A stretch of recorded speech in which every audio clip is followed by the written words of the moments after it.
Hey, I'm here. So great. We're gonna get started. uh, oh, we got a whole crew here. Fantastic. Well, we got most people here. Yeah. Okay, let's get started. I'm gonna do every round table, as always, because that's what we do. That is I what. saw that. I saw that as well. Yeah, it's like old news I've, now. It's still crazy though.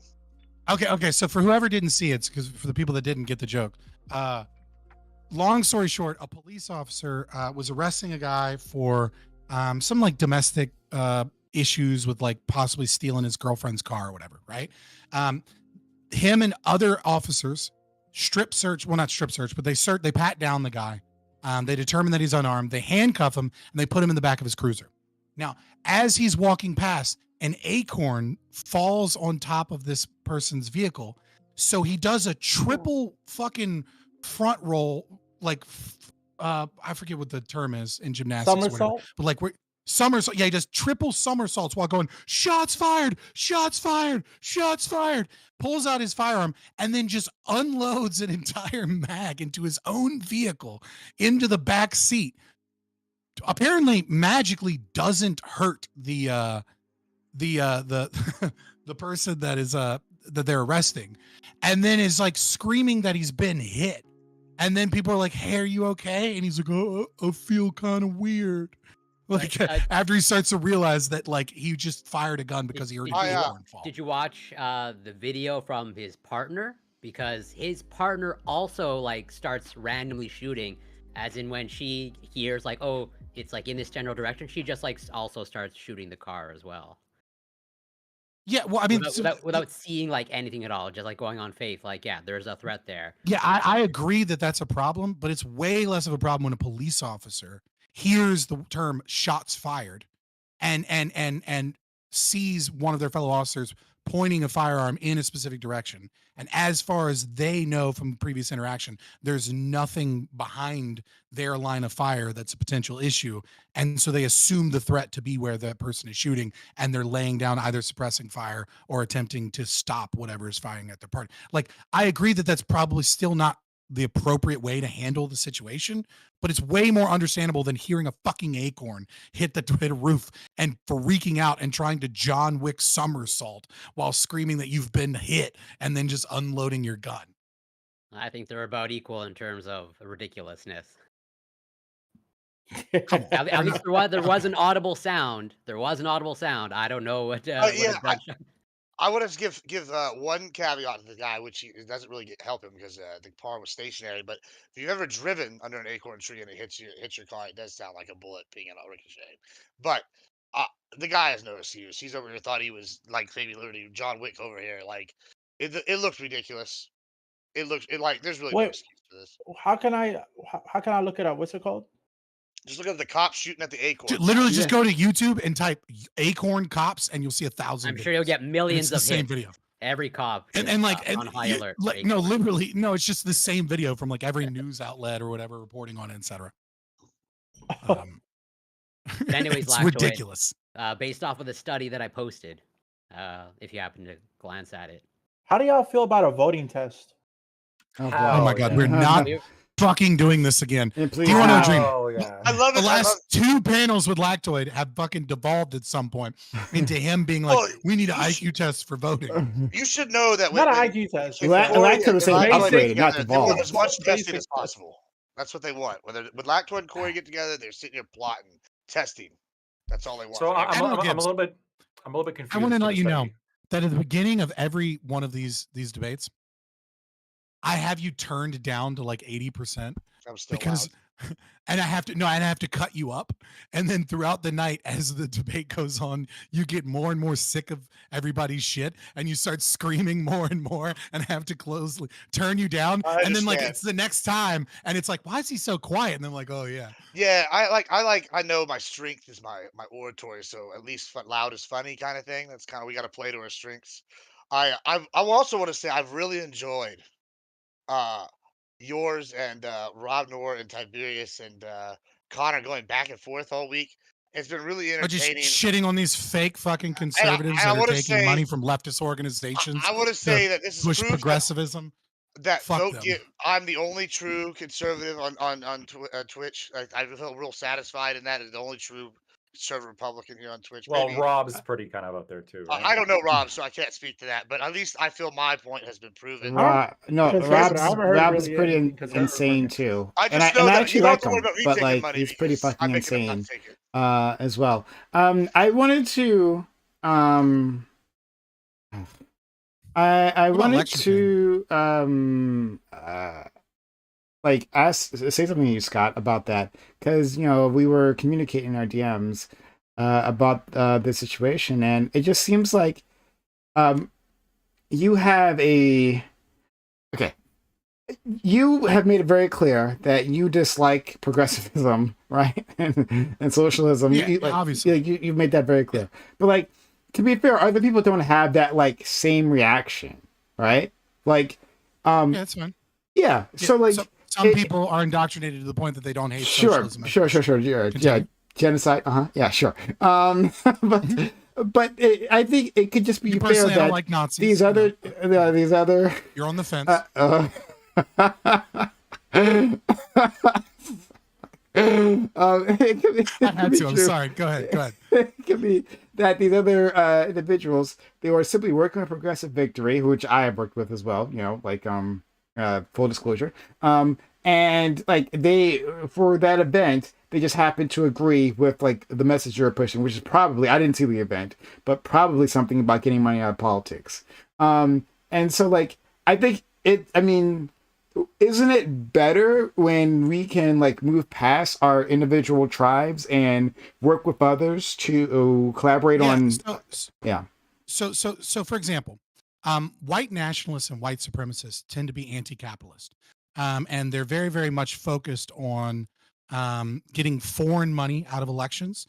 They're very, very much focused on more welfare programs, as not necessarily for the specific races that you want, right? But there are a lot of things as someone that is also not a libertarian limited government person like I am, right, where you would align with white nationalists and white supremacists. And so my question to you is if there was a white nationalist organization that was giving out money in the hopes of gaining power to push the Republican Party towards white nationalism as a whole, and their mission statement said, something along the lines of like, we wish to create an entire new generation of activists, as Progressive Victory does, right? That their goal is to create an entirely new generation of activists that'll push towards white supremacy, and the white supremacy and white nationalism will be so big in the Republican Party, they'll be incapable of ignoring us so that we can turn the Republican Party to be white nationalists, right?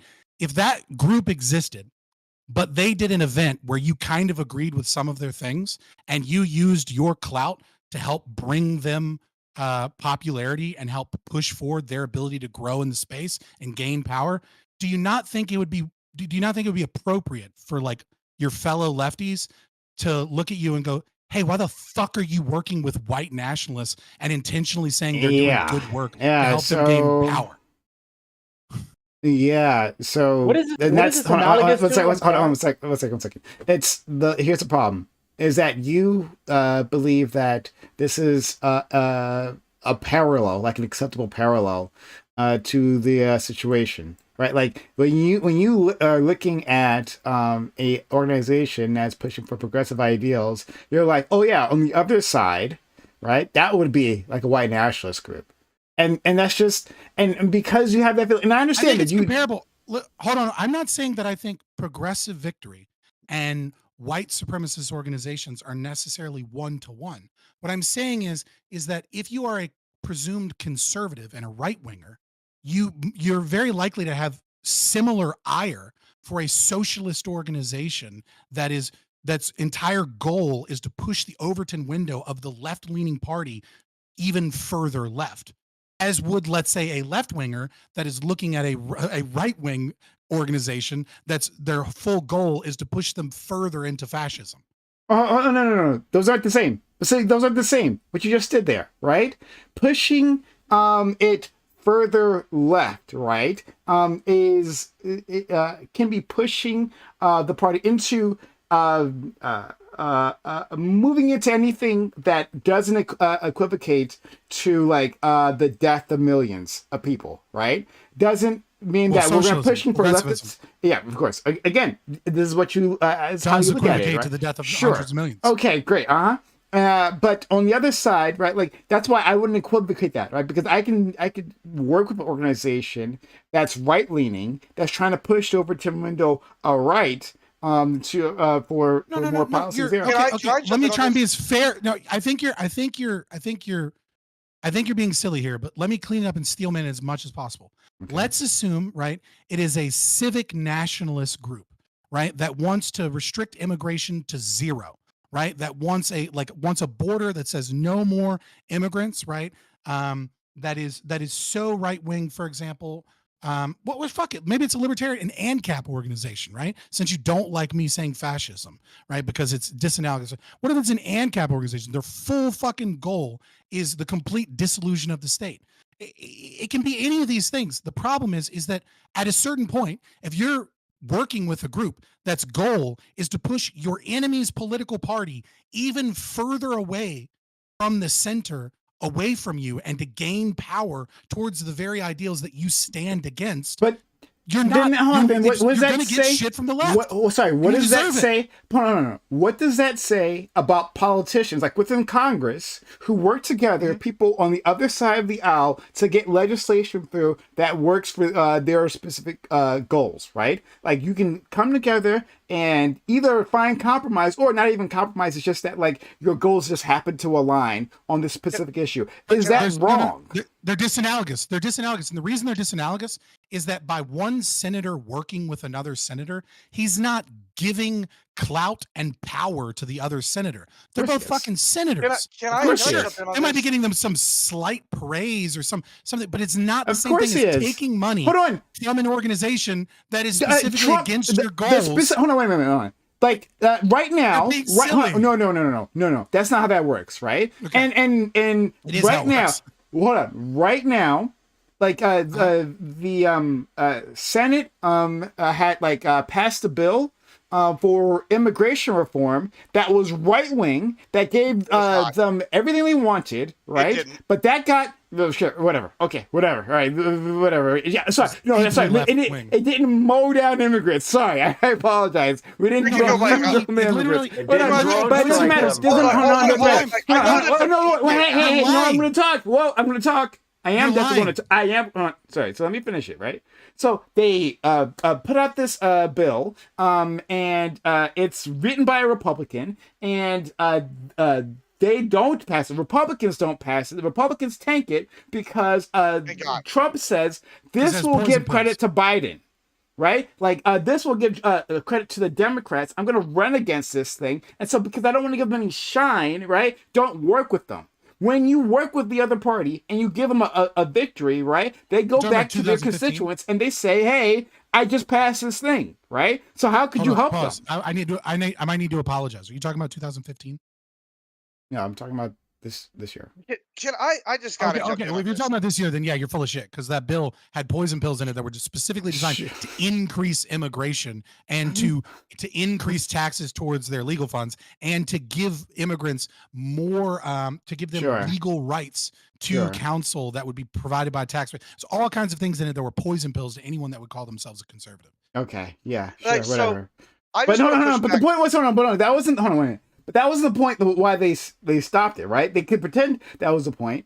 But when Trump said that was dead, then it was dead because he doesn't want to give any credit to What is your point Biden. here? How is this analogous to me? My calling point out is that Connor like for being a if you hypocrite? work Can with I- people can on the I other comment on side and they this? give. Well, go ahead, Gibbs. So, like, all right, I'm not Yeah, gonna I rehash hate the border. Republicans. I'm not going to rehash the border bill. I disagree with you on some of those premises, Prime. We can talk those later. But I do want to push back on a couple things. I guess maybe against both kind of what y'all are saying, right? On one hand, I don't necessarily agree. It depends on what capacity you're taking more money in order to do something, right? If I'm taking money in order to push their agenda, then that would be one thing. If I'm taking money to say be an event like security guard, that now I'm just taking money to do whatever and I'm working around and you even have the potential you can argue to undermine, right? I don't really know. But there's also the factor of whether or not like you can afford to say no to money, right? Like that's all well and good. We can all stand under our principles, but and I can tell Progressive Victory no tomorrow unless they offer me an exorbitant amount of money. Which they wouldn't because I'm a nobody, right? They're Mhm. unless they offer me an exorbitant amount of money, I'm probably going to say no because I don't need to compromise what's going to go against right. So some of what you're saying But you wouldn't is true, compromise it for an exorbitant amount of money. right? Because at some point there's an amount of money that makes it worth it to like, hey, it's going to increase some of my other values. You got to look out what's Okay. best for Papa. But Sure, like, sure, sure. but my thing is with this is to so say that then you're like anti-capitalist if you have a problem with that statement, right? But on this flip side, there is something to be said like, hey, if I'm going to go No, and you're not. organize and help these people push an agenda and they're not paying me like life-changing money, then you are being a shill.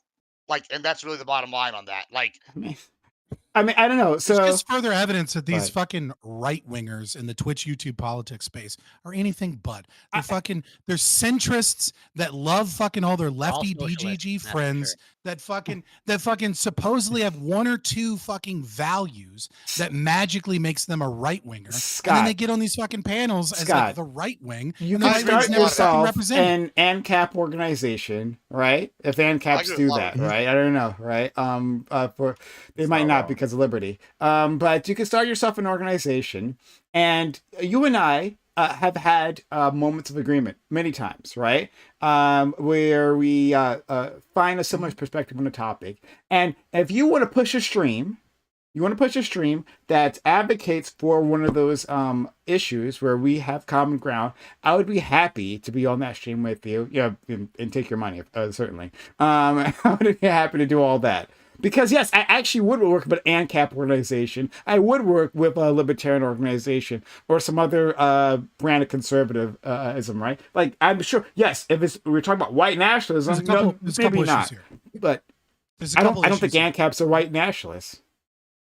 No, of course not. I understand, but there's a couple issues here. Number one, the way that you're framing the way that you would work with this is you're talking about a partner, right?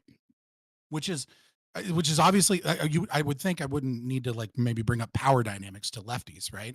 But like when you're working with someone as a partner where you're kind of equal in your power and representation and clout, and you partner with someone to say we're working together on this issue, but you also make it clear that you disagree with them fundamentally on a bunch of other things. That's a bit different than a larger organization that is attempting to gain power within the online politics space and is attempting to gain not just clout, but I guess like a sense of not professional, like well, recognition, right? Yeah. As like as a legitimate source in the space, like legitimacy. That's what Yeah. they're trying to gain legitimacy. And so you're lending yourself legitimacy into that space, that they're not just some dark money organization that's only attacking these specific creators, but that they represent the online community as a whole, and that this is what Twitch does, and this is what YouTube does, and this is how YouTube and Twitch and their streamers all work together to get out the vote for Gen Z, to vote for Democrats. That like at a certain point when you're taking money from that organization, because he admitted openly that he was taking funds from them to work on things that weren't canvassing, but didn't say exactly what it was that he was taking money on, as a means of getting together with these people and helping legitimize this organization, lending legitimacy to this organization. And then in the same breath, calling himself a Burkean conservative, right? A Burkean conservative, by definition, is someone that is attempting to ensure that the state moves slowly and that it moves intentionally based off of metrics of like empirical metrics of what works and traditions and values, whilst also working with and trying to legitimize an organization that specific goal is Democrats don't move nowhere near fast enough. We need to be extremely progressive, and we need to push the needle as fast as possible, and we need to create lifelong activists. It is directly contrary to your presumed political philosophy. And so when I see that, I say actions speak louder than words. And you're bullshitting me when you call yourself a fucking constitutional or Burkean conservative. You're a fucking enlightened centrist with 2 or 3 right-wing values, but ultimately you align with DGG more than you ever would your typical conservative or Republican. I want to add, like, and this is kind of a broad, like, a thing to this that I think that Fabian kind of hit like on the head as well. Is there's like what we call like Twitch conservatives, or at least what I'm calling them, and they're like center left almost, right, on a lot of issues, like Yeah. center left, like center right. Like I get that I'm probably more Republican, more conservative than a lot. And that's fine, but there's like a large percentage of the Republican, and we can debate what that percentage of party that thinks similar to I do, right? And it's not the majority anymore. I think MAGA is kind of the majority, but there's a large portion, right? And so when God, I look at, unfortunately.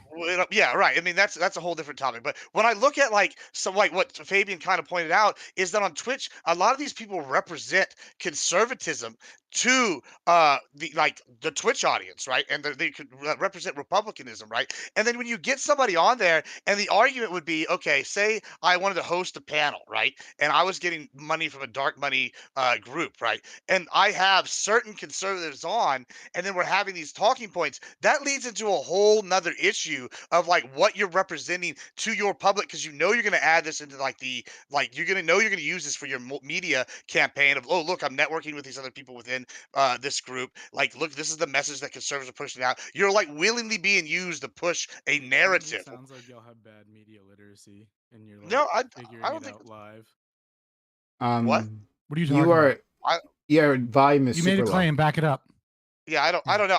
That's kind of the issue I see, because it's like representing, like they're Mm-hmm. going to use these people to like represent a certain message. And I think like if you are willingly doing that and you're like pushing against what you're so supposedly representing to a degree, Yeah. depending on what you're getting paid to do. And I didn't hear what you said, Toyola. Your volume is super low. You said it sounds like we both have bad media literacy and we're figuring it out live. So Oh, I okay. was just asking him I don't think that's the case at all. to bring any supporting evidence to that claim other than to just say, Yeah, it you're just feels talking like. about like weird esoteric online No, we're talking about something very specific. Yeah, there's nothing esoteric about what we're discussing. We're discussing popular streamers and a thing that has been I like discussed. debate for the I'm last like just 3 weeks. I think your volume is completely gone now. I don't know curious. about Yeah. everybody. Yeah, this has been like a thing for Uh, 3 weeks now on like on Twitch and Twitter, Okay, like debate Yeah, wise. this is not Uh, esoteric. So can I ask you a question, Scott? Just out of curiosity, Yeah, because go like ahead. I think you've expressed your stance on it before. I think you would describe yourself as an incrementalist. But like, so do you see like voting as counter to your own values or not? I look at voting as a tool, right? Voting is not a right. It's a means, and that means is usually used for one side to violate the rights of the other. But I have no problem with someone voting so long as they have every rational No, I mean like for you, belief. I'm talking about like you. Yeah, as no. your I've personal value. voted. So like, I'll give you an example. I've voted for Governor Glenn Youngkin, right? When I looked at his record, when I looked at his positions, when I looked at the data, I said, you know, there's a lot of things here I don't like particularly, but it seemed, and it looks like I'm probably right still, that from all the best information that I had, that he would reduce the size and scope of the state. Did he do so in terms of like public schooling and some of that bullshit? No, not really. But he got rid of the grocery store sales tax, right? Which was a tax specifically on the poorest people, because the tax was targeting things that are necessities. And he lowered taxes. And it doesn't seem like he's put in any additional programs to increase the size of the state. And so because of that, I think that was a correct. The Glenn Youngkin that was in that photograph with the KKK outfit, and then the guy in blackface. No, that was the Democrat. No, that was the Democrat. Glenn Youngkin's the Republican that's winning now. You're talking about the previous governor who was a Democrat. See, now it doesn't matter anymore. Now that it's the Democrat that did it. It's Oh no, Yeah. I'm pretty sure. I don't know. Okay, if that's the one. No. that's fair It was the Democrat. It was fair it enough. was the Okay. last governor. more. No, hold on. Democrat. Wait. Okay. Which Democrat was that? Hold on. Like the last one? No, God, I can't remember his last I name. don't think it was. I think it was actually Glenn Youngkin. But No, hold it on. wasn't. I'll look it up. But McDonald. Sorry about that. McDonald. out of Or no, Ralph curio- Northam. Sorry. out of Ralph curiosity, Northam? I can never fucking remember. But it was. I see his face, and the first thing I think is like, we're gonna make the baby comfortable, okay? Yeah, Ralph Northam is the one that, and then he tried to do a moonwalk on stage Fair to enough. try and say that he You're right. he was actually hip to it and it was just a party, and his wife had to be like, bitch, like grab him and be like, stop while you're behind. Like, No, you're right. It was such at Ralph Northam. This is funny. Fair enough. Okay. But sorry, go ahead, Corey. Well, yeah. So like, I understand your perspective, Scott, in terms of like, at least based off how you describe it. I think the word you use, like you for you personally, you viewed voting as a means. Is it possible? I don't know all the details of like what occurred, but I take everything that's what's said here at face value. But is it possible that maybe like Connor sees it the same way? It's like it's countered maybe to his right. values. So or what so what did I? You say as a means, right? But then there was a really important identifier that I gave, right? So it's not just a means of like pushing general liberty. I said so long as all of the Minimizing available government. information that you have, right? Right. So if you're working for and giving clout Yeah. to an organization, that their goals, right, that their primary goal is to increase government. I understand your ultimate right? goal, Like, but I'm also trying to obviously Connor's not here to say, but I can sort of see of like from what I understand of Connor, could be totally wrong, of like as of right now I think his position is more or less like just anti-Trump, as in just whatever blocks him the best. That is the means. That is ultimate goal. Like I think after he has issues. blocking Trump. Yeah, Well, no, if I it's can finish bullshit my though. point, if I can finish my point, please. As in, like after the blocking of Trump, I don't actually know, but I would assume he'd resume his activities. That's more conservative leaning. But as of now, sort of in terms of like triage, and like I think in his mind, again, I don't know for sure. I'm totally speculating, but in his mind, the immediate urgency is like block Trump, and working with Progressive Victory is the means to do that. And then the conservatism will resume. Sure. Maybe. There's two problems with that. Problem number one, I'll set aside because I know that all of you are left wing philosophically, with the exception of me and maybe Admiral Gibbs, which is like the lesser of two evils concept, like the consequentialist argument, Black right? the socialist Like, with all of us, right? It's like it's bullshit because when you pick the lesser of two evils, but that lesser evil is still increasing the size and scope of the state, and then that power gets used against you. You're just picking evil. So setting aside the concept of the lesser of two evils and just looking at it from this like tactics perspective that you're giving, like the problem is that his issues with Trump as a presumed avowed conservative are all issues that would be worse with the Democratic Party and with all of the down ballot work that they're doing. So you can't say, well, I'm in favor of stopping Trump because I disagree with these things as a conservative. What are his issues with Trump? Wait. His issues with Trump could be like centered around January 6th. Could be around overthrowing it. Yeah, I know you don't believe that. It's fine. But if it is, right, then it wouldn't be worse off the Democrats, right? That like Trump did try to overthrow. Oh, I'm not sure you even believe that. I'm not sure where you stand on that. But that's not even. So you can dislike that portion. But the thing is that you're all in your effort to stop Trump because you don't like his narrative, his story, or whatever danger you think he represents. Ending democracy. And to then call yourself a conservative, to call yourself a ending democracy, whilst working with organizations that are not only trying to oust Trump, but are also trying to get down ballot access to get leftists in the DNC and to primary, neoliberals to push the Democratic Party to even be further leftist. It's fucking insane. And the idea that all of you lefties are trying to run cover for this, like we're somehow assholes for saying you're a hypocrite and you're not a fucking conservative, is wild. Undermine democracy. Hey, apparently I'm a leftist. I can speak on this a little bit because you've been leftist lately, leftoid. Apparently I'm a leftoid. Okay, so it was I think it was not yesterday. It was the day before. I actually sort of confronted Tiberius on this question because the Twitter kind of back and forth included him. And based on my conversation with him and based on what I've seen of Connor, I'm sort of sitting. This is where I'm sitting. I think that a lot of this is motivated by a genuine hatred of Donald Trump. I think that's fair. And that's what they openly say. And that's what they're motivated by in terms of how much they talk shit about him and maybe even the willingness to work with Progressive Victory in the first place. But I think the reason why why Progressive Victory is the organization that's being picked has to do with other reasons, right? if it wasn't the case that Progressive Victory offers money and kind of a way into the in-group, then I believe they'd probably likely join some kind of conservative anti-Trump campaign, like, I don't know, Nikki Haley's campaign, or even form their own sort of group of, fuck Trump, never Trump. But it's odd how they pick Progressive Victory, which is a overtly like further left than Democrat organization. Wait, so again, I don't know all the details, but correct me if I'm wrong, but I think Connor took money from Progressive Victory. So is it that I'm talking about Connor specifically? Like, is it that Connor chose Progressive Victory, or Progressive Victory knocked on his door and like that's the only organization that offered him money for that, and he said yes? This is what I'm saying. Well, hold on. I guess we'd ultimately have to ask him, but my read on the situation is that what I believe is that the reason why Progressive Victory is the organization that was picked to do this is because of other reasons. Otherwise, it doesn't make any sense. Like, would somebody naturally be inclined to join a far left progressive organization to defeat Trump when there's so many organizations out there that are more center right? Victory. Yeah, but they would. If you're getting paid to consult for them, you've essentially joined them. I don't know about that. I don't know. Is that the same to be a paid consultant unless you joined them? I'm sorry, but God, sorry. I'm an Uber. Like, if you're an Uber driver, I'm pretty sure you would are part of Uber, right? I'll deal with this later. But Corey. So like.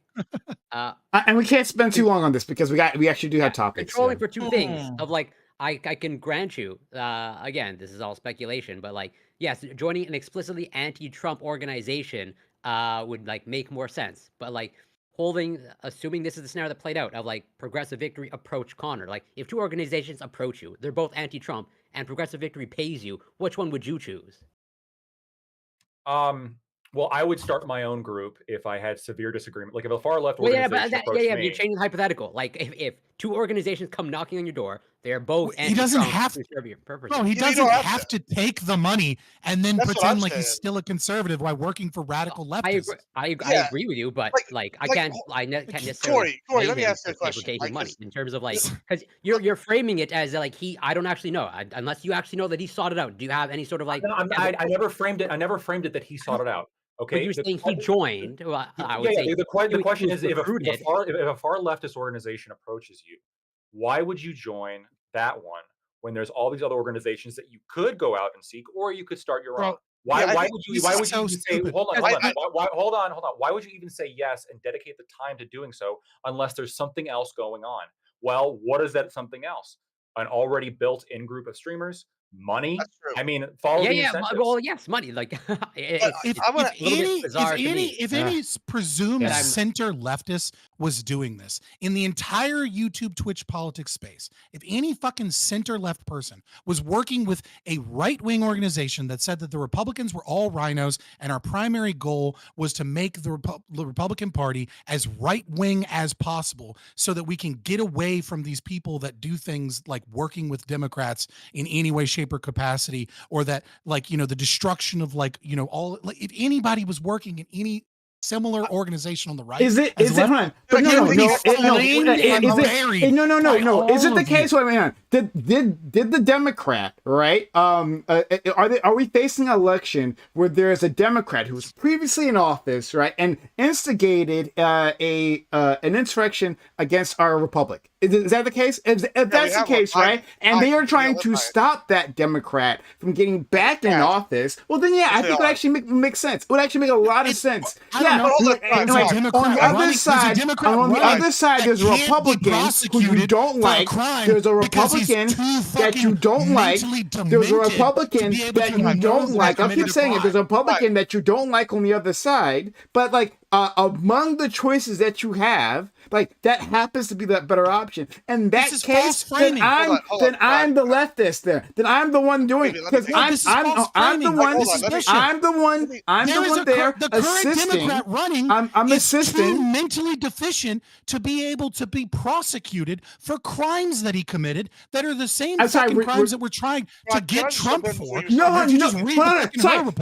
It's an insurrection. Insurrection. Did you not hear what I Right. said? Insurrection. Right. Do you remember that part? Oh yeah. Insurrection. Magic word insurrection, and then everything Great. becomes So that's the thing I'm morally talking. So right great. by So that's the leftists. thing that I'm talking about. So if you're saying, Gibbs, knock it off. Sorry, we're moving past this. We're not. Oh, I I'm don't waiting care. We're just moving past. for We're moving everybody. past this. We're just moving past this, right? But like I know you're like pushing past this point, but I'm guessing, and I haven't spoken to Connor about this. I'm gonna say that, right? I haven't spoken to Ty about this, so I'm coming from a little bit of ignorance, right? But I do remember confronting Ty because I was like part of his journey here, right? Because I confronted Ty about voting for Trump the second time.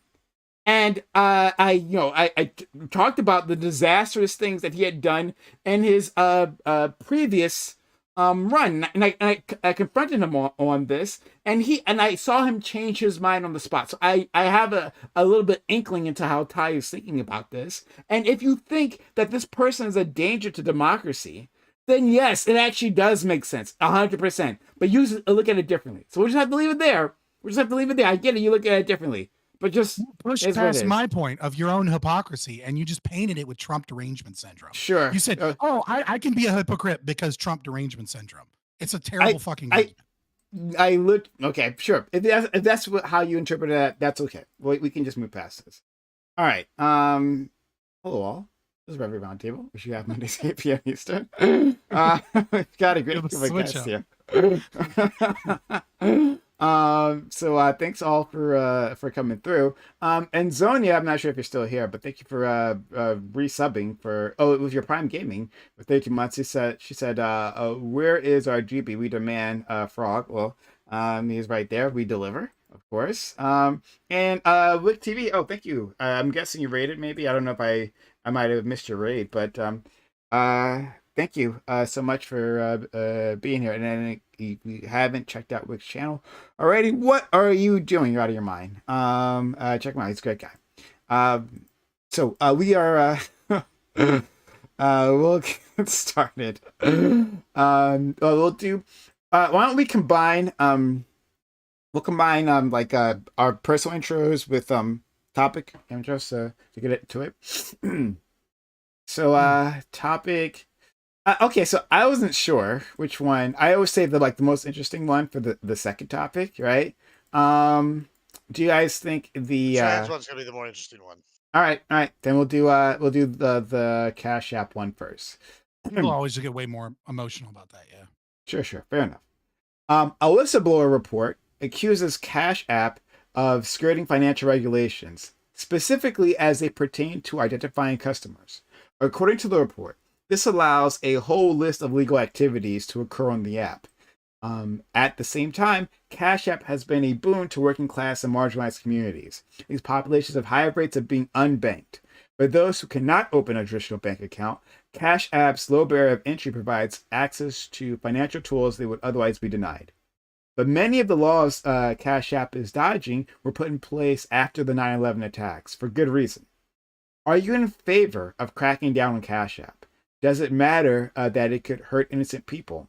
Would your answer change if it was discovered that a terrorist attack was funded through the platform?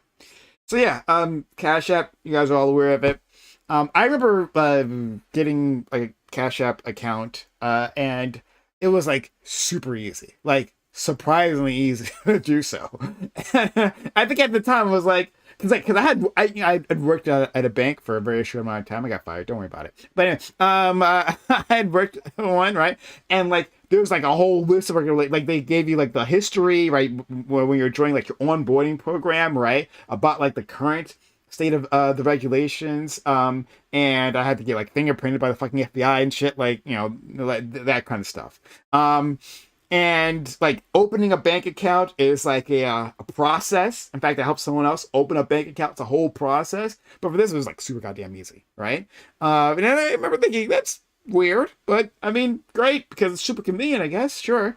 And now we have this report that says that other financial institutions, or that Cash App is a financial institution, but it's not seemingly covered under our current regulation scheme, and it's fragmented in a way that keeps it It makes it difficult to regulate it, right? The Regulation different pieces scheme. of it. I'm fucking stealing that. It's really interesting. But the point is that like there's 100% illegal shit happening on Cash App. 100%, right? And is that okay, right? Is that like just like a kind of cause of doing business? Do we want that that level of convenience for this app that is actually super helpful to people? So we'll start with our friend Lactoid. Yeah, so generally in favor of, well, first I'll start. I'm Lactoid TV, Twitch, Twitter, and YouTube. Thank you so much, Prime, and everyone else for being here and ready to talk to me.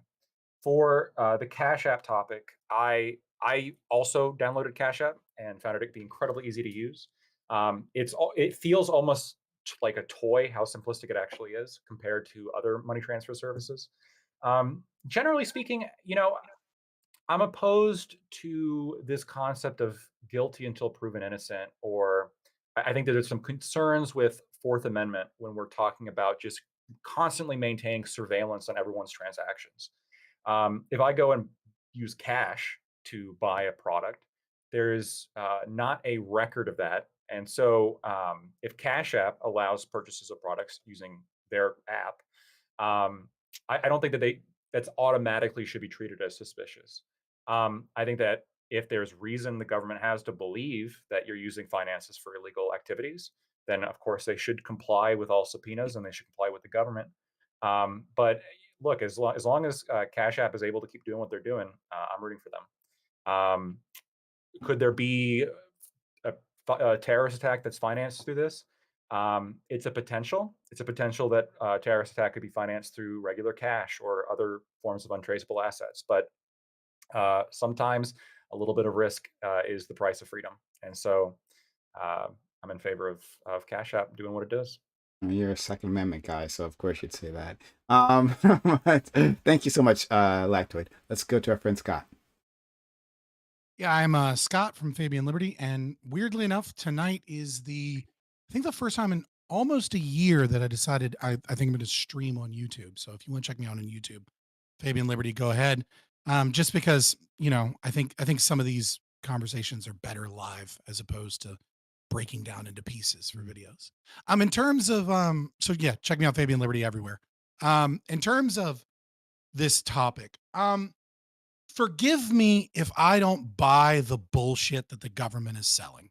Forgive me if I don't buy that the same people that couldn't account for $2.3 trillion a few days before 9/11, that have never completed, the Pentagon that has never completed a fucking audit until 2018, and their last audit they also couldn't account for $1.9 trillion, is worried about Cash App being used to fund terrorism from the same fucking groups that fund terrorism overseas. Oh, and by the way, it's kind of weird that the FBI fails after funding terrorists in America over and over and over again because they're so goddamn incompetent that they will pay hundreds of thousands of dollars to support terrorist organizations in the hope of catching them before they do an act. And then, oops, we fucked up and we didn't catch them this time. We let the terrorists win. Yeah, fuck off. Just piss off with this bullshit line of reasoning.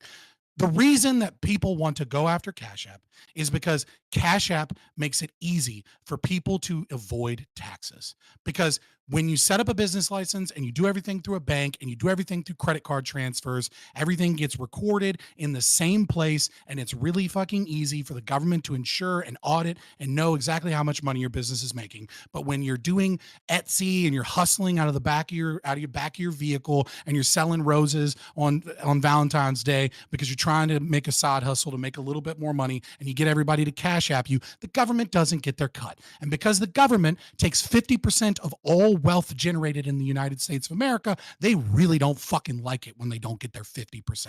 That's all this is. And the last thing I want to point out about this is everything that you're hearing from the government trying to find ways to regulate and track all purchases via Cash App is the same rhetoric and the same reason that these people are going to use for why we need central banking digital currencies. When that shit comes around, it'll be, but the terrorists might do things. The terrorists might fund through fiat currency and through Cash App and all these other services. But if we put everything on the blockchain where the government can track every single purchase, won't it be so much more efficient and easier and better? You don't want the terrorists to win. This is like fucking 9/11 fucking Iraq war rhetoric all over again. Like, shut the fuck up. When you guys can find, when you guys can get under $1 trillion money you're losing out of every fucking budget at the Pentagon, maybe I'll believe that you want to start tracking Cash App money to avoid terrorist activity. But until then, piss off.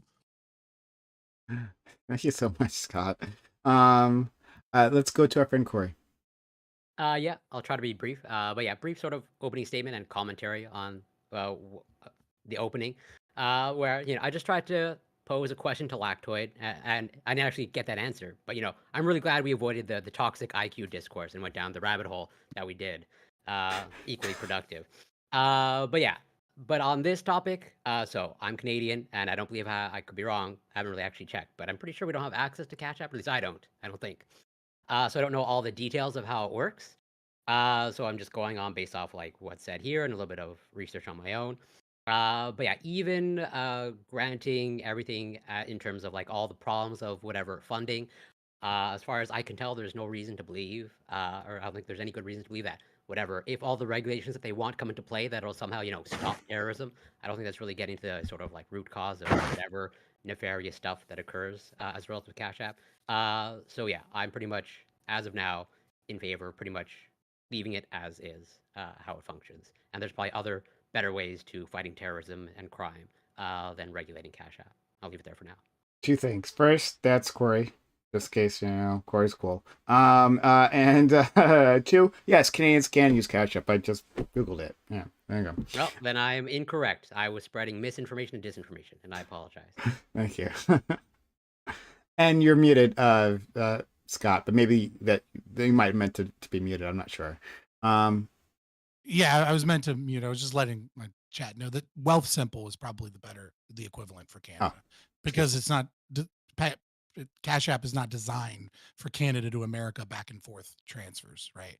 It's designed mostly for in-state transfers, like Wealth Simple would be. Fair enough. All right, let's go to our friend Admiral Gibbs. I mean, it might be a rough night for the left tonight if all the conservatives are sitting here on the same side for once. We got Ridoid finally came back from the liberal left today to finally defend some freedom of America. I'm so happy we got your back for this topic. You've been looking real socialist left lately. I had concerns, but in all honesty, I'm Admiral Gibbs. You can find me everywhere, Admiral Gibbs. That's who I am.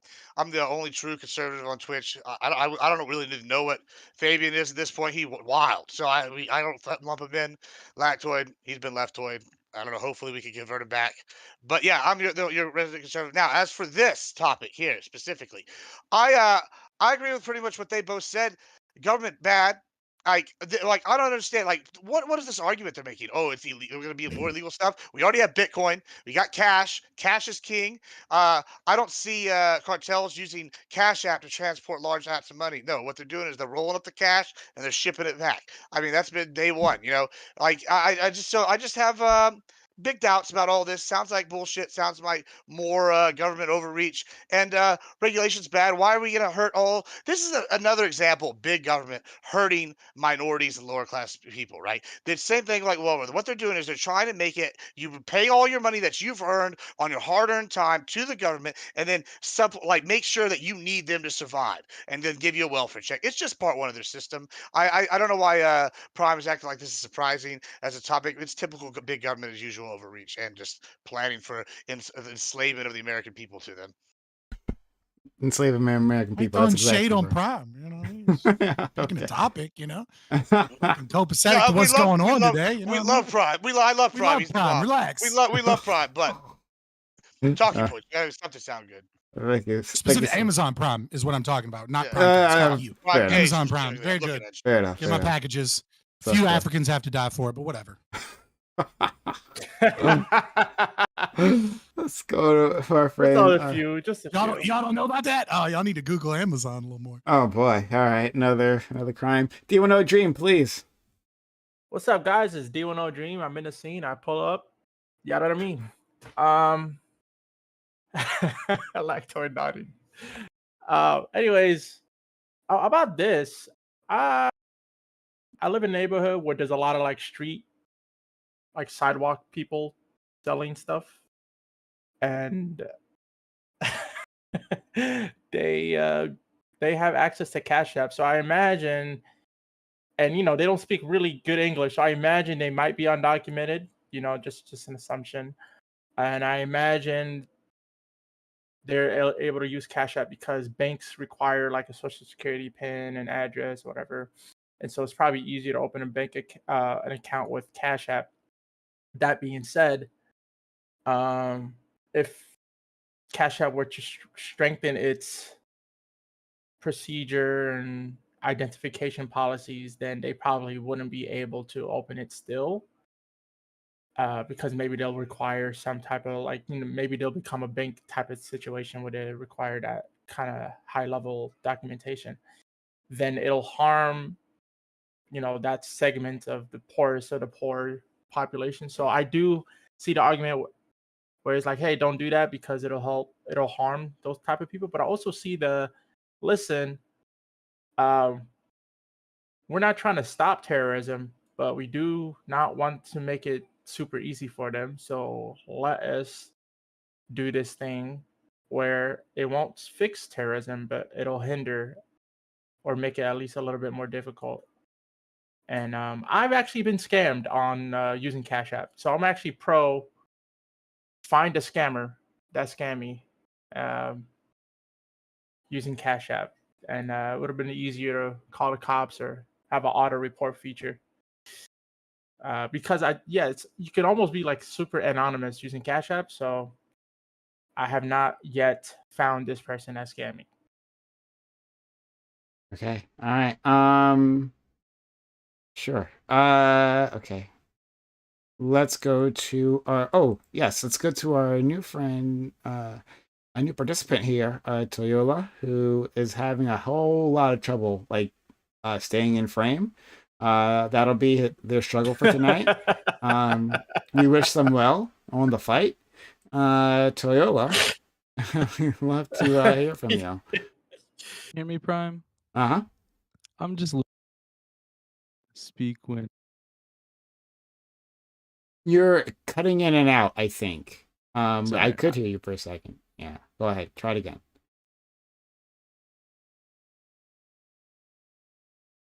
Are you speaking? Are you talking? Yeah, if you're Yeah. talking. Can you hear me? Now, Yes. now we can hear you. Okay, I was giving you a moment. I'm talking now. Okay. Oh, Can you hear me now? yeah. Yes. Okay. Yeah, sure. For just a quick question. When some of y'all say, like, let's say Lactoid is a leftist or a Lactoid is a liberal and you're a conservative, what do you think that means? In your own words, It's an opening 10 statement, sentences my or guy. more. Fabian, you're No. exempt from this because I feel like you know that they're stupid when they do this because you're like a fascist, right? Just like straight up. But like red News guy made in the comment bottom right corner, here. like what Okay, do okay, you mean? Okay, 'Cause we can you say excuse you things being like, retarded, I'm a but it's your opening conservative, statement. but like Just- that don't mean nothing. So I'm curious. Just please answer the prompt. And Yeah, and like then- in then 10 there's an words open. or more, 10 sentences preferred, a paragraph if you can. What do you mean when you say such stupid bullshit? Just hold out on. of curiosity. Why don't we finish Hang opening? on. I will now resume in focus. Yeah. Why don't we finish openings though? Oh. Yeah. Yeah, Yes. you're supposed to make your position Whoa. known on the topic, Yeah. not ask What am I stupid questions. witnessing? What am I witnessing? I don't know. I'm just here because Prime paid me. I got $2,000 to be here as a foil to your like weird liberal like agenda Prime type victory. shit.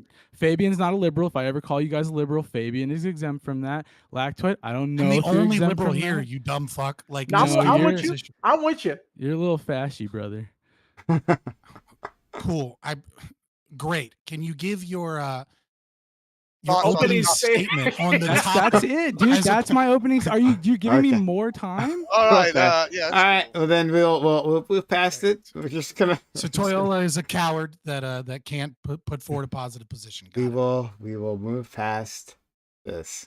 Let's go to our friend Doobie, who I haven't had here in a long time, and I've really missed. He's a really good friend of mine, but he's back, and we're really happy to see him. Doobie, please.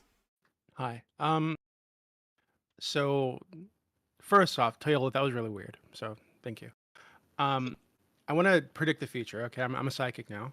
I'm gonna make a prediction. I think in the next 6 months or so, we are going to have a foiled terror plot.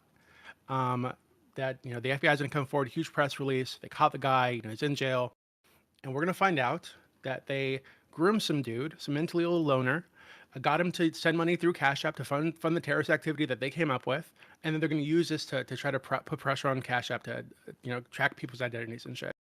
I totally agree with Fabian or Scott. I think it's exactly what they're going to do. I think this entire fucking article, this entire like push is fucking ridiculous. And really, it's just a pretense to the, what they're going to do in the next 6 months to try to like put some regulations in place to get more money out of people through this app. I think it's ridiculous. It's just they feel like they're missing out on tax revenue, and they want to make sure they get the poors, so they want to get the tax revenue. That's all it is. Yep. Okay. So the thing that I'm mostly going for here is like, what are all our alternatives? So do you guys feel that like, so Cash App should be just like kind of outside of the law, so we shouldn't be able to look inside and see these? So let's say the Cash App is exempt from taxation, right? We're just gonna put that aside, right? Because that was like a big concern. All right, let's just That'd be fucking dope. pretend for instance, right? Wouldn't But do like, a goddamn thing without Cash App.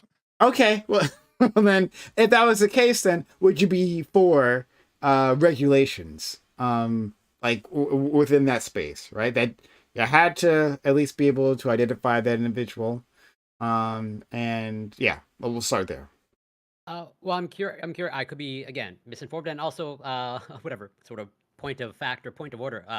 I'm curious, what information did you get, Prime, where Cash App is available in Canada? At least when I tried to. I googled it. I don't know. US and UK. US and UK. That's what I saw. It says the first thing I came up with said well, I sorry, I didn't Google it. I DuckDuckGo'd it. So maybe that was it. Of course.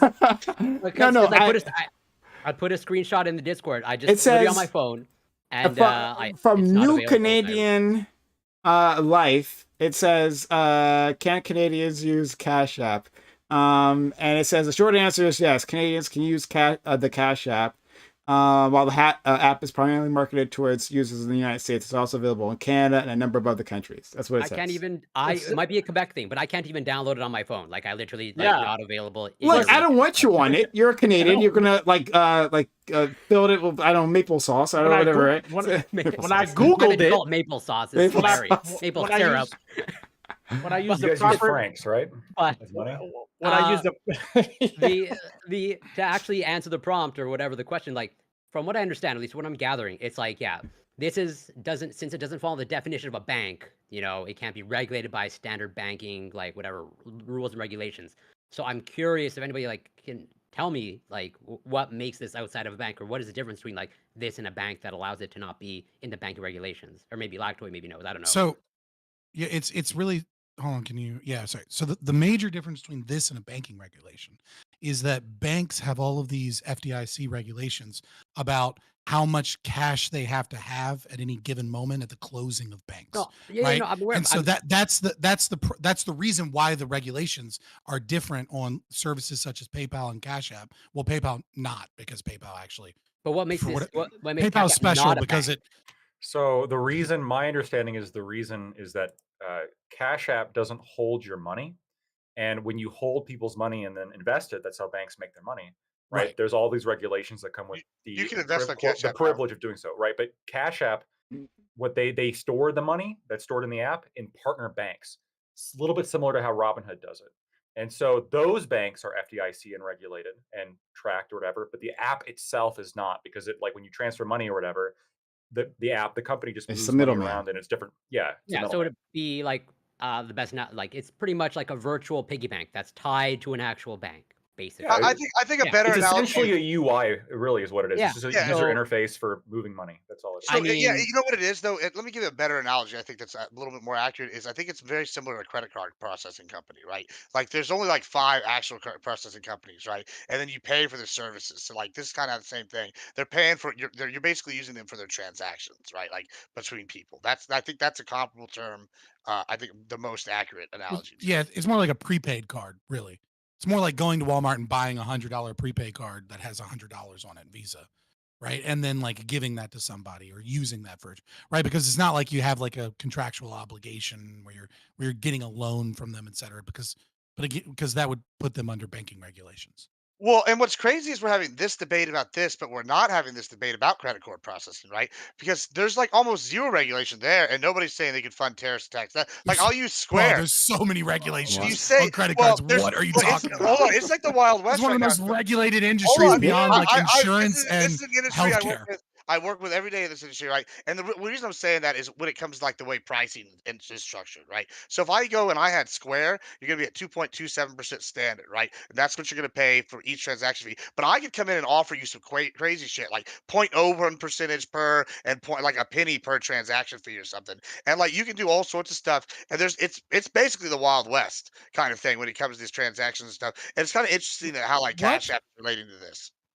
Yeah. Why is it the Wild West? You're saying because there are different ways that credit card agencies are able to gain fees that it's the Wild West?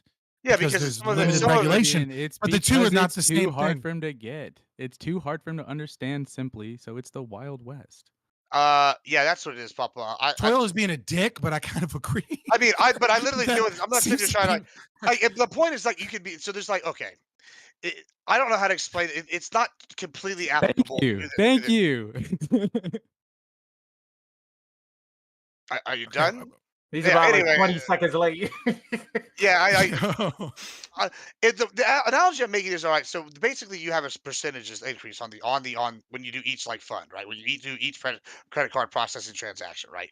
And what I'm trying to say is, when regards to Wild West, pricing can be all over the state, all over the place, right? And big companies like Square, they come in, they offer you a standardized package, right? And then you have someone like it's like Elliott Management Group, for example, they'll come in and just undercut the shit out of them to do whatever, and like they can offer services, they'll offer less services, and there's like not so much protection for the consumer when it comes like, oh, you were promised these things and you didn't get them. It's when I say the Wild West, yes, there's a lot of regulations in regards to how they're processed, but I'm talking about on like the consumer side, whenever you're setting up like the pricing and you're setting up what POS systems they'll use. All Can you this is name not very a single regulated. credit card agency that doesn't fall under the same regulations as an investment banking firm? I mean, I don't know the answer to that. Yeah, credit because cards are because they're the same. very, They very fall regulated. under I those don't- regulations, and then they have extra regulations on top of them. They're even more I regulated think than you're like missing the investment point I'm banks. saying, so I'm just gonna move on. It's not real. Yeah, It fuck is you. Maybe- your maybe- fault, maybe you're trying- everybody else. It is your fault, and you shouldn't forget that. It's not his fault. It's your fault. What are you adding? He's not adding. What is your No, that Because was the gentle first. That was the air- first appropriate comment from Toyolo because he's right. You're Yeah. wrong. It's Like, like sure. a But gentle like- air that I bring to the room, a musk, a je ne sais quoi, as I the mean, French would say. what is your position on this? Let's hear that. I don't care about this. I'm just here to get paid. I care about later issues Oh, and God. listening to you say He wants things to that talk are about the silly, so I could tell women Wait, hold that on. I Did, like. did we all about your basically agree on silliness. this topic? It sounded like we basically agreed. I think we all Unless I missed agree. something. Yep. Let's get to the meat and I mean, potatoes. I mean, yeah, I do. It does seem like I mean, nobody knows what Toyota. Well, so I'm but curious. regardless of him, So like what because we we all just- made positive positions, which I think are very similar. what we established. I made a positive position. I'm positive that some of y'all are kind of fucking stupid. And I asked a couple questions to verify, and you guys called me a coward, which is kind of one of the answers that you Bro. could have presented, which gave me an answer. Thank you. Thank you, Toyola's here. Just because you're being gay as fuck doesn't mean that you're HIV positive. Relax. So Corey, you had a position you wanted to give. Well, not necessarily What? position, but like a point of clarification. Hang on. Wait a second. 1 second. I would like us to forget that. And I would like you to bank that for a second. Hang on, right? Because you want to be known Alexa, as a funny stop guy. Bank it.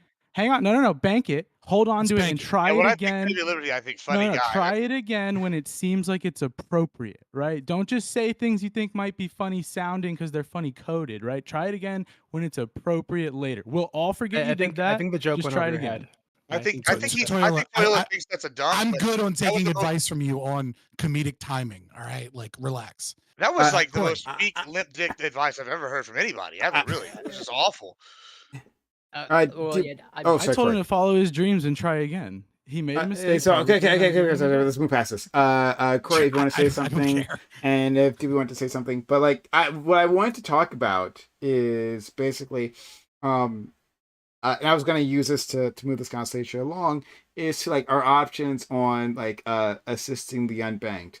And I'll ask a secondary question here, and we'll see if we have a bit more disagreement there. But Corey, you go first. Well, yeah, so that's actually what I wanted to pretty much springboard off of, I guess, now, in terms of like, so in the prompt of like, yeah, as you point out, Cash App is popular with the unbanked. But then what I just went through in terms of like, well, Cash App is tied to a bank. So I'm curious, how are the unbanked using this? Is it through the purchase of like whatever the, I guess, Cash App cards, that preloaded money? And it's through that? Or like, how so are they? You go to the So- gas so- station so and for you example, get like I a would- foil pack of cards with some bubble gum. Okay. One of the things that you'll see if you drive through the United States in like cities, right, is that there will be homeless individuals that have their Cash App sign now on their sign. And so what will occur a lot of times is that people that are really, really nervous or embarrassed to give homeless people money, or they necessarily don't want to hold up traffic because they're like at a traffic light and they don't want to pull out cash or whatever. Sometimes they will use people's Cash App tag to give them money so that they can anonymously just give them money or help them out. Now, I'm not in favor of giving the homeless money, right? Like, I think it's a bad idea. I don't think it helps them. But nevertheless, like, that is one means in which they're used. Okay, so as in like, so in that example, like presumably then this homeless person would not have a bank account tied to their Venmo. They're just able to set up an account and people can send money to them if they want to. Is that a So good so understanding? so it gets Think of complicated. Cash App and I like a don't- bucket that you can store some money in and you can move to other financial institutions if you link them. It is somewhat easier than having cash on hand. It is a way to phase out cash peer-to-peer Yeah, so transactions. It's very simple. It's like a if I- bucket in your pocket. Yeah, so if I'm understanding correctly, the homeless person who doesn't have their Cash App tied to a bank, the only way that they can get money is through other people like sending the money. They can't load it themselves. Well, they Exactly. can load it I themselves. mean, you could. Yeah. technically. Cash App has like so a here's free, the thing: free is card they'll send you. Yeah. let's assume you don't have a bank, right? All right, so you don't have a bank and you can't get a bank account. The reason you can't get a bank account might be because you're an illegal immigrant, right? Like, that might be one thing. But there are plenty of other reasons why people can't get a bank account. They may owe some banking institution somewhere money, right? And they don't have the financial means to afford, let's say, bankruptcy proceedings, et cetera, as a means to get rid of that debt that they owe. Or banks, a lot of people don't know this, but banks actually have a secret credit reporting system that they use beyond like the big three. And it's an internal system that they use amongst other banks, which Wachovia got in trouble for because they were denying black people mortgages because they were using this system that more accurately showed that like they had overdraft fees and that they weren't doing these things.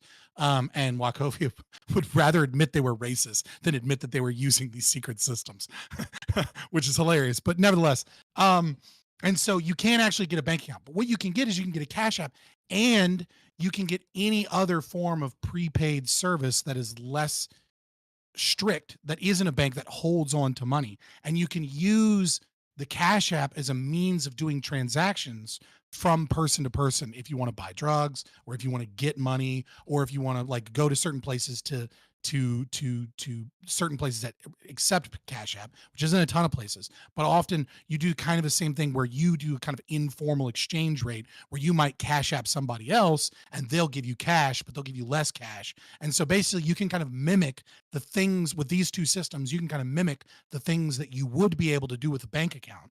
And it would be more expensive than just having a bank account. But if you're unable to get a bank account for a multitude of reasons, you can use these to get around those systems.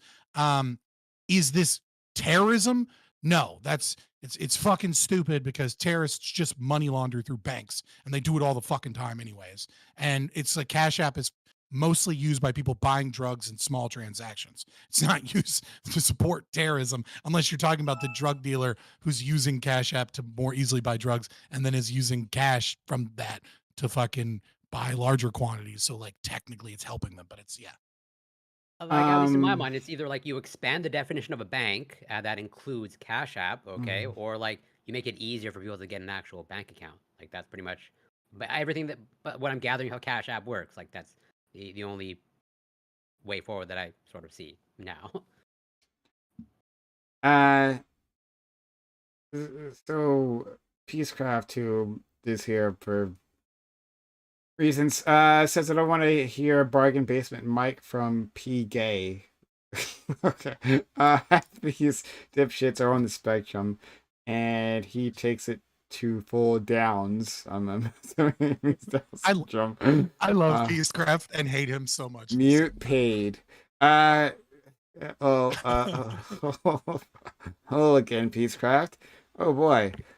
Who's been banned from this channel. And for good wonder reasons, as you all can be sure of. Peacecraft. You can't mute people in when it's like a closed panel, right? Like we don't do that. We don't mute people He here has a because I way with invited them to words. come, so they're here. But thanks for that. All right. Anyway, let's go to oh, so let me try to take this to the next phase, because I'm glad that you talked about like how like it's more expensive for individuals to like to mimic banking functions through Cash App, right? It's better to just have like a bank, like if you could get your hands on it. Well, like one. Well, I mean, Here's it's one of the few things I'll agree with socialists on, right? Is like all the right wing tries to act like it's bullshit when Bernie Sanders said it's expensive being poor, but it is just unequivocally 100% true that basically everything is more expensive when you are below a certain threshold, where fines and fees and inability to access certain things just start compiling. And it's like that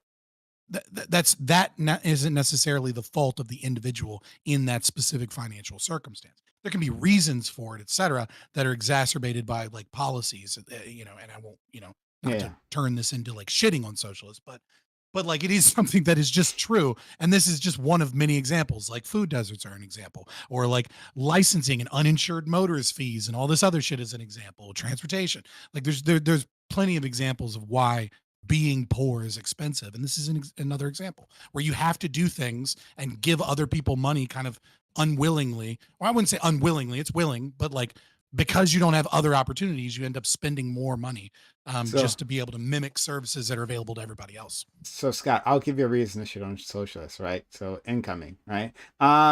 So like one of the reasons why a person might be unbanked is because they live like in a banking desert where you are in like in some small rural town or whatever, and because your town is poor and it's far away from like major metropolitan areas, right? And you can't get there because of the poor thing, right? One, banks just don't open a branch, right? A lot of small and medium-sized banks have been closing, right? Those branches are closed, and sometimes the business is closed, right? And so there's some areas. A lot of them are just closing because you can get a cell phone in everywhere in America and do all of it on your cell phone. So hold on. So okay, so I'm gonna have to just move past that for a second, right? Because okay, whatever. We'll move past that. Like so you don't even need like internet. You just get like a Verizon for like $40 a month and you're good. Okay. I'm gonna have to move past this. But the point is that people don't have a banking branches near them. So a solution there could be having a bank through the post office, right? Like post office banking is something that we used to have in this country, and it worked really well until it was dismantled. like some people in here, I know the usual suspects won't be in favor of this, fine, fair enough, but would others in here be in favor of postal banking to better serve individuals in these random areas, especially like for instance getting loans and stuff? Can you explain why we stopped it? Because cell phones, Scott already said, right? Like an example, Chime, for Are you talking about post is office? The post is an office? entirely online bank. Yeah, I was gonna say. Which one? What are you talking about? Be more specific. Yeah, yeah. Stop what? Why would we need post office banking? Like, what wasn't it stopped for a reason? That's basically what I'm asking. Yeah, sure. To for instance, to provide loans, right? To provide low cost loans to individuals who may not be able to get that through the regular banking sector. They are there are horror stories of individuals who have been locked out of banks. Like banks will just like close your account. And there is it's a while ago since I read this article, so I don't want to get anything wrong here. But like a bank can kind of just like decide that you aren't a good customer, and they can like close your bank account. And then once that happens, like if that's the only bank in your area, that makes it difficult. There are certain functions where you need to be talking to an actual local. I get that, but we have online banks now. Like I open a Chime account. There's no Chime bank, and I actually have a USAA account, which there is no like in person bank for that. So Can I like, ask? I use USAA, and everything's online. So Yeah, let but me ask. there's like certain banks you have to go to for services. But yeah, like, Right. there are What I'm some saying services is, that you There's kinda also have to banks do that you don't in need to go to person. for any services. Right, so There's the banks that point are I'm entirely online. exactly. So the point I'm making is Yeah. kind of the one No, I you agree. already made, Scott. Is like, why No, would we need the postal bank when people can just go online banking? Also, just to be clear, the postal bank was like you could leave your money with the bank, and like you could like secure your money with the post at the post office for a period of time, and then like government bonds occurred, and so like the service was redundant. So like it's the same. It's just they're just bonds. You're just talking about bonds. Like that service really never went away. Like the post office wasn't a bank. It was just a place that you could store money if you didn't have anywhere else to store money, and they would hold on it for you, and you could like buy like essentially bonds if you wanted to as well. It was And a that cash service is bucket, basically still basically. there. I agree. We should Yeah, it massively wasn't expand the services that are offered. Yeah, 100%. right. But you're making it seem like they used to do banking and like and now that and we stopped and it was wonderful. It's like no, we had government bonds in a different form and we still do. Okay, That's yeah, not the sure. same All right, thing. then we can. But like in other countries, then we have postal banking, right? Like actual that have all those functions, right? So like we have these things in different nations, and it gives access to everyone uh to these banking services, right? Uh, and it provides money for the post office in and of itself, right? So the post offices do lots of things in other countries. So don't just like deliver mail. They do lots of things. So it gives revenue for the post office, and beyond that, low cost loans that aren't. How would it give revenue to the post office? For the banking You talking about services. loans? For the banking, yeah, well, part of it, yeah, part of it. Okay. For various banking services. But anyway, Hold on. you can. Oh my I'll- God! I'll- Why does everyone feel like they need to interrupt me? No, I will olive branch you. I will agree to this. I will agree to allow the post office to be a bank under one condition and one condition only, which is that it doesn't engage in fractional reserve banking. That the only way that this specific bank works is that it does not give out loans based off of money that it has in the bank, but is instead a place that you can put your money and that you can do transactions from that actually is a stopping force against inflation that is caused by fractional reserve banking and caused by the Federal Reserve that is constantly making all of our groceries, all of our rent, all of our things get more and more expensive because of this loan out piece. And if the state wants to take that on, but doesn't engage in the theft that is fractional reserve banking via currency, and offers a model that doesn't do that, I would consider that an alternative that people could use if they were in desperate times for whatever reason, they can't get a cell phone or whatever, and they can use that, but that there is another option out there that doesn't engage in the form of theft that we see in our current banking system. Go ahead, Gibbs. So actually, I kind of want to give something that's probably going to support a little bit of what Prime is saying. So I work with like new businesses on a day-to-day basis, right? And there does seem to be some kind of disconnect between like new business owners and like how much cash someone needs to start a business. And I would say the average starting amount a person needs to get a new business is about $200. That doesn't sound like a lot, right? But for some people, $200 cash in hand, where they can open a bank account, pay to get like an assumed name, and then pay for a couple other like little minor like bureaucratic things to get this like done right that and then pay for like services so they can start taking uh credit card processing payments and whatnot. That is like that $200 to initially start a business, like that's just like a phone business or an Etsy business. That is a pretty large hurdle for some people, like just to have $200 fluid cash after your bills. And so for when I get the idea of the government coming in and like making it harder for these people to do these things, and Cash App has made it easier for people to start businesses, don't I don't think that's a good thing personally, but I do want to point out that Prime did have some kind of point with the banking desert like comment, because like if you don't have $100 in your bank like in hand, you generally can't open a bank account to say like Wells Fargo or something, right? Like that's like the minimum they'll take to start something, and that's a lot for some people. And beyond that, right? So, What services are you going to do though? beyond that, so like people underestimate like how much having a local bank, right? A person that you can go and talk to that like is within the community, like the value of that. Because like these individuals are making decisions on like how the bank spends their money, how they give out their money.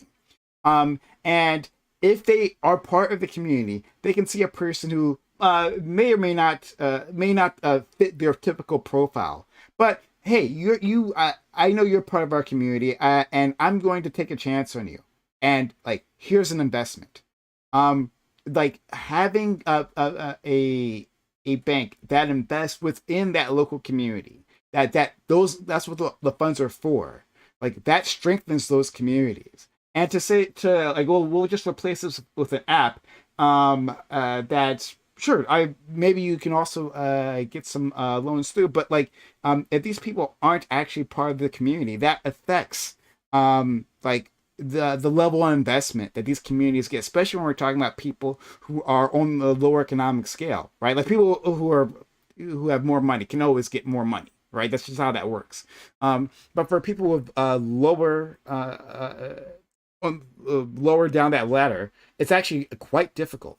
So having an actual person to talk to, go ahead, Yeah, that lives in the community. Go ahead. Okay, so if I can try and condense this, the thing is you see an issue, and the issue is that the current system of using apps and the current market where apps are more profitable for banking institutions than keeping up branches creates areas where individuals have to drive a long distance to a point where it may no longer be economically feasible for them to reach the bank, right? That's part one. Do you agree with that premise? Yes, sure. Prime. Okay, Yes. so I agree that is something that people may value that the market doesn't necessarily value. I'm not sure that it's the biggest problem in the world, but you personally value and think it would be positive to have more banks in these communities where people can go and talk to human beings. I guess that, I mean, that's cool that you value that. It doesn't necessarily seem profitable. What is your presumed solution to that is to make the post office a bank, which I don't think is actually going to solve what you believe to be a problem, which I'm not necessarily sure you've sold as particularly a problem, right? So Because I mean, the community obviously doesn't value it enough to fund it, and therefore that money is going somewhere else, which means like technically do they it's going not somewhere value where, enough to fund where it? it's more desired. Sorry. Well, Right. can I add Yeah, something? that's go how first. markets work. Well, you go first, So- and I'll go. Yeah. So I want to add something to this, because part of what everything you said kind of has some truth to it, right? But there's another thing you're not factoring in, which is it's enabling people like me, Like, this is literally what I do for work, right? One of my biggest market is new businesses, right? And now I would not call myself a nefarious actor. I go in there and I try to save these people a bunch of money on their services as long as I'm making something, right? And then I like grow the businesses. Now, there are a lot of people that are predatory in the industry that I'm in, right? They go in there and they What industry genuinely is that? I mean, I do business to business sales. I sell like 28 different business services. We're not going to go into all the details on it because it's a lot and it's really boring. But I do a lot of sales, right? And this is just one of the businesses I own, right? And so we go in there and we try like we help a lot of these people in. And so we do a stand-in almost for a bank. We're like, hey, okay, need to get this, you need to get this, you need to get this. Now there could easily be people like taking advantage of it, signing the contract instead of us just giving them the information and be like, okay, once you have these things, come to us and we'll sell you the services that you best suit you versus some of these people like, oh yeah, if you sign a contract, we'll help you set up the business, and then they fuck these people from life. And so you're creating the opportunity whenever these people don't have access to legitimate banks for like secondary party people that like come in there and like basically entrap these people in bad business deals, almost like a timeshare, you know. Like once you're signed to something, it's hard to get out from under a timeshare. Same thing. Once you're signed to something with like a bad business operator, you're fucked. Like I don't understand. Okay, if I was going to start a business, whatever the business might be, right? And to the point where I needed business solutions sold to me, right? As okay, opposed you, to just you like need one off the I'm not jump. talking about like right, like I mean like not necessarily like, I'm a Twitch streamer, I'm a YouTuber, right? And I created an LLC so that like taxes would be easier. That's not Right? what I I'm mean like talking a about. legitimate business. Yeah, no, I'm with you. Right? Like if I'm going to start a legitimate business that where I might need property, where I might need like all kinds of services to like manage all these things. Just do like a Why the barber, for fuck instance. what, right, but like, why the fuck would a banking desert be a problem? Because if I'm going to put in all that effort to do that, why wouldn't I just drive an hour to go to like? Why? How am I creating a special circumstance Because for predatory people to come in when I could just where like an hour drive should not be a problem Because for what you're someone that's missing is got it's that not level the of hour commitment. drive. It's not the hour drive that's causing the banking desert. The banking desert is for people that don't have that initial investment to go to the bank and get these few things, right? Like part of it might be the drive, and that might be the literal definition of that. But like I also think what a contributing factor to this desert mentality would be that they don't have the $200, they don't have the $35 to pay for the assumed name thing at the courthouse. They don't have the $100 that put in a bank account to start, just like free, and they don't have another $75 to pay for the other few like bureaucratic things that you need to do with the government. What Like percentage of your market is people that don't have $200 that are starting new I businesses mean, that you're a selling lot, business a solutions lot. to? Is it It's a even 1%? it's So probably hold like on. 30, So 40%. well, hold on. So 30-40% of your market is people that don't have $200 to their name Yeah, because starting a new business, and you're selling them business solutions, and you claim that you're not predatory. so like I'll sell them I'm not buying that. I'll sell them like a Not phone. buying that at all. I'll give you an example, like a business service would sell like a $200 business, right? It would be like we'd sell the little like little swiper like a Square does for their like thing, and we're gonna be much lower than Square, right? And then we Listen to this predator talk about that little swiper he's selling to touch this little business that he's abusing. no, it's not because if they're selling at This guy's 2.27%. autistic, I'd have isn't you he? back, Toyota. Yeah, I don't know, but versus like if I'm saving them like basically hundreds of thousands of dollars a year in credit card processing fees, they're obviously going to come back to me later if I offer them Yeah, but the another part service. is you're the part now that is their obstruction. How? Because I'm going to keep them at fair pricing, and like I think that good business creates You're more selling business. them something they don't need. It's I don't sell them anything stupid. they don't need. You're That targeting would mean they people would who fail. don't need it. You're just you're putting fake things in my mouth. Like I would not sell I'll put something a to lot them of that different don't things in need. your mouth. I bet you would. That's good, but that's Okay. not what we're talking about So right now. I but- want to. I do actually. I want to spend. I don't want to spend time on this part. So I'm just gonna move past. Right. So I'm trying to assist my friend Gibbs here. Right. Like that's. I don't have a stat on specifically the not having $200 to start a business. I don't have a stat for that, right? But it rings Right. true. It just seems like maybe you shouldn't start a business if you don't have Yeah, $200. well, I don't know, maybe. Well, it depends what I kind know. of business it is. Seems They, a like little some irresponsible. businesses like take very little like startup intro, money. yeah. But in any case, right? But I'll leave that part alone, right? Yeah. I gave but- an example of that, right? but Like hold not on. a real business Oh, with property yeah, and sales. please. Thank you. All right. So the reasons why you need like these bank accounts, right? Like or the reason why some people have trouble like keeping a bank account. One is because again, being poor. It's all centered on being poor. poor individuals have trouble meeting one to be able to open the account, like our friend Gibbs said previously, but two, also being able to maintain that minimum balance within the account. And if you don't maintain that minimum balance, you have high fees.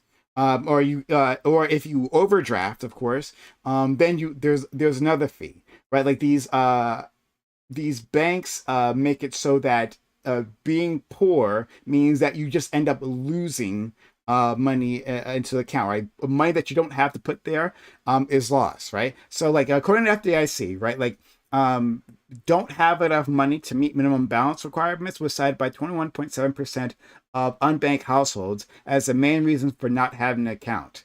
There are so there's that, and like the alternatives are more expensive, right? So like Cash App, like we said previously, becomes more expensive. If you have a credit that like falls below, like if you've gone, you have like enough unpaid overdraft fees, then you can't open up a new account, right? So you guys are saying, well, just go to another bank. Well, you in some cases you can't, right? And then there are some banks that are trying to actually to deal with this particular issue, right? Being the second it's a second chance banking, it's what it's called, for individuals who've had trouble with that in the past. And apparently I've never heard Chime before today, but apparently Chime is one of those banks that's doing that. But those products tend to be like more expensive. These things, that's like Can you connect? part of the issue. So I'm hold on, trying to follow you, almost but can you connect this? Sure. So sure. So the point is that like when I'm talking about using postal banking, right? It's a banking service that doesn't answer to shareholders, right? That doesn't need to be making an absorbent profit, right? You can set the amount of profit that the bank can make. So that means the financial products that it offers are cheap, right? And if the goal is not to make profit, then the products delivered can be more accessible to everyone. So it's not simply a matter of like, where do I put their money? Everyone here, right, in this call, has enough money to put within a bank account and not have any issues. But like for many other individuals, that actually is a problem. So that's why I'm talking about things like postal banking. Go ahead. Can I talk? I just wanted to add in real quick, and I just thought about it, that I do think some type of government banking does make sense. The reason why is because online banking, I just noticed, how do you say, online banking doesn't is not accessible to everybody, especially with like homeless people that don't have internet access all the time everywhere. So maybe having postal banking makes sense because these homeless people can just go to these and store money versus like keeping it in their wallet, and then because homeless people get robbed all the time by their fellow homeless people or just people.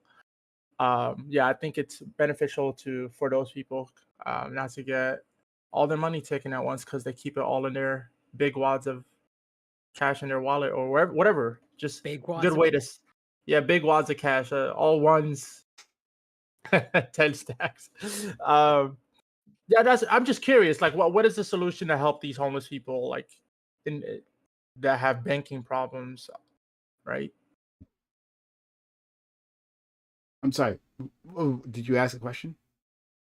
He's No, asking you, yeah. It was basically a rhetorical question. Like the answer would be like postal banking, or I would like to hear a counter argument. I'm all ears. Why it would be a bad idea, like to help homeless people, like with The banking. reason you're not going to hear a counter argument like in favor of this is because the people in this room largely would like to like privatize and really take hold of that industry, and having like a centralized bank that is beneficial for just civilian use without. Well, you cutting out at the end. But I did hear Liberty Scott say he was okay with a public bank as long as it doesn't have fractional whatever. Fractional I said, reserve I mean, I banking. said I would. I mean, obviously, no. I mean, like Toyola in his trolling and insult laden description isn't that far off that like ultimately I would want everything privatized because I'm an anarchist. I don't want the government doing any of this shit. He really but got you. I said, right. I mean, but I said in the meantime, I would accept it if it was not fractional reserve because it would be better than our current banking system in terms of liberty and not deflating the dollar, et cetera. So it would be less of an abuse. Yeah, I don't. There's a couple of issues I see here. So The lesser of two evils, maybe.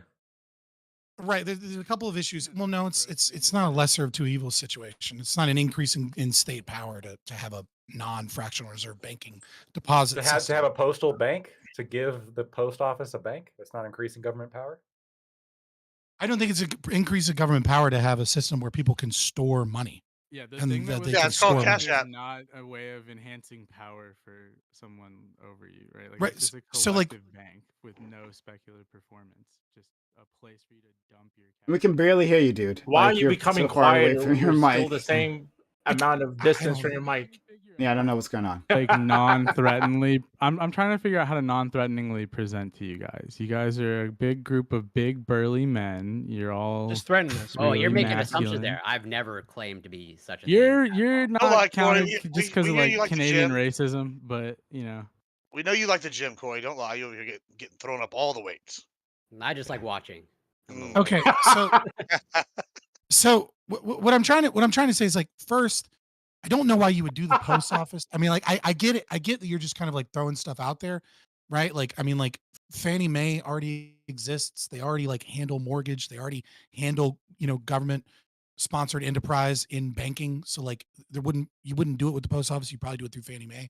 But I don't care. I mean, with that's the fine. delivery system. Yeah. It's not really like, it's not right. That's just me being kind of nitpicky, but Yeah.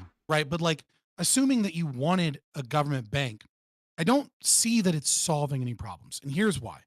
The concept of the problem here is, what's wrong, Prime? Sorry, I'm looking at something else, but please go ahead. Okay, sorry. So like the problems that have been identified here. Problem number one is banking deserts.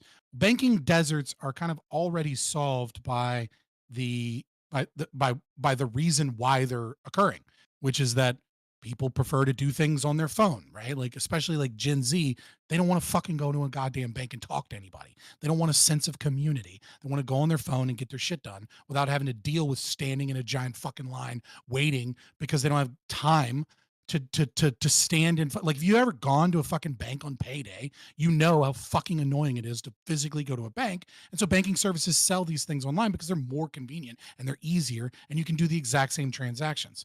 Now, yes, if you're talking about mortgage, or you're talking about certain things like that where you really need to sit down, yeah, you can go, you might want to go into a bank to discuss those more complicated things. But driving is not a big issue there because you don't do those But things Scott, that's for not daily true. banking. That's not true to Wait, some hold on, degree. Fabian. I would agree with a lot of that. But I want to put one caveat in there. The problem with the online services, and I think this is one thing that you might be missing. Overall, I think you hit the nail on the head with a lot of that. But there's one caveat that really fucks this, and that's like, say I want to use online services to cash a paycheck, right?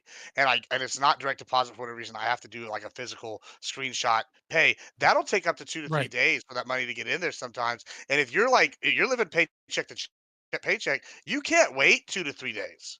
And that's something I think you need to factor in. But like overall, But the same is true if you do a physical check at the bank.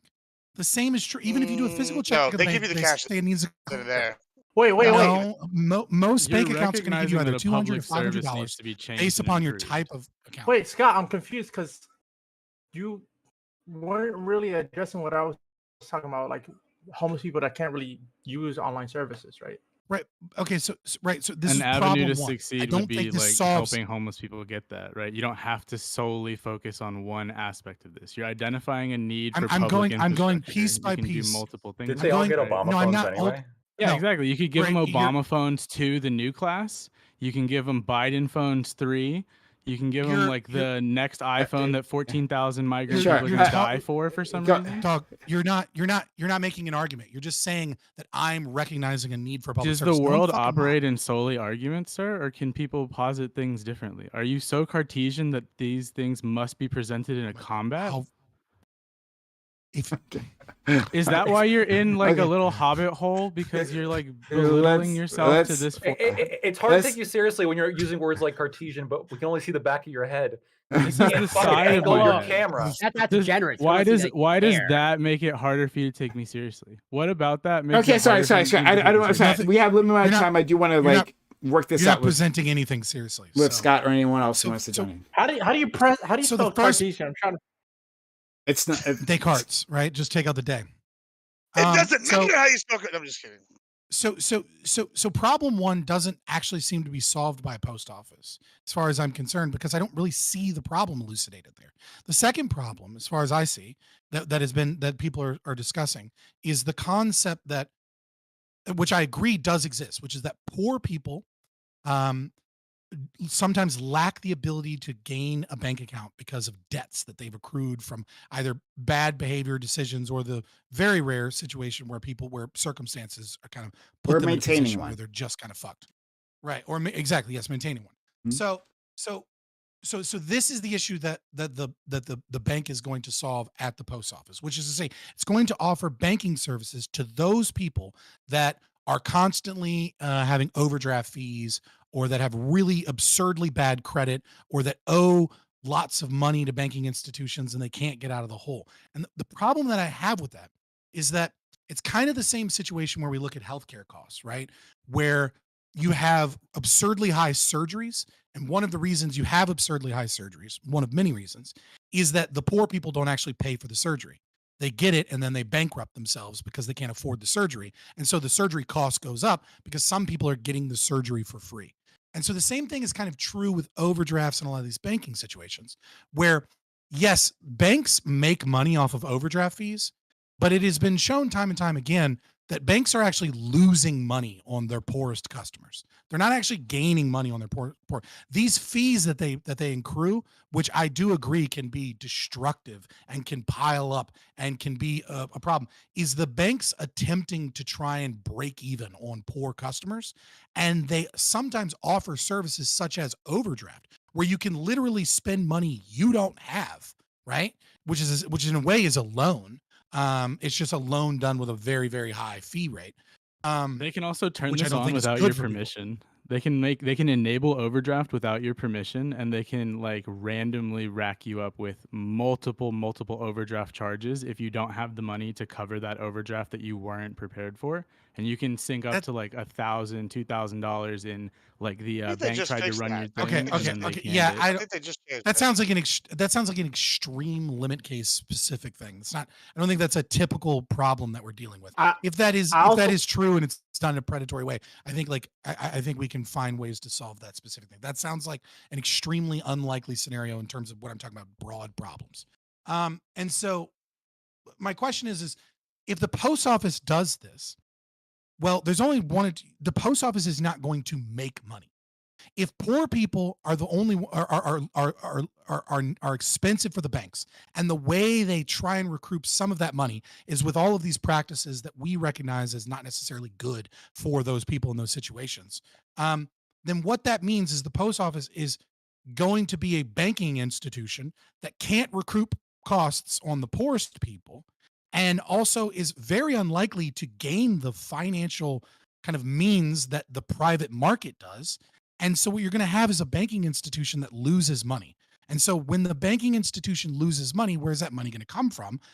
Well, it's the same fucking problem with every goddamn government program that occurs. Is that Yeah. we're going to tax people more so that we can have these services offered to poor people that aren't that by and large are in their situation because they're not financially responsible enough to be able to bank correctly. Sure. I don't see that as your overarching as a point fixing fuck poor things. people? I mean, sometimes, yeah. What is your Yeah, so- overarching point? Okay, so you So- guys are clearly identifying the need for some sort of social institution to be either No, I'm not. created or revamped, right? No one said not that. all of you are, right? One of you is very vehemently against all of this in every way, shape, and form, and there's no contribution to be made other than just postulating things he can add to the conversation, right? But the rest of you are having a conversation about what could be done for poor people, which is admirable. And you're noticing that on some ends of it, poor people have limited access to resources like online at all, right? Not just the banking, but the whole, like no porn, dude.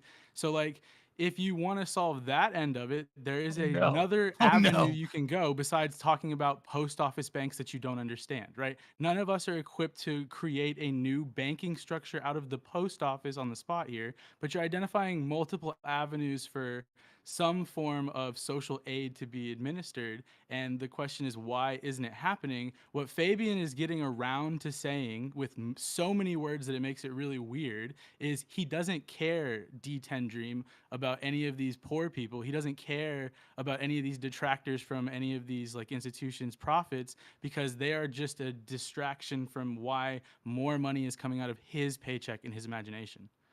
That's not true. I just realized something. Hold on. I was called out. I'm gonna be very quick. I'll be very quick. So first of all, no problem. Your argument is there is a problem. We can't come up with whether or not that these systems can or can't help the problem. But I assume as a default that government that yes you are. Shut the fuck up. I think you just kind of have a weird like. Are you divorced by chance? I am indeed, yes. Okay, so I'm not. Right? I'm in the opposite of your situation. I'm actually trying to rush this so I can pick mine up. But this type of behavior, like everything being an argument, is preventing you from hearing. We're on the debate panel, brother. No, we're just on a panel, brother. We haven't started a debate yet. You guys are like guys at a bar watching Jerry Springer talking about how you're a little bit better than that. How stoned are you? I'm real stoned, and like it's not helping at all. Like yeah. So again, your inability to know what an argument is and to try and look, it's not an argument anymore. You're coming to my side of this. It's no longer an argument. We're just chilling. It's my inability. It's my social aptitude. We're not arguing anymore. It's lower stakes. We're happier. We're vibing. You're not capable of. I'm trying to figure out which one of us is retarded. Which one of us is incapable of maintaining this relationship? I don't know. I'm taking a leak. This is so fucking childish. Nothing to do with age. I can't tell if you're just too stupid to understand what's going on. Owner in Seattle. How are you, sir? How can I help you? Would you like me to deepen my voice and talk to you manly like? Okay, all right. So I was hoping that this could be excused by childish. Why were you hoping that? Because I understand that for because it would be less brutal. Right. Yes, I don't know. What type of brutality could you bring to this table when you're having trouble remembering the out part of breathing and the up part of blinking, dog? I don't know. I'm in some ways I'm stupefied by your idiocy. No, you're stupid. You're close. You're almost there every fucking time. Stupid, not stupefied. Right, yes, I agree. Great wordplay there. I think maybe you should take the advice you gave me earlier in terms Mom's of spaghetti. Yes, Mom's sorry. spaghetti. Okay, sorry. I do want to, because I actually want to engage. So I'm just going to quickly address the the argument, and I'll just ignore him, I guess, because he can't seem to shut up long enough to even understand what he's arguing. And so the argument that is presented by Toyola, without all of the trolling, stripped of all of that, is that the government must do something to solve the situation. He's saying that everyone is identifying the need for some form of government intervention. And then when we bring up issues of said government intervention, he says that none of us are qualified or capable of being able to critique said intervention. No. We should just He's accept trolling that the said fuck out of you. intervention. I do. Sorry, I just, that's fine. I just do want to say No, you your literally point, did that, but it's okay. Because I do want to respond, because I want right now to make sure he goes first next time. engage. Sure, I'm you want to just have me trying go to find first? Sure, what- no problem.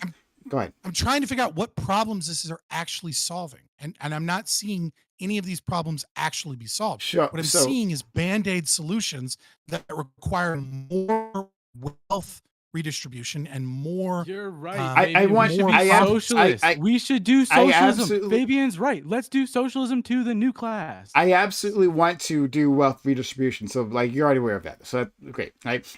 That's so a great part place of to leave it. the My great girlfriend is at thing the about door. having I a gotta government go, guys. bank. I love you all, Fabian. It'll work out one day. Part of the benefit of I see you do want to. Did he fuck off? Okay. All right. Well, He said his girlfriend was here, so Girlfriend he being had at to the leave. door means Well, you have I to leave still the don't- panel. All right, so I still don't feel I like I would never wasted much invite time. him again. That's the end of that. Did you invite him? I will never invite this him again. But all right, so Oh, good. um, sorry. Part of the reason why it would be good to have a government bank is because what I said before is that they don't have to make a profit, right? That's not their overarching goal. Is to make a profit. So I don't mind, of course, obviously, like them running into a deficit. No, that's fine. But I think that a bank such as this, the one that I'm thinking of, would actually be quite popular because like I said previously, those the financial tools they offer will be lower cost. So like you could have a situation where you don't have overdraft fees, right? You could just like not have overdrafts or not allow overdrafts to begin with, right? Which is what a lot of people prefer. I called my bank. Yeah, I mean, you can get that at basically any credit union. This was years ago. I called my bank. And asked them to like just not overdraft. Don't overdraft, right? Like in case that happens again, please just don't do that. And like the customer service agent literally laughed at me. I was like, well, of course not. Of course we can't. Of course that's not an option. Oh, okay. Well, thanks so much, right? Well, no, that's an option at basically every credit union. And having low cost loans and any other of the services, right? Like in eliminating fees, all those things you could just get rid of these things because the point of the bank is not to make money. And because that's the case, right? And people eventually compare these products, and individuals will, there may be plenty of individuals who flock to this, not just the ones who are desperately poor. So I'll put that out there. Dream, go ahead. So you think banking is a right? Sorry. I guess that's what I'm getting. Sorry, what did you say? I think banking being a right, I don't know if that's what I don't think, of course it's not a right, because there was a time where banking didn't exist and it was okay. So I think banking is beneficial. I think there's utility to banking, but doesn't mean that it's a right. So further than that, I do think not having all your money on your person is helpful, especially if you're a homeless person. You don't want to get robbed. That's just like a red flag. Hey, rob me if I have all my money with me. So I do think a bank would be beneficial in that way. And I just thought about it, like online banking is it's not really good, not just because of internet access, is because as a homeless person, a lot of the transactions you do is cash based. So like from an online bank perspective, there's no real way to put your cash, like dollar bills, into that bank account. So you need to like do like check deposits, and that's a barrier of access right there. So I just want to help homeless people. Like that's my perspective right now. I want to help them. So like, what would be the best way to help them? Besides a federal bank that is at least at I mean, one city. What keeps you from getting a bank account? Let's start there so we can understand the problem. Why is it that you're incapable of getting a bank account? I would think because somebody's homeless, they don't have a home address. Like I think having that doesn't matter. So you can have a bank without a barrier. I didn't know Absolutely. that. I thought you needed the only thing that stops you from getting a bank account at a credit union, right, is the inability to open the bank account with a certain amount of money, which is usually $50 or $100, right? And then which if you ask any homeless person in a busy town, you can make $200 in a day panhandling, right? So you can make that in a day. The second thing is that you owe another bank money. That is what will stop you. And how do you owe a bank money is that you had overdraft fees to a point where you can't pay back, which is to say that you spent money that you didn't have at another bank over and over and over again. You collected overdraft fees. Now, a lot of laws and a lot of changes have come out in the last 10 years that make that scenario of like 2,000 fucking dollars in bank accounts a basic impossibility. It is a very, very, very rare person that does not have, that has over a couple $100 worth of overdraft fees at a bank. Because at this point, if you go past $100, $200 in overdraft fees, they just cut it off anyways. And so the question is you can't get together a couple $100. Or option It's- 2 is that you're an it's saying illegal that- immigrant. It's saying that That's you it. typically do need a home address. That's what it says. You typically need a physical address. I just checked it. There are plenty of banks that you can go to without a home address. That is not a necessary for all banks. Yes, I mean, you might not be able to it's get just one some bank obstacle. accounts. Most bank accounts. Right, but we're talking about you can go, like, it is not that difficult to get a credit union account. It just isn't.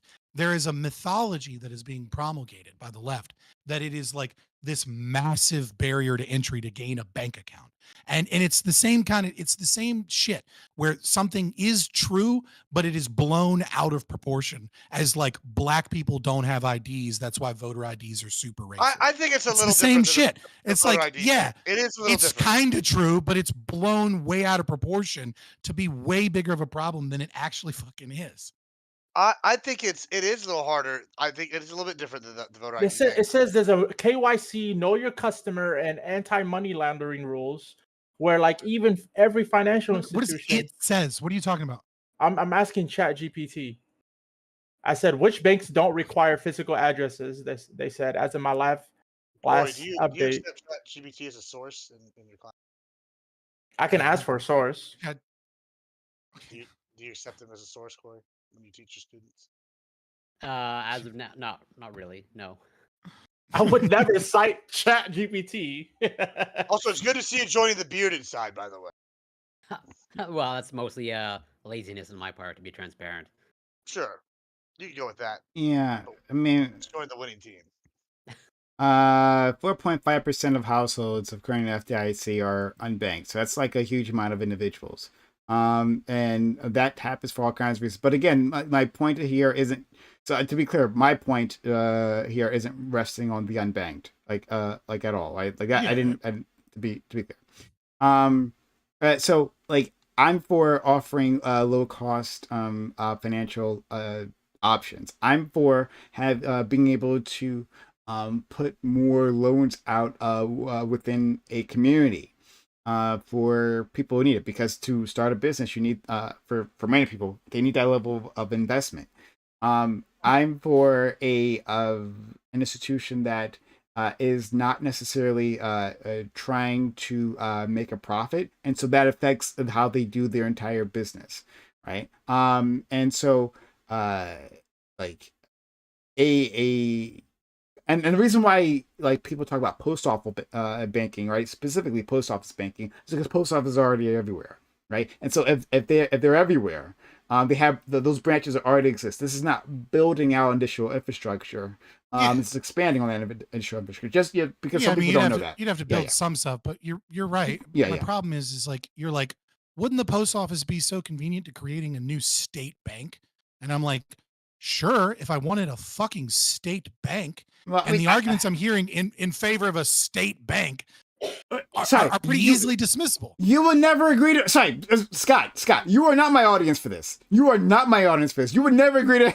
I get that, friend. I understand that this is not your bag. The only people that are like pro state bank are the far right and the far left, right? Like fascists. Yeah, so I've been talking about state banking for a long time, because state banks can actually invest in their communities, right? Like, well, I think it's either North Dakota.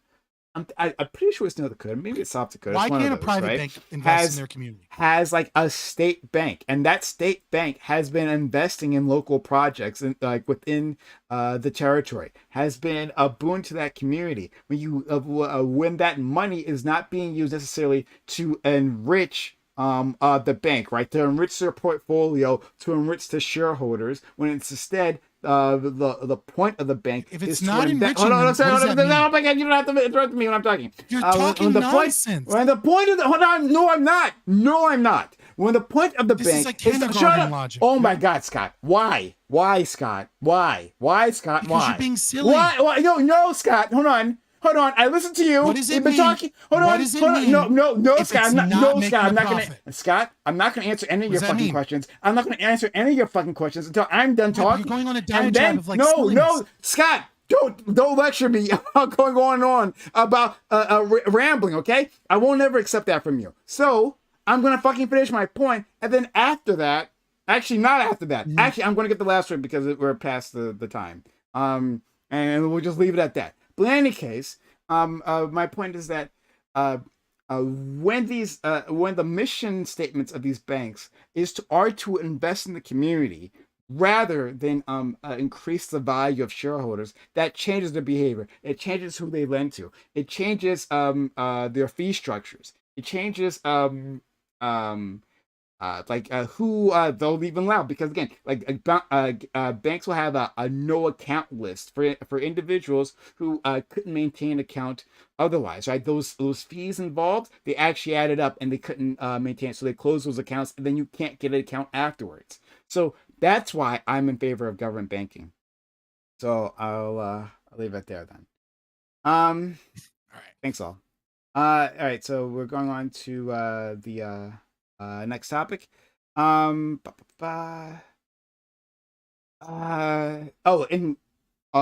if you enjoyed this conversation so far, right? Then consider joining the channel by subbing to the channel, gifting bits or gifting subs. That allows all this to happen. So consider supporting this community so I can provide you with all of this, right? And provide you these guys, and we can yell at each other, follow Nork and threaten brown people with drones. That's entertaining. Every week, really.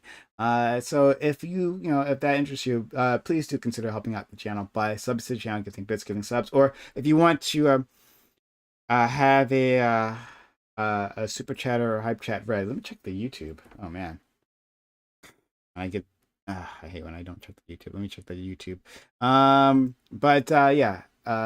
Consider supporting the community that way. Whenever I don't check the YouTube is the only time that anyone ever gives me any money on my YouTube channel. Let's see if anyone gave me a super chat that I consequently missed. Of course they did. Of course they did. All right. Thank you, Lawson. I don't know when you did this. Oh my God. No, you did that a half hour ago. Okay. Lawson, thank you for it says 9:33, so that was a half hour ago. It says I was paying 3% on credit charges for almost a year and doing 5 to 10K charges a week. It was a pretty wet bite out of my ass. All right, so thank you for the $10 super chat that I missed. And then Lawson also says put that $10 towards his credit card with a $5 super chat. I shouldn't give these people money. He said you're too late. I already unsub. Fair enough. He says, are we actually thinking of banking? That banking is even homeless person's top 100 problems. I think it could be actually a big problem. Actually, Lawson, I think it could 100% be a big problem. But Lawson, once again, I'm sorry, I missed you. Bank is where you put your money, and these people don't have money. This isn't their problem. I'm sorry. What? Are you kidding me? What do they want, though? You're What not do they serious. desire? He's not serious when he says that. I'm kind of serious. I think Lawson makes a good point. I don't know. Like, food seems to be more of a priority than banks for these people. You're thinking of like Majin, thank you for gifting us up to Blinky, right? He's got me, even though Lawson has abandoned me for good reason. Shout out to Lawson, Majin. But do you think we're just talking about the desperately poor? A lot of people are unhoused. Another unword, right? A lot of people are unhoused, but like have a full-time job, and have kids, have cars, right? But like they just can't afford housing, so they have money to put somewhere. Okay, they're homeless, right? I just hate these fucking terms, like, person of size, fucking like. It's a George Carlin bit, right? Like manhole attendant, you know what I mean? Like person hole cover, like they're not like they're homeless people. Okay, so homeless Person hole people, cover. That's they're funny. homeless people. They're poor.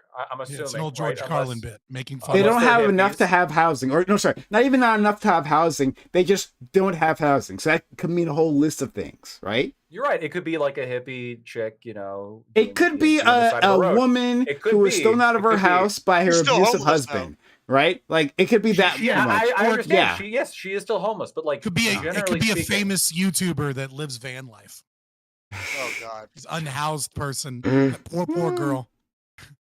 Generally speaking, though, I think this is a community in which banking is not my my priority, especially when, like, again, Cash App is available. With like literally, this was the topic. Like, they can get Cash App. Now, what if they don't have phones? Well, then if they don't have phones, okay, I'm not sure that like the banking institution is going to be what they should really be focusing on. They can't even get a fucking phone. Remy LeBeau, thank you for the. See, I saw it immediately. Remy LeBeau, thank you for the 99 Remy cents. fucking Is that Australian? I think it's X-Men Australian. guy. No, Remy LeBeau, isn't that That's the fucking Gambit. Yeah, Gambit? Yeah. yeah, Remy LeBeau. Yeah, Gambit. That's his name.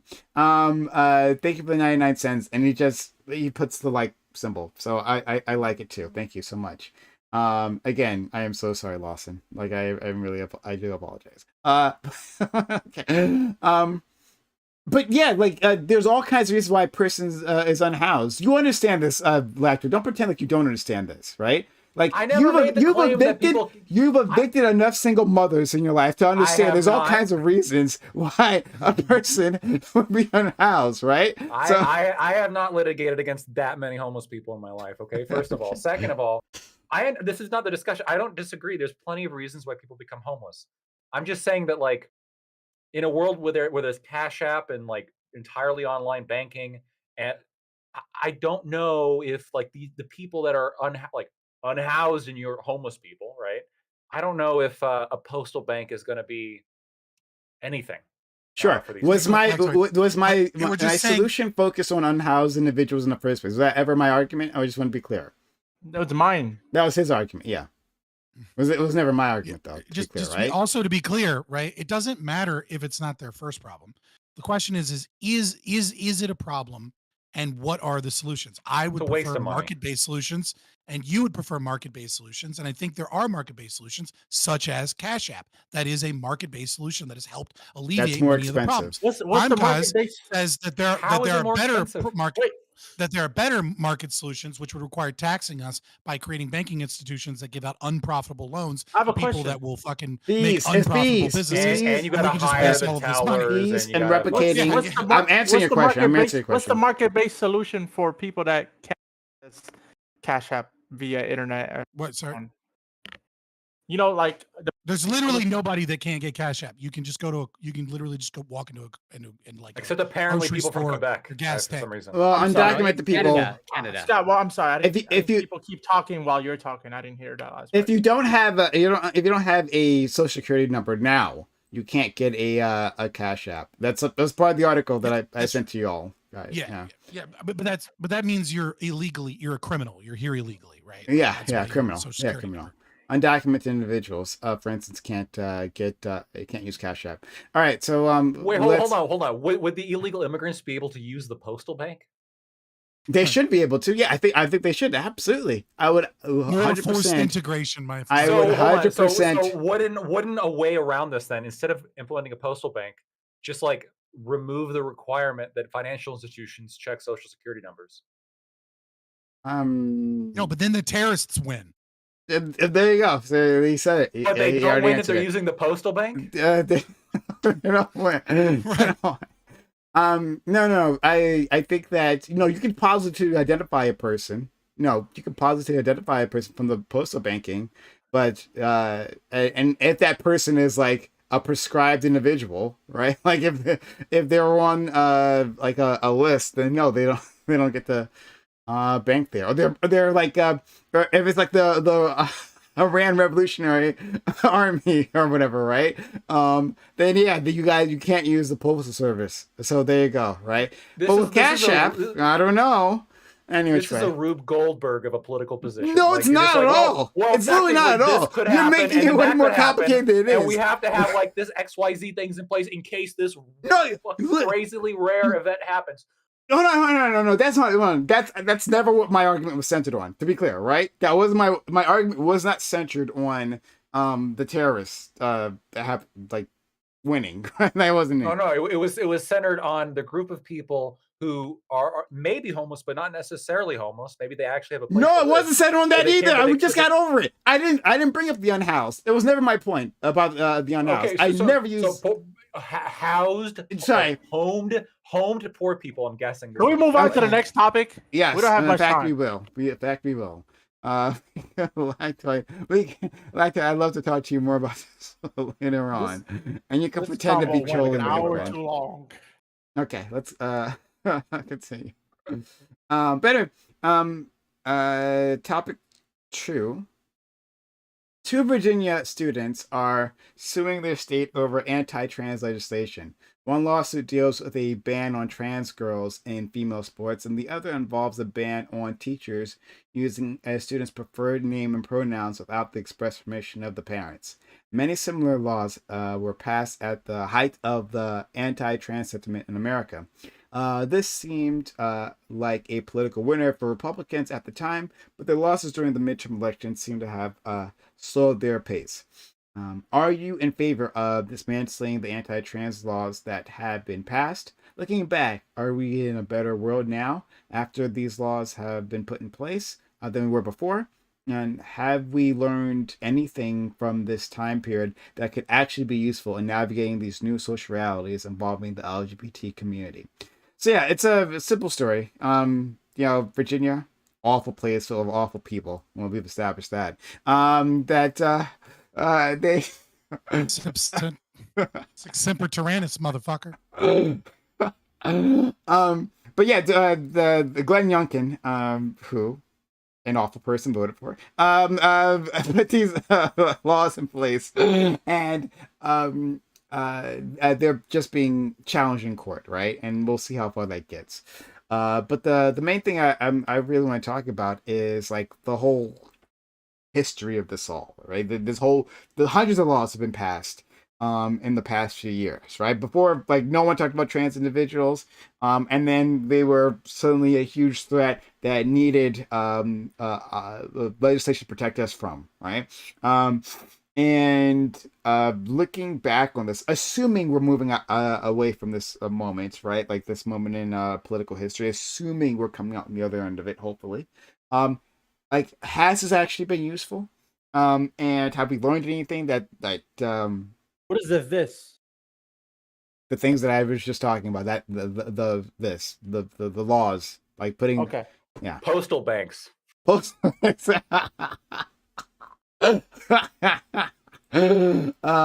yeah, so Entire corpus of anti-trans legislation, as you put it. yeah. So you guys got it, right? You guys smart. Let's go to our friend Lactoid. So for me, it really depends on the specific laws. I'm not going to just say broadly every single law makes sense or is just or I agree with it or I think it should or shouldn't be illegal. So getting into a little bit of specifics, there's a couple laws that I think are pretty based and pretty cool. So some of the laws that I do like include the regulations requiring that a child's parents be involved in decisions and be updated and educated on what's happening with their own child, and then getting the parents involved and them consenting to how their child is spoken to and referred to in school. I think I'm all for that. Certain restrictions on puberty blockers or estrogen treatment or other forms of uh, hormonal treatment for minors, restrictions on that. I'm in favor of that. Banning pornography from school libraries. I didn't think that would be one of the fucking issues at play, but apparently it was. So I'm very fucking glad that places did that and got rid of porn from elementary school libraries. Sick. The laws against sexualized drag shows that had children arrive at them. Tennessee passed a couple statutes against this. Super glad that happened and that those were passed. Now, so I I keep going on, but generally speaking, I think these laws are like the most common sense and should be obvious. Now, where things get actually a little bit more dicey, and I'm open to have my mind convinced in this either way, but I do think that banning trans women from sports should be legal because women's sports as a category is exclusionary anyway. It's inherently exclusionary. You're saying no men allowed. You could, in fact, to get around this, you could just simply say like, "Oh, it's not women's sports; it's cis women's sports," and then we'd be playing a fucking language game, which I think would be a waste of time.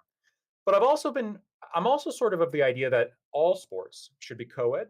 and and also there should be no age differential either, and everything's on an elo system. So like you would have like the old disabled people playing with the children at like sports with the children, and then you would have like women playing with high school boys, and then like at the very top you would just have like professional level male athletes. I think that's kind of what would make the most sense to me. Like just League of Legends it, or chess it, right? Just purely an elo system. The article also mentioned a teacher who got fired for not using somebody's pronouns. I'm actually more in favor of this. If you're a public employee and you're given a list of job duties and you refuse to engage with them, you probably shouldn't be a public employee. I can imagine how if we say, well, no, if you really don't agree with it, then you shouldn't have to do it, how this can lead to a slippery slope. And before you know it, we have cops, doing shit that we don't want them to do. Yeah, thank you so much. Much appreciated. Let's go to Scott. So first, I'm not sure if I owe you $5 or not, but I figured I'd read this super chat. $5 of this is to say, Fabian, to say, yes, we all need to think about the one-legged woman who needs a loan to buy a unicycle. The other 5 is because it would have went to Prime's OnlyFans addiction. She really loves you, bro. $5 more, should have muted. And that's from Peacecraft.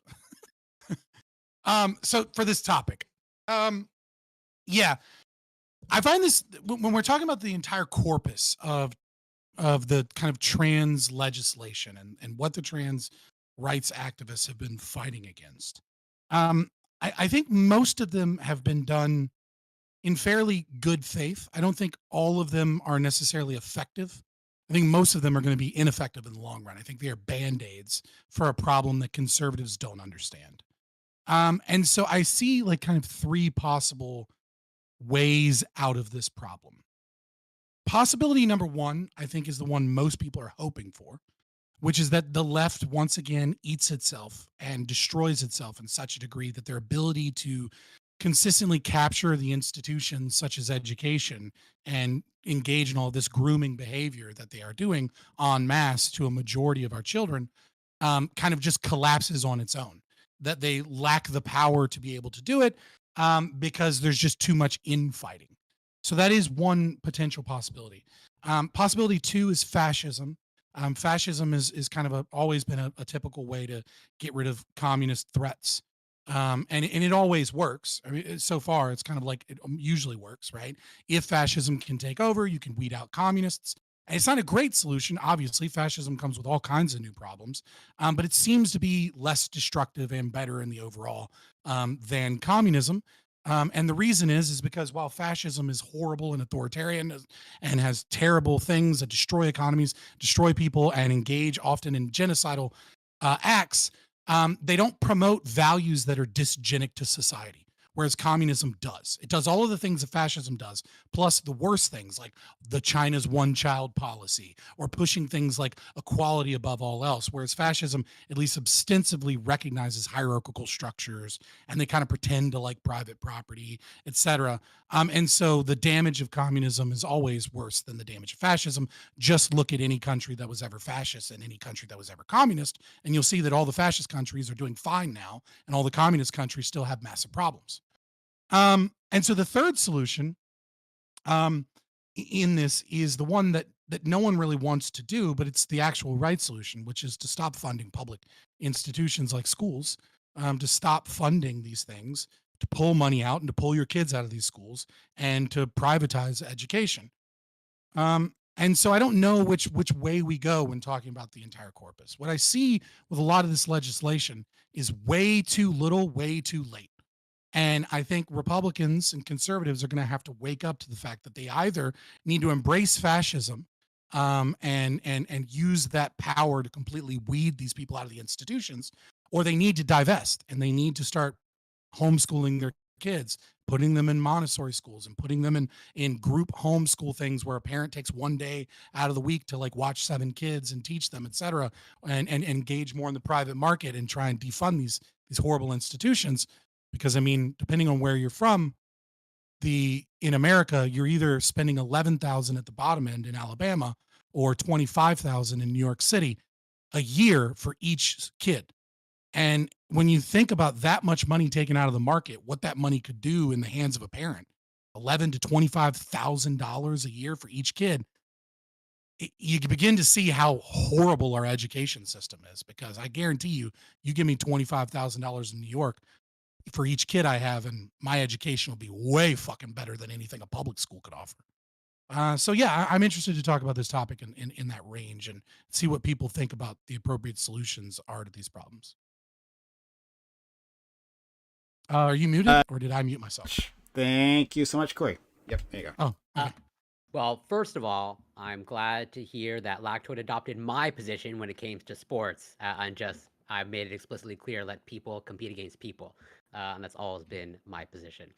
But yeah, for this specific prompt, so I also agree with Lactoid in terms of like taking on a legislation by a legislation basis, and like so for this, so I think broadly on the whole, do I think we're in a better place? I would say lean towards no.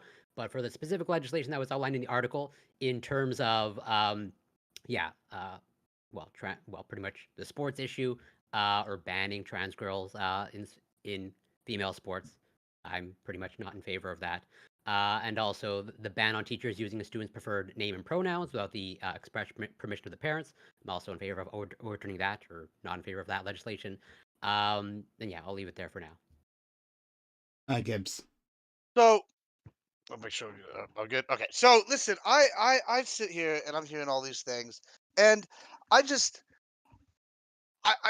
to me, when I look at this, first off, when it comes to sports, we've already made a protected class when it comes to sports, and that's women, right? Women were already a marginalized community, et cetera, right? And to some extent, what Lactoid says about the ELO system is we actually already have that. It's called men's sports. If you're good enough to play at a men's sport level and a woman, you can go and play in the men's league. There's women D1 college football players that have made it pretty far. There's, women like in other collegiate sports at a high level D1, like there's no reason a woman couldn't be on the Rams tomorrow if she was good enough, right? Like same thing. But however, we've made a protected class because we need to protect women from people that are genetically built different than they are, right? And we can look at examples of this in like Phelan Fox when she's put 3 women in the hospital. We can look at examples like in Texas where a trans athlete dominated women, cost multiple women scholarship opportunities to win, and like so we harmed women there. And we could look at all sorts of myriad of weightlifting examples in which trans individuals have broke women's records and really pushed women to be more marginalized within their own community. And we need to protect women in this regard. Now, personally, I don't care what people do in the privacy of their own home, but I do think that parents should know that if their kids are exhibiting these behaviors, unless there's some sort of like they think they're gonna die, which I mean, even then, I'm kind of, I don't know. I feel like what's the status of what where people are gonna measure like, oh, like the danger of this. I feel like parents have a right to be parents and know what's going on with their kids. We would generally expect parents to be like left in the dark as something that's like, hey, your kids are doing something that are the opposite of everything your family goes against, kind of thing. Like, I mean, or even if it's not something they go against, I mean, I feel like parents have the right to know or what their kids are. They're the custodians of these children until they're 18. Gene. I think the most base take so far I've heard is what I've adopted as well is the ELO system for every competitive thing. I think is just the thing that makes most sense is that the top athlete, if you're good enough to be in it, you're good enough no matter what gender you are, whatever the heck you identify.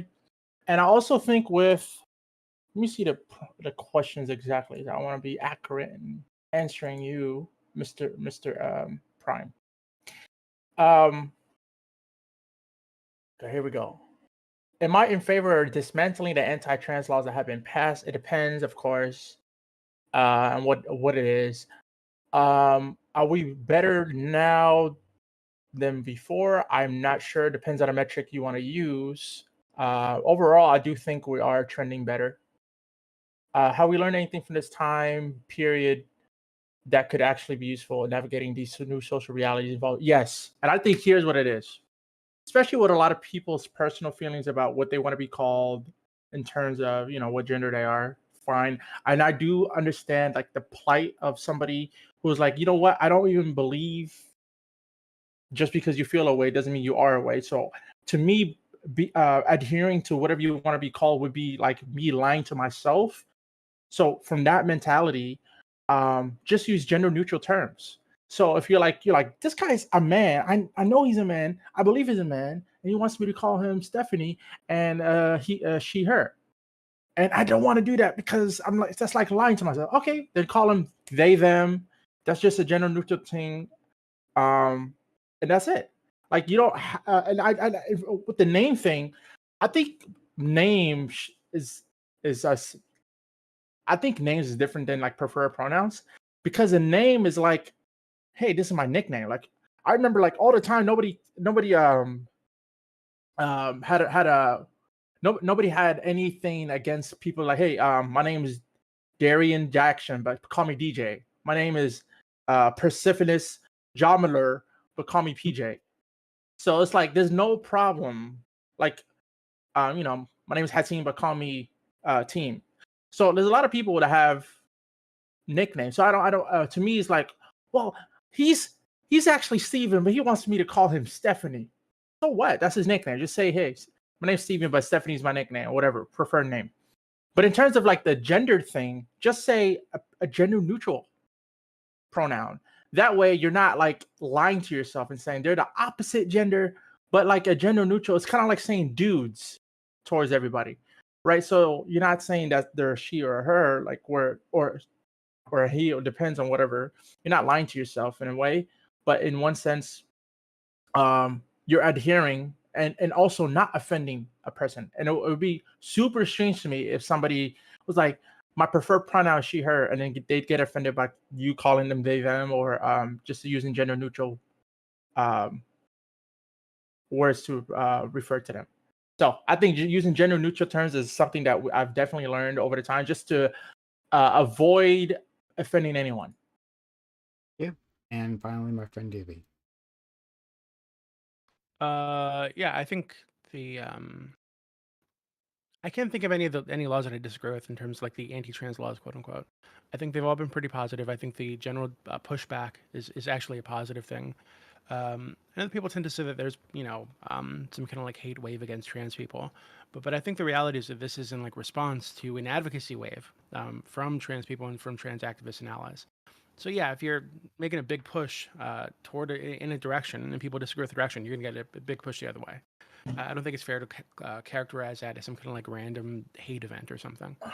So yeah, I think right now, I think especially at the start of the trans ally activist wave thing, I was really worried about the direction that the country was going, the direction children are being pushed. I think, and these days, still a bit worried. So I think there's a lot of things out there that need to be addressed, but I really do think that the pushback on the conservative or Republican side is very beneficial to at least slow down the train that was going. Okay. Open to go ahead. I want to start with the ELO system. Just one thing, real quick, before we go into this. That may or may not be good, but that first day bronze is gonna be real rough, right? I mean, like you get like Pride Mike Tyson against a 120-pound nursing student, or maybe like a Special Olympics kid versus like I don't know, Ray Lewis going across the open field. That'd be a real bad day, like day one, bronze rankings. But yeah, on a real note, like I do be kind of hit the nail on the head there. I feel like there does need to be some kind of slowdown. I mean, like it does feel like there is some kind of like agenda and there's some concerning things because I mean, what is the trans population supposed to consist of? Like people worldwide, right? Like it's Slow supposed to be down like of one. what? Could you be more I specific? feel like What there's exactly? like an agenda, right? So like look at Mhm. somebody like for example, I'm gonna use Megan Fox example. She has 3 kids that are apparently transgender. What are the odds that you have like 3 transgender kids at that point? Like what like isn't it That's one like person? luckier Hold on. than winning the lottery. Right, yeah, that's so like is at that point is it that they're all actually trans or is it that you brainwash these kids and you're like doing basically child abuse? And like I think that's a real question conservatives are having and that I would because ask the question of, is this information coming from the kids or maybe the parent? And also, what is the age of the kids? I mean they vary, but they're young. They're pretty young, and I mean, they've all said it like in interviews and stuff. I mean, I have concerns because I mean, it should be like 1% of the population or some real low number, and all of a sudden, this one person's got three, and you're seeing a rise of this like nationwide. It seems like there's legitimate push, and then parents like and conservatives aren't even allowed to like know that their kid's going by a different name that they named them, and like aren't allowed to know that they're going by different pronouns all of a sudden, and maybe like, hey, maybe you should talk to your kid about what's going on. Like, oh, that's taboo. Don't do that. We need to hide this from the parents. Like that seems concerning. And then, like I said, I think women need to be protected, and women are the ones like getting their rights crushed in this, like all around. So Well, so can I then ask a quick question? Just to everyone that is in favor of this ELO system, before I get into any other shit, right?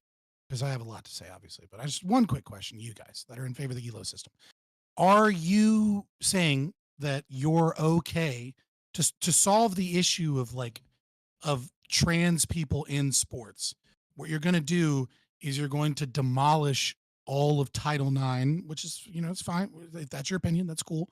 I'm And Canadian. you're going to make sure that women, sorry, but you're going to ensure that women no longer have their own divisions, and which means they're almost certainly not going to get any opportunities for scholarships or any, like just completely get rid of female scholarships because there's going to be no women in the D1, right? Like with the exception of like kickers in football, as Admiral Gibbs pointed out, right? With a few relatively few exceptions, there's going to be no one there, and so because of that, the shit show that will be D2, D3 of like mixed gender craziness that will occur in that regard.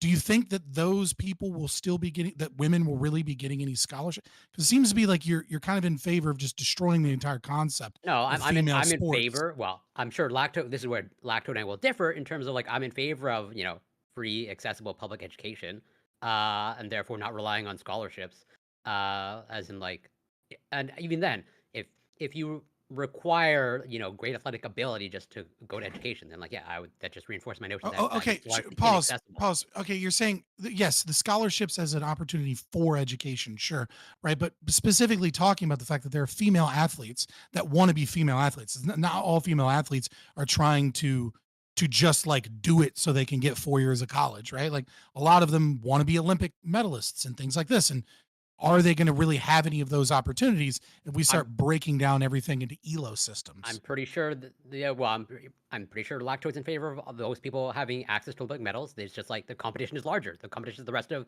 whatever who wants to compete. You're ignoring the problem. So I'll address the I'll address the problem head on. Okay. Firstly, I don't think the problem is women not getting into college as much these days. Two, this is affirmative action. You are advocating for affirmative action right now. These women are not. I'm not good advocating. enough. I'm asking you. Sure. Okay. Fair. You're asking. I'm against. You're asking in a way both. that makes me. Yeah. Okay. You're asking in a way that kind of made me think that you have a position that you probably don't. Yeah. So Sorry. Internal critique. Yeah. Mm-hmm. So I believe that women's sports is just affirmative action. And so when I'm thinking about it at like the competitive level, the idea that somebody just like gets a freebie when they're not as good on the merit, which in this case is whatever sport, winning whatever sport or whatever competition it is. I mean, they even have fucking women's leagues for chess. Like the level of craziness here is because of like this concept of diversity and equity and affirmative action. Like this is the goal here. Now, there is one argument that I am sympathetic towards, and that's an argument that was just raised and that I found out about, which is women might not feel comfortable competing with a whole bunch of sweaty men, which I can understand. Yeah. Okay, that's like the one argument, just from a sexual comfortability perspective. I can understand that argument in terms of like women not winning medals. I have no sympathy to that argument. The reason they're not going to win the medals is because they're not good enough. I'm sorry.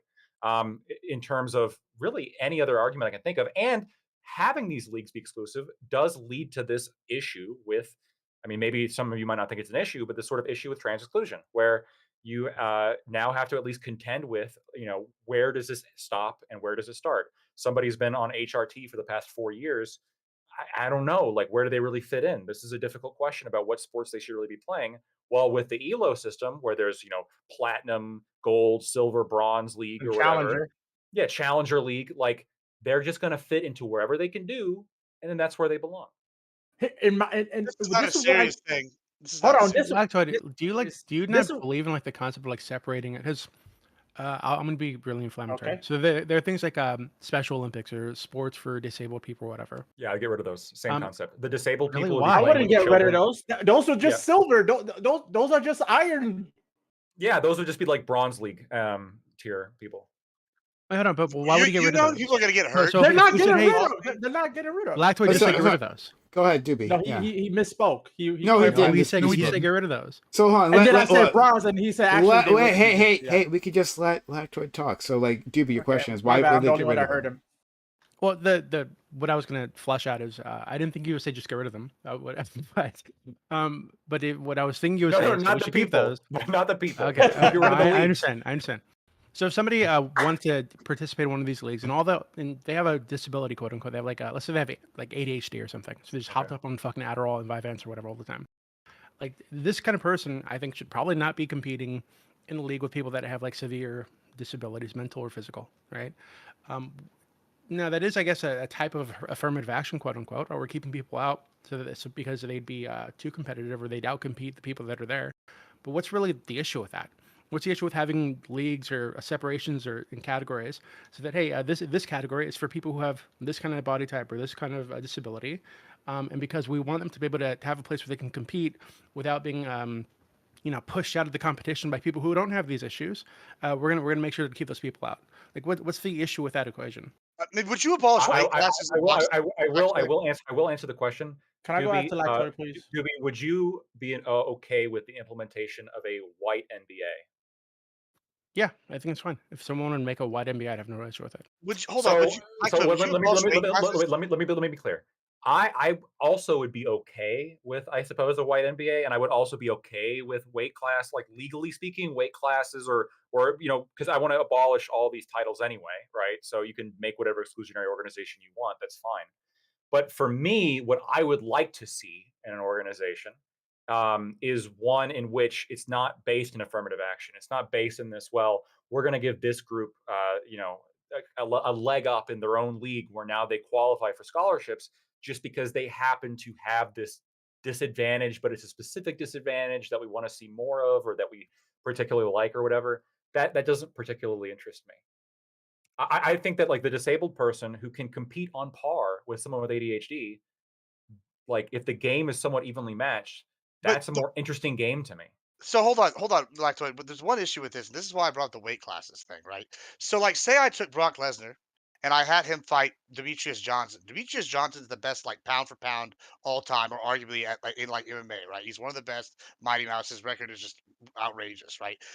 If they were to fight, most people would probably say Brock Lesnar's going to win, because even if Demetrius Johnson uses the right techniques, it's not going to matter because the guy's got 160 pounds on him and he's going to be able to power through those techniques, right? Now, that's why we would say this guy's the best in the world, right? Pound for pound. And we need things like weight classes because, yeah, one guy might win, but that doesn't actually make him the best in the world. You can do There's elo like- systems within weight classes, though. You can still have weight classes and have an elo system within those weight classes. The elo system is about more so like identity based, like I identify as a woman, I identify as a man. So we can eliminate the elo system for that, right? Like, so many What's problems the with it. benefit?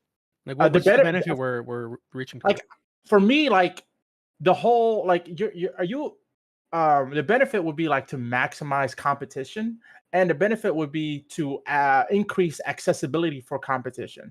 So anybody can compete with anybody if you're good enough, and we would see the most competitive people play against each other. And even if you're not competitive, the competition that you're in is still going to be competitive because you're not being smurfed on. Right. So like a lot of trans people who go into like the female sports smurf on the other competitors and they just blow the other competitors out the water. But now with the elo system, you're playing against people in your own competition category. You're playing against other people. This is like not a serious. Of course, it's a pipe Trans dream. athletes smurfing is kind of funny, but hold on. Let me interject here. I think you guys are kind of viewing the problem the wrong way, right? Which is that what you have to first do if you're going to revamp an entire system of entertainment, sports, etc., you have to understand what were the functions and the intentions of these systems to begin with. And it seems like you guys are kind of taking on the nose, for the most part, that the point of all of these sports was entertainment. And I think the problem with that is that viewing it from that space alone, ELO systems probably seem fine. The problem You is mean that competition? that's not. Well, hold on. You're kind of getting there. The problem is that sports in our society serve a lot of other functions. And what you're doing now is you're kind of destroying some of those functions with these systems that you're putting forward. So why do we have sports? Number one, entertainment, right? That's fine. In no particular order. Another one is to give opportunities towards athletes so that they can be trained and so that they can learn skills so that they can engage in professional sports, to represent us in the Olympics or in the private market or whatever, right? That we recognize that, like, you can't take a 20-year-old and then just teach them basketball, right? Like, if you want a world-class basketball player, like, they got to start as a kid and they have to have those opportunities as a child as they go forward. Sure, not necessarily like exception that proves the rule is still an exception that proves the rule, right? Like, you can't, No, you're not actually, like most high level athletes don't start off in their specialty sport as a child. Actually, Yeah, but that's because sure, they're trying to figure out their but they're sport. still That's what very I'm saying. athletic, right? Like, yes, they're still running cross country, still doing track and field. They're still, playing baseball as a kid. They're learning kinesthetic intelligence, right? At a yeah, higher no, level than they would get from gym class, like, as they go, right? I do agree that athleticism is often transferable. That's why, like, Cuba is just full of great boxers, right? It's not because Cubans are genetically superior just for boxing. It's could that be. that's kind of what a bunch of them do, and that's where the Because opportunities are. And the then when they blood go out in sport. the world, like, right, it's like that's what they've been trained in doing. And so the other thing is that this is also an after school thing that we use to distract kids. This is something that we realize is a healthy behavior that we want kids to engage in, and we want middle schoolers and high schoolers to engage in so that they can learn certain skills, not just from the athletics, but also so that, like, single moms can put their kids in basketball or baseball or choir practice, whatever, after school, whatever interests the child, so that they can pick them up, so that they know that their kid's not getting home in a bad neighborhood at 1:30 in the afternoon and mom doesn't get home till 6 p.m. There's a lot of other things that are going into sports, and it seems like this ELO system is like this tongue-in-cheek way of solving trans people in the sports by just, like, creating this entire new system that I think doesn't properly address all of the reasons that we have sports It's not a serious answer. Well, throughout thing. Like, it's just, there's a lot of problems to this that it's not solving. It's let me creating new respond. problems. Let me respond to this. So I understand where you're coming from, and when it comes to those kind of goals with sports, Mhm. I don't even care about implementing the ELO system. What I'm mostly concerned about when it comes to implementing the ELO system is when it comes to when there's genuine financial interest on the line, right? So we talked a little bit about scholarships. Mhm. I mean, in my mind, yeah, if it's like an after school program and you want to have a girls' league or whatever, I got no problem with that. But now we have Title IX, which mandates that women's sports have to get XYZ amount of funding. Like, okay, now Mhm. we've got a government mandate. There's a certain amount of funding that has to go to this. When the female soccer team, like, isn't getting paid exactly what the men's soccer team is getting paid, like, it becomes a fucking movement, right? Or, like, if there is scholarships on the line, people who are just not as good at the sport are getting this sort of, and by the way, can't even draw the same crowds for on no measure of merit, really, are going to be nearly as good. But yet they still get priority access to this money because they happen to be born with this identity of being a woman. You're That's what addressing you're concerns me. addressing I agree. You're addressing professional sports outside of school, like, out, like, No, even and college, you're even addressing, college and high listen. school. Oh, yeah, and I was about to say, and you're addressing college, maybe in some places like football in Texas or something, right? You're talking about high school, but high school sports really aren't a fucking thing except for, Fair. like, in specific areas, right? Nobody gives a fuck about your high school soccer team, basically anywhere. But yeah, people are watching some of the best high school football players in Texas and in certain areas, certain places. But for the most part, right, we're talking about college and we're talking about professional. And I agree with you there. I mean, my solution here really is that what we need to do is we need to remove state funding in college institutions and fully privatize these things. Because if a private company wants to create a base, if we just get rid of public sports and we allow private companies to do Little League, we allow private companies to do this, there will be leagues where there are ELO systems potentially, probably not, because I don't think it's a great system, but I understand your argument. I don't think most people will like it. There will be leagues where there are male and female situations, and there will be talent scouts that are there for the market. I do agree that Title IX and sex-based rights that the trans exclusionary radical feminists, second wave feminists, are screaming about when it comes to trans men in sports, and oh my god, the horrible thing of a dude's penis in a locker room, is really mostly coming from the fact that they have had a privileged position where the government has given them something that they did not earn, that they simply desired, so that women could have access to all the things men can have access to, whilst not providing any of the value that men are providing, which is the entertainment value. I do agree, I do understand that, but I do think also, like I said, there are a lot of other reasons that we do sports, and parents, I think, are especially when it comes to elementary and it comes to middle, parents are the primary source of income for these, right? It's not entertainment on TV. It's parents that are willing to shell out the money to make these systems work so that their kids can do all the things that they want them to do. And I think if we privatize that can be a thing. Our current problem is that we've created a system where women have these rights, and that was fine. Parents were okay with that because parents wanted their daughters to have opportunities. Dads and they wanted their sons to have opportunities, and they didn't want dudes beating the fuck out of women. Everything was great. But once Gen Z, as of 2023, 28% of them in the United States are identifying as LGBTQ plus, and 3% are identifying as transgender, so that fucking 1 out of every 30 is a trans kid now. All of a sudden, this fucking delicate balance is completely fucking destroyed, and people don't know how to deal with it.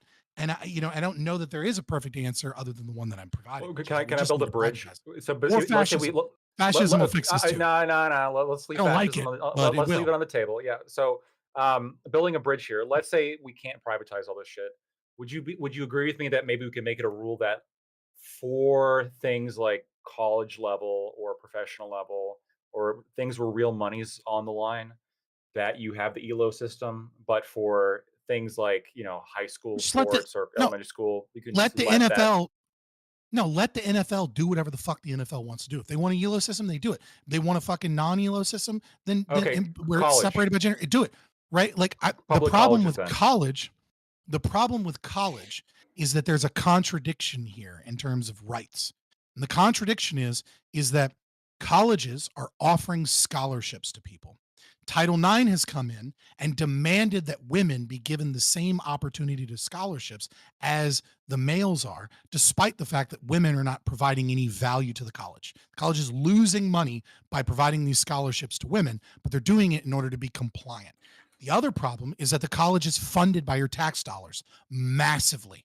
Even private colleges that don't take any public funding are still getting fucking public funding in some of their grants, even though they're not supposed to. And the other thing is that the entire system of college, student federal loans, are backed by the state and the taxpayer anyways. So even though like the money's presumably paid back at some point, assuming that it never gets refunded by any administration, you have those funds in there. So you have to solve that problem somewhere. Okay. The So, ELO go system doesn't ahead, solve it. Gibbs. All right, so I gotta say I really can't believe we're sitting here talking about the ELO system. It's really just a meme. Like the topic's basically right. Like is we're not moving to an ELO system. So I mean like I hate to be the guy like killing the combo, but let's get off that. It's not a realistic I'm situation. fine with that. Yeah, it's not realistic. What we do have is we do have women's sports, right? And arguably, women's sports don't make colleges a lot of money, right? There are a few exceptions, like if you have a really outstanding women's program in like basketball and volleyball, and some of them there are some exceptions. Depends on how big league you are, I guess. Like they can make it, right? The other thing I think you also have to factor in is we also have the Olympics. It's a real thing, and other countries have recognized that women and men have different leagues, right? And that's important because it takes pride that women can go and compete for the U.S. and that brings political power by being the best in the Not country. really. But I mean, To be debatable. fair, But Olympics has ruled in a lot of places to allow trans people in. They right. just have I mean, to and that's a whole certain debate. thresholds on The reason testosterone. I'm saying, yeah, and I mean that's a whole other thing, and I take issue with some of that. Is that women have been so women? These are the facts. Women have been given a space almost worldwide to compete in sports for most places, right? And now we're trying to change the definition of who's allowed in that special protected category, right? And this is actually physically dangerous to women, and I think it's unfair to women who have had to work hard to get to this and get even an interest or get their own separate thing, and like because they want to be athletes, they want to compete. Like there's enough people that have been Wait, shown interest in this where over is it time. physically dangerous? I'm curious. Where is it Oh, disproportionately I physically already, dangerous? I already mentioned Phelan Fox putting 3 women in the hospital in MMA matches, And and and But no, and Fallon, wait, and but in the Fallon men's Fox, division, wait. No one goes to the hospital in the men's division, and also they're forced to take on these fights against bro, their will. well, hold listen, on. Fallon Fox wouldn't be load with those particular women she was fighting against that broke them all the time. That's number one. If she's even that better of a fighter, and two, No. she was beaten by a woman. Fallon Fox was beaten by a woman. And there are still horrific injuries. I haven't watched a lot of MMA, but I've seen enough footage. There's still horrific injuries in the men's division. the Literal danger skin is battered. higher, right? Like it's higher. Like you can't If you're tell in a me. combat sport, I think you hopefully, No, maybe it's you not maybe the same. It's not the same, man. Like, If I, if, show me where it's different. Show me like, where it's different. Yeah, It's very it is simple. different. It's very Bone simple. density, like for one, bone Yeah, density. no, is bone show me amazing. where it's different in outcomes. I'm not talking about in terms of like Yeah. So Hopefully, like, the reason why we like, don't have these what outcomes is? is because How often do women, like cis women, like put each other in the hospital? Like, is this person actually that much more dangerous? I don't know actually. I can point to evidence that supports my claim, though. I don't have that evidence in front of me. I will give you this evidence, which is when you look at a combat sport or a contact sport like wrestling in Texas, where a trans individual ended up winning and dominated the same, like, quote unquote, weight class because they were physically had more muscle mass, they physically had stronger bone it density. doesn't But- bolster your. Were they disproportionately injuring Corey, people? It Corey, disproportionately- so here I can answer this actually. So yes, Fallon Fox had a much higher injury rate than any of the males or females. So why is that, and why is it that they lost? Because when you are in a contact sport such as MMA, there's kind of two factors here. There's skill, right, and then there is your strength, right, if you will. It's a lot more complicated than that. Obviously, we could get into the buyout. We could get into a lot of it, but there's a difference, right? So when you're fighting, and let's say someone has a lot of energy and someone's a great striker, some of that's going to be skill, and some of that's going to be their power, right? Well, their power. And when you're talking about trans female to male, the problem is that in an elo system, it's absolutely true. Fallon Fox can be beaten by women because they surpass her skill, right? But the bone density and the power behind punches and things of that nature are going to be much, much higher than any other woman, or any other female, I should say, in that division. And so what ends up happening is your concussion rates are going to go up. The fact that you might break a jaw, or that you might break bones, all these You're breaking assuming bones, 'cause that that's risk by usually going gonna to come from combat skill. sports to No. begin with. No, it's like, not. it's It's not. not So the so same first, risk. so first, it's not the same risk. It's a higher risk. But I understand Even you. if The it's high other risk, problem is, do if you deny the fight as a professional female fighter because you say, I don't want to battle against this trans person, Who might cut my career short? it is career suicide, on top of the fact that you are inviting waves These of things don't get activists and public. people coming after you. Okay, Like, so yeah, but if when- you say, I refuse to fight this person, that Okay, will when absolutely you go get into leaked, combat and sports, then and you guarantee when you it will go be when you hundreds go of thousands into of people combat But- sports, DMing her when to you kill go herself. Corey, into it's not combat just sports, combat when sports. I'm trying to ask the sorry. Let question Corey go. for Corey. once, when you go into combat sports, regardless of whether MMA, boxing, do you sign up for a particular injury rate or a particular concussion rate? Is that part of the equation? That's not relevant. That's not no. No, it is. So why does it matter if it's even if I grant you, which You sign up for risk. Yes, you sign I up for agree with risk, you. You sign up for right? risk, And you Do determine do whether or not the risk let is worth the actually reward. Corey And then get it out. the society that you Let live in, Corey I'm get it answering this out. question. Corey, did you get it all out? Well, Just I'll wanna let make him sure. go on his, rant, and then I'll respond. I want to hear out everything that he says. Go You ahead. do the best that you can to mitigate risks, right? And then there are some risks that you take on for the entertainment and for the value. The problem here is that if you are a female in Strikeforce or in UFC or anything, and it is known that you refuse to fight a biological male, because you have certain concerns about an increased risk of injury, you will be labeled a transphobe, and you will have hundreds of thousands of people coming after you and thousands of DMs on whatever social media you have telling you to kill yourself, you fucking transphobe, and massive harassment campaigns. So what you do is you recognize that you're going to have to just accept the higher risk, and you might get your skull fucking cracked by a dude that's not very technical and not even a good fighter. Why that does just it matter? happens to be stronger and bigger than you because you don't want to face career suicide or the harassment campaigns. That's not a positive. It's the It's same not reason something we you have should weight support. classes. Well, okay. First of all, okay, if we remove gender separation in combat sports, your option to refuse a fight, it just becomes the same across the board, and so it becomes a non-factor. Just as I'm pretty sure, I don't know for sure, but I'm pretty sure even if in the men's division you refuse a fight, that looks optically bad, and that's probably career suicide or is really bad for your career anyways. And especially if you cite, if there's a huge, like Brock Lesnar was like whatever, a very large heavyweight at the time, okay, I think greater than 260 pounds, and he totally fought many fighters that were like whatever 60-pound differential. If any one of those fighters cited, "Hey, I'm too afraid to get in the ring because there's a 60-pound differential," yes, that would be optically bad for them. And there's a reason why pretty much everyone that wanted to fight Brock Lesnar fought him because yes, it would look bad. Well, there's huge discrepancies all across combat sports. I don't see why you're citing this injury rate. You I sign up for will. risk. If you That is don't know that, obviously not the same. You just said that you why compared and is said it that it being would be different bad? Why is it being Can I different can I bad? jump in on this? no, Guys, it's No, not no, no, different no. bad.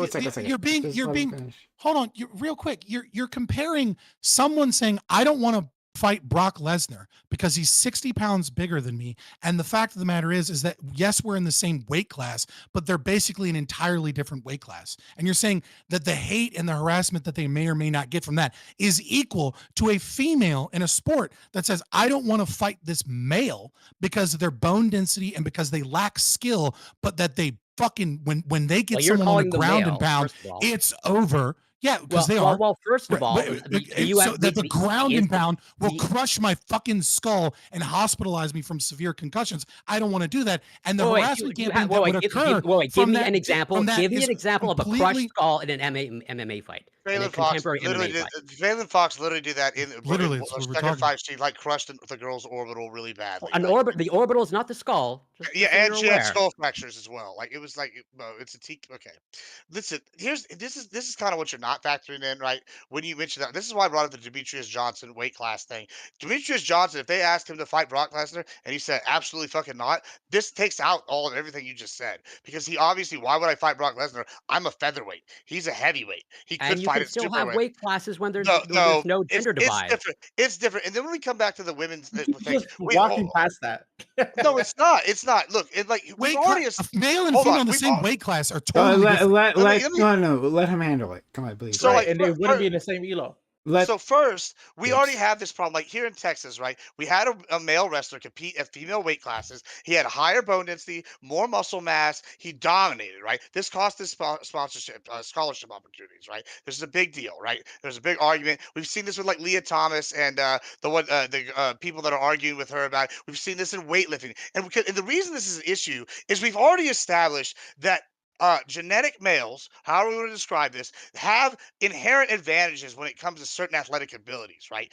Due to based on strength, due to based on power, due to based on the way their skull is structured to like take hits better than women are in certain aspects. Like this is all Narrow established hips, like scientific fact that like goes against women. If women are able to overcome these disadvantages, they can compete in the men's league if they so choose, right? Now, the reason why we made a specialty class is because we know this, and yet women still want to be athletes. All right. Now, instead of having this protected women's space where these people are genetically women who are competing against other genetic women, we're taking people that have grown up and have had the advantages of being a genetic male for an extended period of time and now compete in their class with an inherent advantage that inherently dangers them more than the assumed risk of competing with other females. Okay.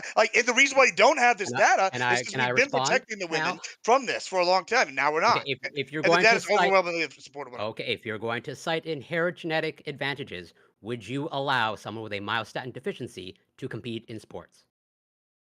Mild what? I didn't hear that. A Explain what that myostatin is, deficiency. please. That is essentially a genetic condition where I'll post some studies in the group chat. But these people they have huge amounts of muscle mass. There are some very interesting photos that, again, I'm going to post the studies in the Yeah, Discord like of like these children have like huge Bigfoot muscular Silva. development.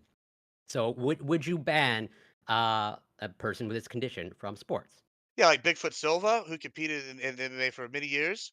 Uh, I don't know I if they think. had a myostatin deficiency specifically, Oh, but I know who he you're had like talking about. he had like gigantism or whatever, where he's like, That is not a myostatin deficiency. okay, well, then I Gigantism. don't know. He definitely got some inherent advantage from doing that. However, he was also competing against people that were already like his size. Like, I mean, like if they have like this advantage, then I'm assuming they're going to probably be competing at a heavyweight or whatever class. Like, that's why they have the weight So classes. What if then what if you it yeah. was And speed? So then What the if it weight was classes. what if The it weight. wasn't like a combat sport, or that it was a speed type of situation, right? Like the point is that with the elo system, you're not going to have any type of advantage or disadvantage. You're No, just yes, you going. will. Hold on, hold on, hold You're on, not. hold on, You're hold on, wrong. hold on, hold on, hold on. In the sense that you're going to be in a league or in a competition where you're going to be placed with similarly skilled people. So yes, there is going to be like minor points of advantages, like how a 1200 elo player in chess plays with a 1225 elo player in chess, and the 1225 does have the slight advantage. No, that's not what's Okay, happening. then explain. You're- Okay, so this is the system that I'm proposing. So Right. why do You're- you think it won't It work? doesn't work in it doesn't work in contact sports. If you want to do an elo system in a bunch of other sports, I mean, I don't think it's entertaining. I think it's silly. I think it's a meme. I And think I it we're getting does work. completely off I think topic. But hold on. let's just say it does. We It do does have an not elo work in system. contact We sports. already have an elo system in contact sports. Like no, they no, have no, no, no, no, no. What you're talking about, a genderless elo system in contact sports. Let me be clear. The problem with this system that you're proposing is Okay. that you're assuming that there's only one variable in terms of where you are rated, and that variable is skill. This is no longer true Hold once on. you have males and listen, let me finish. Once you have males and females competing, it is no longer just skill. And the reason is that the biological advantages given to a male can make up for skill. And so you can have similar elo win-loss ratios. And the thing is that you could be unskilled as a biological male fighting against females where you're not very good at takedowns, you're not very good at takedown defense, you don't have a very good guard, you're not very fast. But that moment that you do get a girl down and you get her and she doesn't have a full guard or she doesn't even have a side guard and you have your hips, your male hips on top of her shoulders, you can fucking murder her because you have male bones. You have a male weight, you have narrow hips that allow for striking in a way that women's hips don't, and you can hit so much harder pound for pound than a female can at that level, and it rocks fucking skulls. That's the fucking problem. Okay, let me think about that real quick. And I think the way you In fix soccer that is, and other shit, kinda, yeah. Like yeah, I was doesn't gonna matter say, that much. I'm just hearing this quickly. Number one, I'm okay with like saying everything else, elo, combat sports, maybe not. I'm okay with that. That's fine with me. And two, I think maybe you can have elo genderless, but also have it in a way that you can take account I mean, we have examples of people's like, muscle mass and bone density. So, like in a more advanced society This where is- we're more technologically sound, we Bro, would why are we say, trying to reinvent the wheel so much for this that doesn't solve problems? It solves I mean- one problem and doesn't solve and Okay, causes more. okay, What- Fairy what Queen, thank you for problem- what problem gifting does it cause? a sub. Thank you so much. That's really kind of you. Okay, I do want to hold on before we finish this whole thing on just the elo score. I did want to like I did want to like try to expand this conversation a bit. Doobie, you still there, friend? Yeah. Okay. You said that there were you didn't know of any bills that you weren't okay with. What about bills that say that trans individuals can't change their gender identity on like government IDs? Isn't the I think it's a little bit iffy because my understanding is that the government ID is supposed to be your sex, right? I think mine says sex on it. And if we're making the differentiation between like a sex and gender or the distinction, then yeah, if their sex is male or female or whatever, I think that's what should be listed. Do you think you're sure? I guess I would agree with you on sex if we are making that distinction. Though to be fair, I think in government documents they don't not actually making the same distinction that we do in these debates. Just to be very I think clear. when government documents say gender, they do mean sex. Yeah, I mean, I'm they looking were- at my yeah, so- driver's license right now. and Gender, yeah, it says gender sex. theory hasn't really existed as part of a major part of society until very recently. So all of the laws that were written, all of the documents that have been made, with some exceptions, were made in a world where sex and gender was the same fucking thing. Exactly. And transsexuals were just like some weird cross-dresser somewhere, or like a very small percentage of people. Agreed. That, like, you wouldn't so, make. yeah. So wouldn't like make so rules about. saying that like we're making that we, meaning me and you, Doobie, are making this distinction, but I don't think the laws are making that distinction.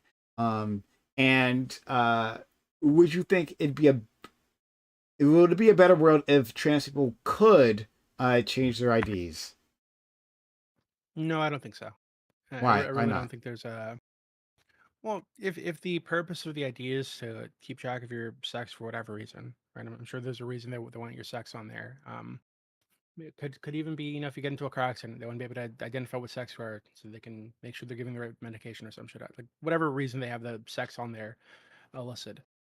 I really don't see.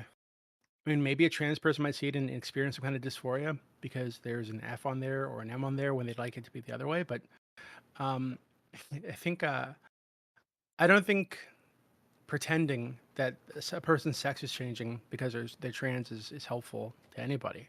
I think we can accept that they want to identify in a certain way, and you can be kind to people. But I don't think we need to pretend that they're actually like a female or a So male. it's not about the dysphoria of looking at. I mean, I'm sure it happens for some individuals that it simply makes them feel better. It's also about being safe. When you present your government ID to someone, right, be it you're a possible employer or a law enforcement agency or whatever, and it doesn't match what a person perceives, right? Then that causes a problem, and that problem can threaten their safety. So it's not I simply don't see how about that them. can threaten their safety. Sorry, go ahead. Yeah, I don't see how that could threaten somebody's safety. You So don't if see you were to how. present your ID to somebody and there was some kind of like, and it says for me, it says female or F, It's working and backwards. and I look like a dude. What's the danger to me? Right? Sorry, Oh, sorry. they might not So- believe that it's my ID. Okay, well, Hold I'll say, on. hey, yeah, I'm trans. You know. Yeah. One Okay. second. So you're saying like a trans male who was previously female? You're saying that like what happens if? Well, I was a- using myself as an example, right? So if Yeah, my I know, driver's of license course were to you have are. an F on it, of course, were to have an F on it, right? And I show up at a job interview or some police function, whatever, right? For some reason, I have to present this thing, and they look at the F on my driver's license, then look at me, and they see a dude. What danger is there? Like Okay. I So don't. for Especially when he explains, "Hey, look, I'm just trans." oh my god, seriously, people, like this is amazing. And maybe Doobie trolling me, so I'm not positive, but we'll see. Doobie, when we're talking about in employers, right, and you present that to an employer, the danger is losing your job or not being able to get the opportunity at all when you've been identified as trans. Now, when It's not a danger. yeah, it's a guarantee. But anyway, like But no, there there's no is. danger. That's illegal. Stop. I'm not gonna walk down this whole pedantic thing about what you consider danger. I don't care. I don't care. So There's no danger. yeah, Just explain the there's no danger. danger. Yes, no danger. Got it. Sure. But in any case, like being denied economic activities or being fired because of that is a problem. So there's that. Now, in terms of law enforcement, if you Like, I mean, I don't know why I shouldn't have to explain this to you. That like, if law enforcement decides to discriminate against a person, right? They can get violent, right? And you could be dangerous. Or if you give your ID to, what are you even laughing at, Dream? Like, are you like what I'm I saying, like, Absurd argument.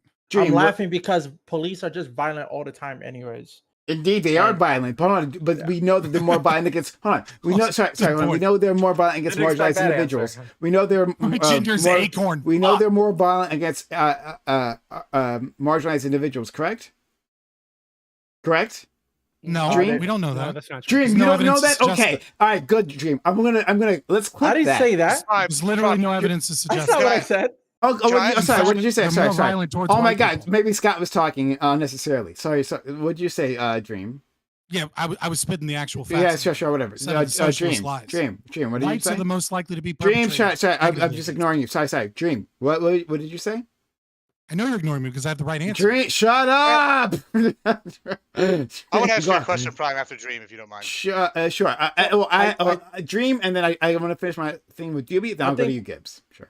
It depends on what metric you're using. In terms of just raw numbers, of course, the majority of the population is going to be subjugated to that. And in terms of disproportionate, it depends on disproportionate based on what? Based on crime, based on et cetera, et Sorry, cetera. marginalized. I'm not asking all that. I'm asking. You're saying Oh my bullshit. God. Oh It's my God. hilarious. Oh my God. Yeah. So I'm not asking about that. I'm Out of the asking park. about marginalized individuals. Are they more likely to face violence from cops, either physical Just violence raw? or maybe just Sure. being arrested more often?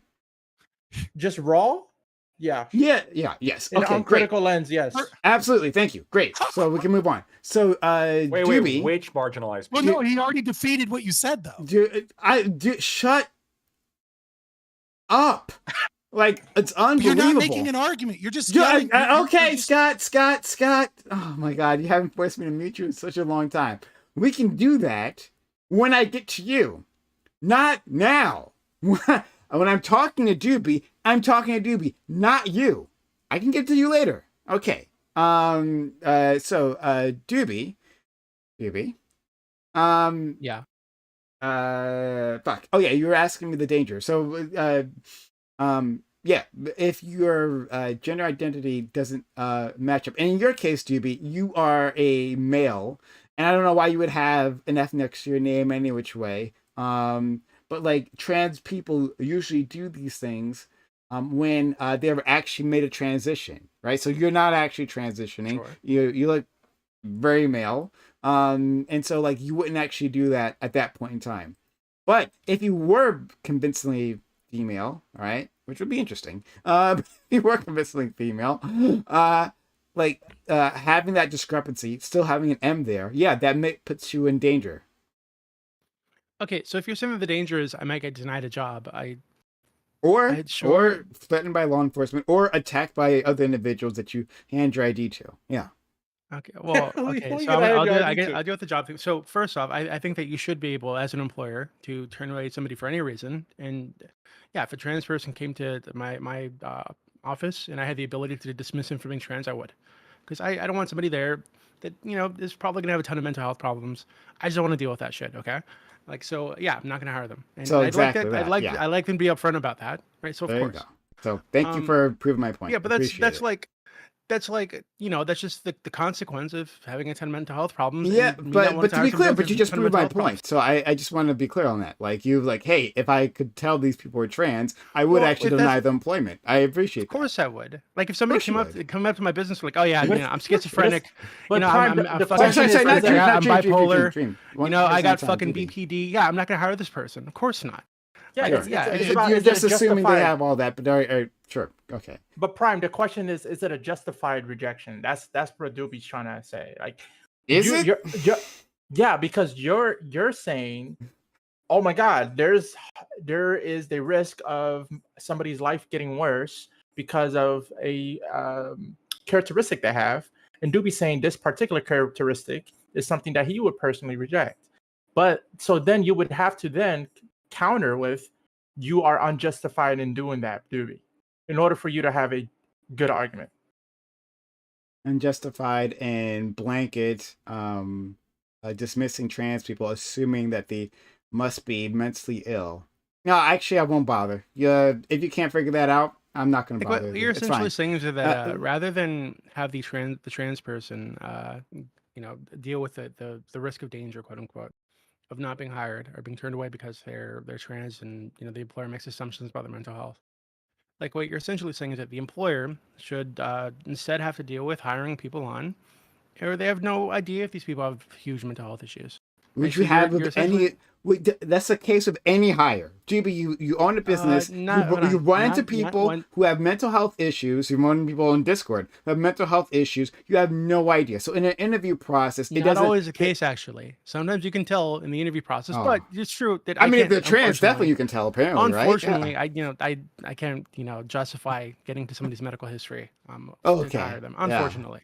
Unfortunately. However, if there is a strong indicator like this, right, that I can see on someone's driver's license, and there's like discrepancy, Exactly. and say, hey, yeah, I'm trans. Okay, well, shit, I'm not gonna hire you. 100%. So okay. It'd be as if, So like, once again, if you're just someone walking reiterating in with a once fucking, like, again. Nazi You'd be tattoo on their forehead, discriminatory right? against like a them. swastika So on their thank forehead. you for Yeah, I'm probably not proving gonna hire my that person point. either.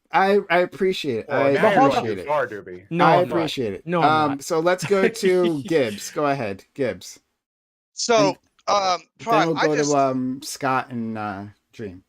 I just want to like examine your position a little bit, right? I just so like I'm kind of curious, right? So I know that let's just grant everything you said was true about they could be in danger, they could cause It danger. is It's true. like There's discover. little Let's just, statistics. but yeah, I'm not gonna argue that. I'm not right.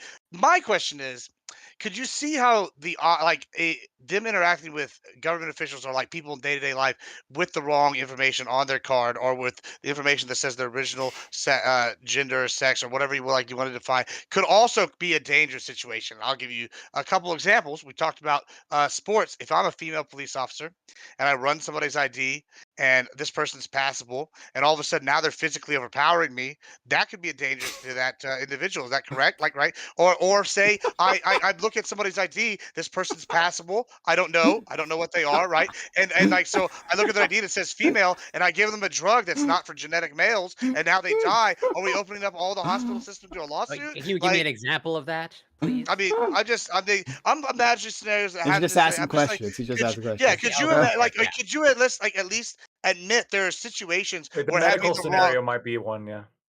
where there are situations where having this wrong information could be dangerous to either that person or people responding to an incident for a variety of reasons. Like I mean, like the cop might not have enough like backup for this person, or like et cetera, et cetera. There's all sorts of different ones. Like, do you think that's true or no? There's lots of well, that's Prime. So. No, well, if you have something to say on the medical thing, go first. Then I was just gonna ask, like, you have like a specific example. That's all. I agree with you. There's infinite possibilities. I would like one that is at least grounded in reality. If you have an example of like, Yeah, I mean, like I'll give you an example is somebody that's trans telling a paramedic they have, I don't know, they fall over, collapse, and they go, oh, I think I'm having birthing pains or pregnant. And they're like, oh, well, they look like it, and they get in there and they're really having a heart attack. I mean, like there could be numerous things. I mean, like I don't know every scenario off the top of my head. I mean, or like and I don't know. I'm also not a medical expert. I really chose to go a different routes. But like I don't know if there's any drugs that affect genetic males and women differently. But I'm sure at some point there could be. Yeah. I mean, or there's treatments. And when that happens, we'll deal with it then. I guess. I don't know. I have a question for you, Prime. I mean, I'm asking you to see any scenario, We're gonna go to Prime, Scott like, you don't see any afterwards, and we'll go to scenario- Dream. Like, you don't see any scenario where the opposite could be dangerous, Prime, to like society or like as a whole or individuals. Okay, so if because we love freedom here, right? Like Lactoids convinced me that freedom is a good thing. If a trans individual wants to take the risk of this happening, of it being on their ID, and then them being incapacitated, and then them going to a hospital, and then getting a very specific drug that will kill the person of the opposite gender, sure, right? If they want to do that, then I'm gonna let them, as red-blooded Americans, I'm gonna let them take that risk, okay? This is a good point, Gibbs. Yeah. This is a good point. See, I got it. All right, great. And then I think there was something else I wanted to respond to, but I forgot. But if it gets back to me, then I'll do it. Let me I don't know if Scott's gonna go off topic, but I wanted to tell you something about what Admiral says. That's why I didn't want. I don't know. Okay, If quick.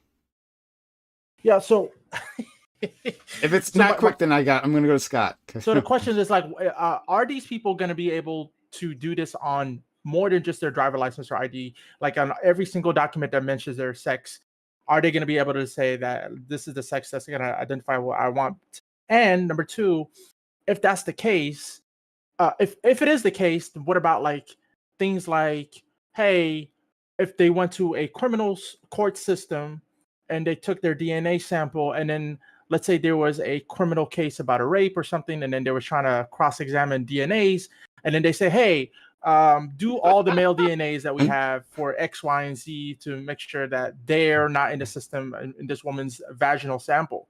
And it turns out, because they're not male, classified as male, you're not taking their DNA sample. And so the actual perpetrator actually gets away with the crime because they're not classified as male in this investigation as a detective. So once again, Lactoid leads the way, right? And he, at the very start of the stream, right, he showed us the way. He says that like sometimes that's the price of freedom, right? That there might be there might be a rape case in which there's an individual who's committed this rape, but who has changed their gender identity between now when the rape occurred and then it being adjudicated, and then it might have gone to a system, right, where they have an F next to their name next to M, and so they don't run the cross check against all the whole the database sample, just a male database sample, and then that rapist gets away. That's the price for freedom, right? Just like the Second Amendment, where like there's individuals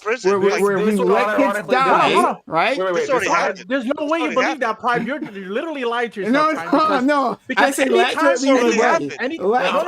going to slightly back up Prime because I agree with Prime. This would be incredibly rare, but it would be more common than anybody using the fucking postal bank. Okay, but way more common. Lactoid. He's literally saying. Okay. He's literally saying this is the price of freedom.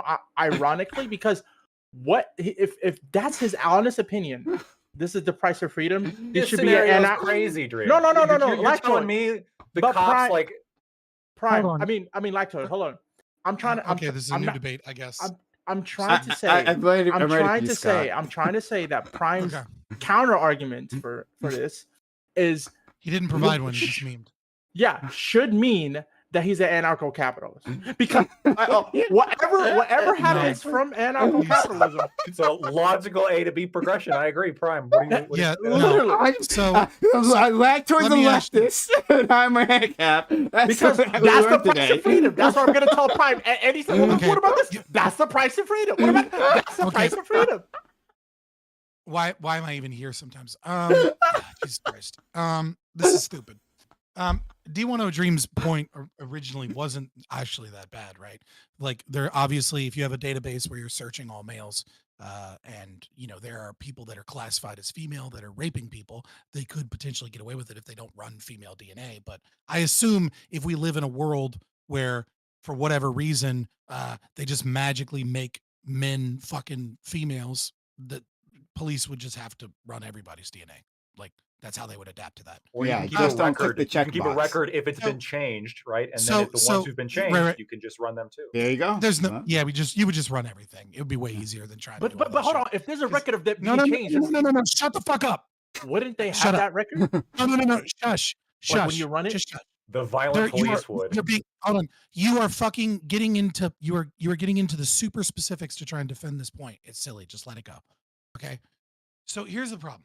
The question, the topic is about this legislation, whether or not this legislation ought be removed because the problem is either gone away, or that these laws and these pieces are anti-trans or they're discriminatory and they're not positive.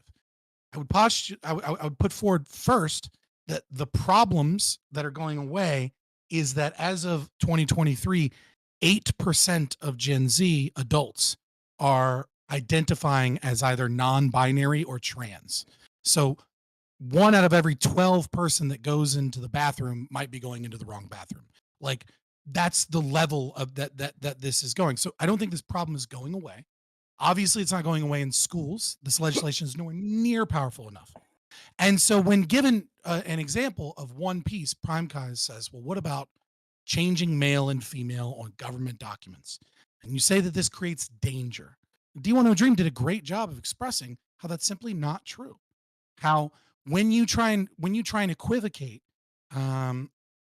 any data, and you see this happen, any crime statistics or victim statistics, you have to look at the differences in the population. And what are some of the differences in the trans population? Number one, a majority of them have cluster B personality disorders. That's a giant fucking difference in distribution from the general public versus trans people. When a majority of them have either histrionic personality disorder, antisocial personality disorder, narcissistic personality disorder, or borderline personality disorder, or undisclosed cluster Bs. And obviously some studies, such as like the Iran study, says like 85%. There's some studies that show like as low as 40 or even 35%. But even still, it's orders of fucking magnitude above the general population. That's just one. It's just one example of how these people are like, they're in higher rates of sex work. They're in higher rates of drug use. They're all of these things that explain that difference in terms of why they're more likely to be victims of crimes. So the idea that a police officer is going to pull someone over, have a normal interaction with them, and then see that they're a different fucking sex than they thought, and then all of a sudden be like, time to get out my guns, we got some trans people to shoot, is fucking retarded. It's like they're not, and there's no danger that you can show. The only thing that you'll show is that you want trans people to give their license to someone where it affirms their gender and affirms their sex to an employer that admittedly would discriminate against them if they knew that they were trans, which puts them in a position with an employer that you know would discriminate against them and would have at least some negative feelings against them, to just later discover that they've been duped and lied to. You're the one that's actually arguing for a policy that would put trans people in more danger because you want them to trick and deceive employers by not giving them information that those employers would use to discriminate against them, hoping that that will stop the discrimination. And the moment that they find out, well, I don't know what happens. Maybe they're immediately fired without cause and that's it. Maybe they're harassed in some capacity because they're worried that now that they've hired this person, there's not, they can't just simply get rid of them because of that. So they try and harass them out of their job.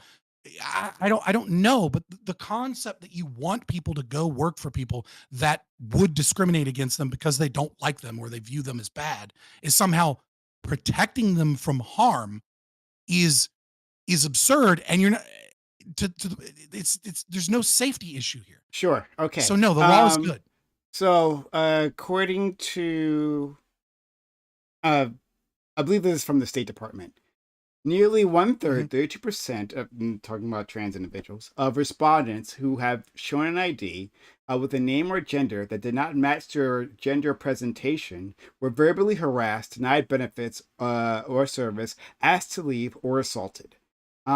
These by whom? Where? What is this? In the place, Or just like extrapolate what you mean, right? Like a self-report survey by a group of people that I just established are potentially a majority cluster B. Are crazy. Like, no. Understood. Yeah, they're crazy. So they made it all up. Yeah, sure. When we have the news reports, right, of individuals being assaulted, just for men on the street, right, who see a woman that they are attracted to, and then on closer inspection, somehow they figure out this person was born differently. Closer inspection of their ID? Hold on. Well, that once they discovered this individual is trans, beat the shit out of them, right? I guess that they must have made it up. Like those concussions. What are the statistics on that? Those concussions. I was asked that earlier. Those like 700 black kids were killed in Chicago. Last year. Yes, I know. Yes, there were other. Yes, there were other crimes. There were other crimes. So what? What was that difference? Hold on, what difference does that make? What difference? The other crimes I was exist. asked that earlier. Hate crimes exist. Yes, hate, indeed they exist, and I'm trying to avoid those hate crimes. That doesn't establish your argument. I'm trying to avoid those hate crimes. We're talking about probability. You talked about how. Sorry. What do you mean probability? What do you mean probability? Like you make laws based on probability. Dude. I just said 32%. 32%. They had these negative experiences when they hand in their IDs, right? When they are harassed, denied benefits or service, asked to leave, or assaulted. They are, and these are the things that I laid out, right? It said, hey, you're Can you explain that data endangered, for me? or you are denied employment, or anything else that can happen to an individual when they have these things, because there are people who are bigoted. There are people out there, I know it's crazy, right? There are people out there who think trans individuals are crazy and are in danger, right? I know it seems unbelievable, but there's some people who would on learning that a person You're is on a trans, fucking like rant, they're dude. probably Again. you're not making I will arguments. never You're just take that. ranting Hold again. on, I will shut up, because I will never take that from you. You who never shuts the fuck up, Scott. Yeah, I'm going to make my point. Yeah, so you can wait till after I make my point, and then you can make your point. Sorry, Scott, shut the fuck up. I'm making my point. Stop spurging and just connect. So you can't do it for yourself. I'll do it for you. No problem. I don't know why you do this. I don't know why you make it hard this way. I don't know why. It's completely unnecessary. It really is, right? You shut the fuck up, and then when you talk, then I'll shut the fuck up. Now we just work on that system. I don't know. All right. Anyway, yeah. So there's we literally are seeing the discrimination happen on this panel, right? We have Doobie, like head of a medium-sized business, who says, yeah, I would actually discriminate against these individuals, right? And you guys are pretending give me a this good reason not discrimination is sorry. What you saying, Doobie? Yeah, tell me why that's wrong. Tell me why I shouldn't. Tell you why. Sorry, I'm not. He gonna, won't. Somebody I'm not actually going to a tell mental you. health problem. No, I'm not actually going to do that. So I'm not going to do that. Sorry, Exactly. You no, just won't. as long as as long as we've established that you will discriminate against them, that's fine. Like some other time we can run down why it's bad to be a bigot. All right, we can work that out. That's not a bigot. Okay, so. Yeah, I know, Dream. You don't give a fuck about these people. You don't actually give a fuck about these people. So I'm when not these individuals it's a little bit of a bigot. No. Yeah. Dream, who like he goes on all the time about like his bigotry against the black community, right? And he lists all these things, and he talks about how like he's been treated unfairly by the police. Now all of a sudden, Dream doesn't understand that these things happen to other people. He can't really wrap their hands on. And then he's asking you like, hey, why is it a bad thing? You should justify why it's a bad thing to be prejudiced to these other individuals. That's okay. I'm gonna remember this the next time we have another conversation. That's no problem. You're literally remember that. We're definitely Dream. revisiting this conversation some other time. You're literally, Dream. it's just not true. Dream, I can explain this, right? So what Doobie's saying is that he's hesitant to hire a trans person because there's all these mental illnesses that are factually associated with somebody who's trans, right? In terms of a significant majority, apparently, have cluster B personality disorders and other mental illness. If Doobie said, I also don't hire black people because they're disproportionately more likely to commit crime, what would your response to that be? From my perspective, what I thought Doobie said was that being trans was the mental illness. Am I wrong on that? No, it's just it's an indicator that they probably have other comorbid mental Oh, okay. problems. So. And help me, and Doobie, what if a trans person was like super sane? You would hire them? Super sane? Yeah, like they had no. Like the Joker? Oh, yeah. I mean, sure, but there's no reason for me to know, right? With anybody, there's no really reason for me to know. But I do know that trans people tend to have a much higher likelihood of like these comorbid mental health problems. So why even take the risk? So it's like if somebody showed up with like gang tattoos on their face. I don't know that they're a gang member. I don't know that they're a bad person, but I'm still not going to fucking hire them. Right. And I guess the question is, what is the level of? For me, I don't care if somebody has a tattoo. So I guess that's you, and I think it's like socially acceptable to not hire people based on like tattoos. And then if this is being a trans person is like somebody with heavy gang tattoos, and that's I can understand that. That is bigoted, absolutely. But I guess a lot of bigoted practices are okay and are legal in the United States. And I think maybe Prime would also be like, that's okay. And I do take when I say I think people should be able to discriminate. I take the libertarian stance in this world where I believe that people are moral and say, listen, since that person discriminated against trans people, let's not, take our business over there, and they're going to fail due to the market not wanting people who are anti-trans. Mhm. And same thing with like black people, et cetera, et cetera. The base so- is fucked. Scott. Here's the problem. So yeah, Prime, I could go and we could argue again about you gish galloping and not answering any of the questions and just shifting the goalposts over to now we're having a discussion about discrimination because you couldn't present harm, because you gave one study that was like in the last year, did you once get discriminated against? And it's like a 30% of them did, therefore harm. Setting all of that aside, the overarching theme and problem here, D10 Dream, that you're seeing presenting between the left and the right on these issues is that there is reality and then there's the left-wing belief that equality exists. Equality does not exist. It has never existed in human history. It never will exist in human history. It's impossible to exist because equality doesn't exist in nature. Some of us are tall, some of us are short. Some of us are fat, some of us are skinny. Some of us are hard workers, some of us aren't. Some of us are smart, some of us are dumb. We are different upon all of these different domains. And so long as human beings have values, and so long as human beings remain different from one another, there will never be equality because some people value certain things more than they value other things. We value attractiveness. Guess what? Attractive people will do better. If we value height, guess what? Tall people will do better.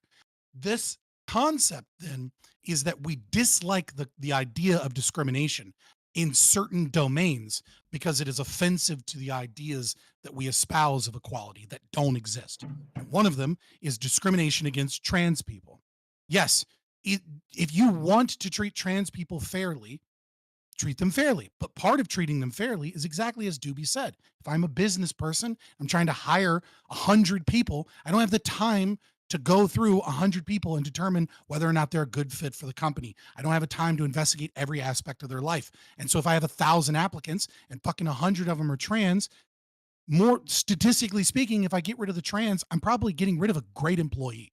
I'm absolutely like out of those 100 people, there's somebody there that might even be the best employee. But you know what? Also, statistically speaking, if I have 100 positions to fill and 1,000 applicants and 100 are trans, and I get rid of those 100, I have probably drastically increased the output of those 100 jobs as a whole because I got rid of a group that the demographic data suggests a strong correlation between mental health issues, inability to perform at work at the same level. You might not like it, but it's his fucking right. And if you don't like it, then don't fucking use his company because you personally value that equality or that treatment of people at a higher level than you value the output of the company being more efficient because it got rid of demographic groups that are potentially less effective. And so this is the problem with all of this anti-trans legislation is that we're twisting arms to try and prove that this is a bigotry against trans people. And the best example you can give is the concept that our legal system, which was based off of gender and sex being the same thing from the ground up, ought not destroy the lines of what those things mean so that we can make trans people more safe, presumably, because this gets into issues of custody. This gets into issues of sexual assault. This gets into so many other areas of our legal system, doesn't differentiate between male and female and woman and man because the legal system was built in such a way that that is the case. And so the trans activists know from prior Supreme Court cases that they don't actually have to change the laws if they can change the way that the courts interpret gender and sex. If I can change it so that gender and sex are the same thing and that sex ought affirm my identity, then I don't need to change all of the laws. And there are a lot of fucking problems with the subversion of the language and changing those things. Okay, so we're past time. But hold on one second. We can. I'll let you guys go. I'll let you guys. I just want to let everyone know we are past time. So if anyone has to leave, you can. But yeah. So I'll go to Lactoid and then Dream. But yeah. So I'm listening. I'm just gonna take a leak. For sure. two quick questions. So Prime, just so I have this straight, you have a problem with Doobie not hiring somebody who's trans, and this is one of the reasons why you want them to be able to change on their license the gender, so they avoid situations like coming across someone like Doobie who might deny them the opportunity. Yes, employment discrimination. Our friend Scott, one of the times he was like massively interrupting me and being extremely rude. What? Never.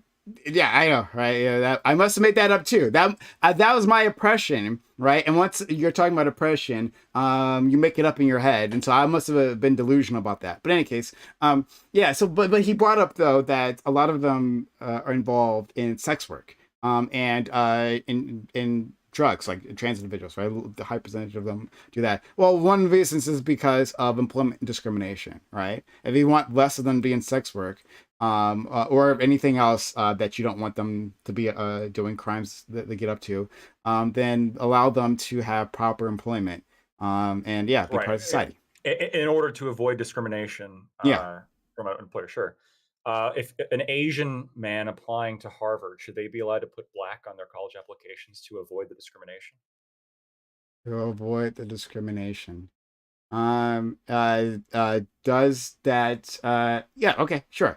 Does that Asian man no I'll take that as a yes. You said yes. No, yeah. So does that Asian man believe that they are of black ancestry, right? Are they willing to go to bat for it? If that's the case, then sure. It's not like you're testing trans people whether or not they no, it doesn't matter. But I know he's asking me a question. I'll give him an answer. Yeah, so whether or not like absolutely. whether or not they're like genuinely transracial, and it's actually not the specific question, because what you're concerned about is, you have someone who has this transgender status, and you don't want them to be able to be discriminated against by people like Doobie, right? Well, Asians have this Asian status. Yeah, but they are going to be openly discriminated unless they identify as something other than Asian. I tell you, it's fine. Like I actually don't care. Let them put whatever they want in there. Okay. Yeah, I actually don't care. Yeah, Prime is just gonna get fucked by the black community. Anyways, can I go now? Are you done, Lactoid? Oh, you said you had two questions, but did you have those were the two. Those were the two. I had to set up. Okay, yeah. I actually don't care. Quick question in Prime, cuz.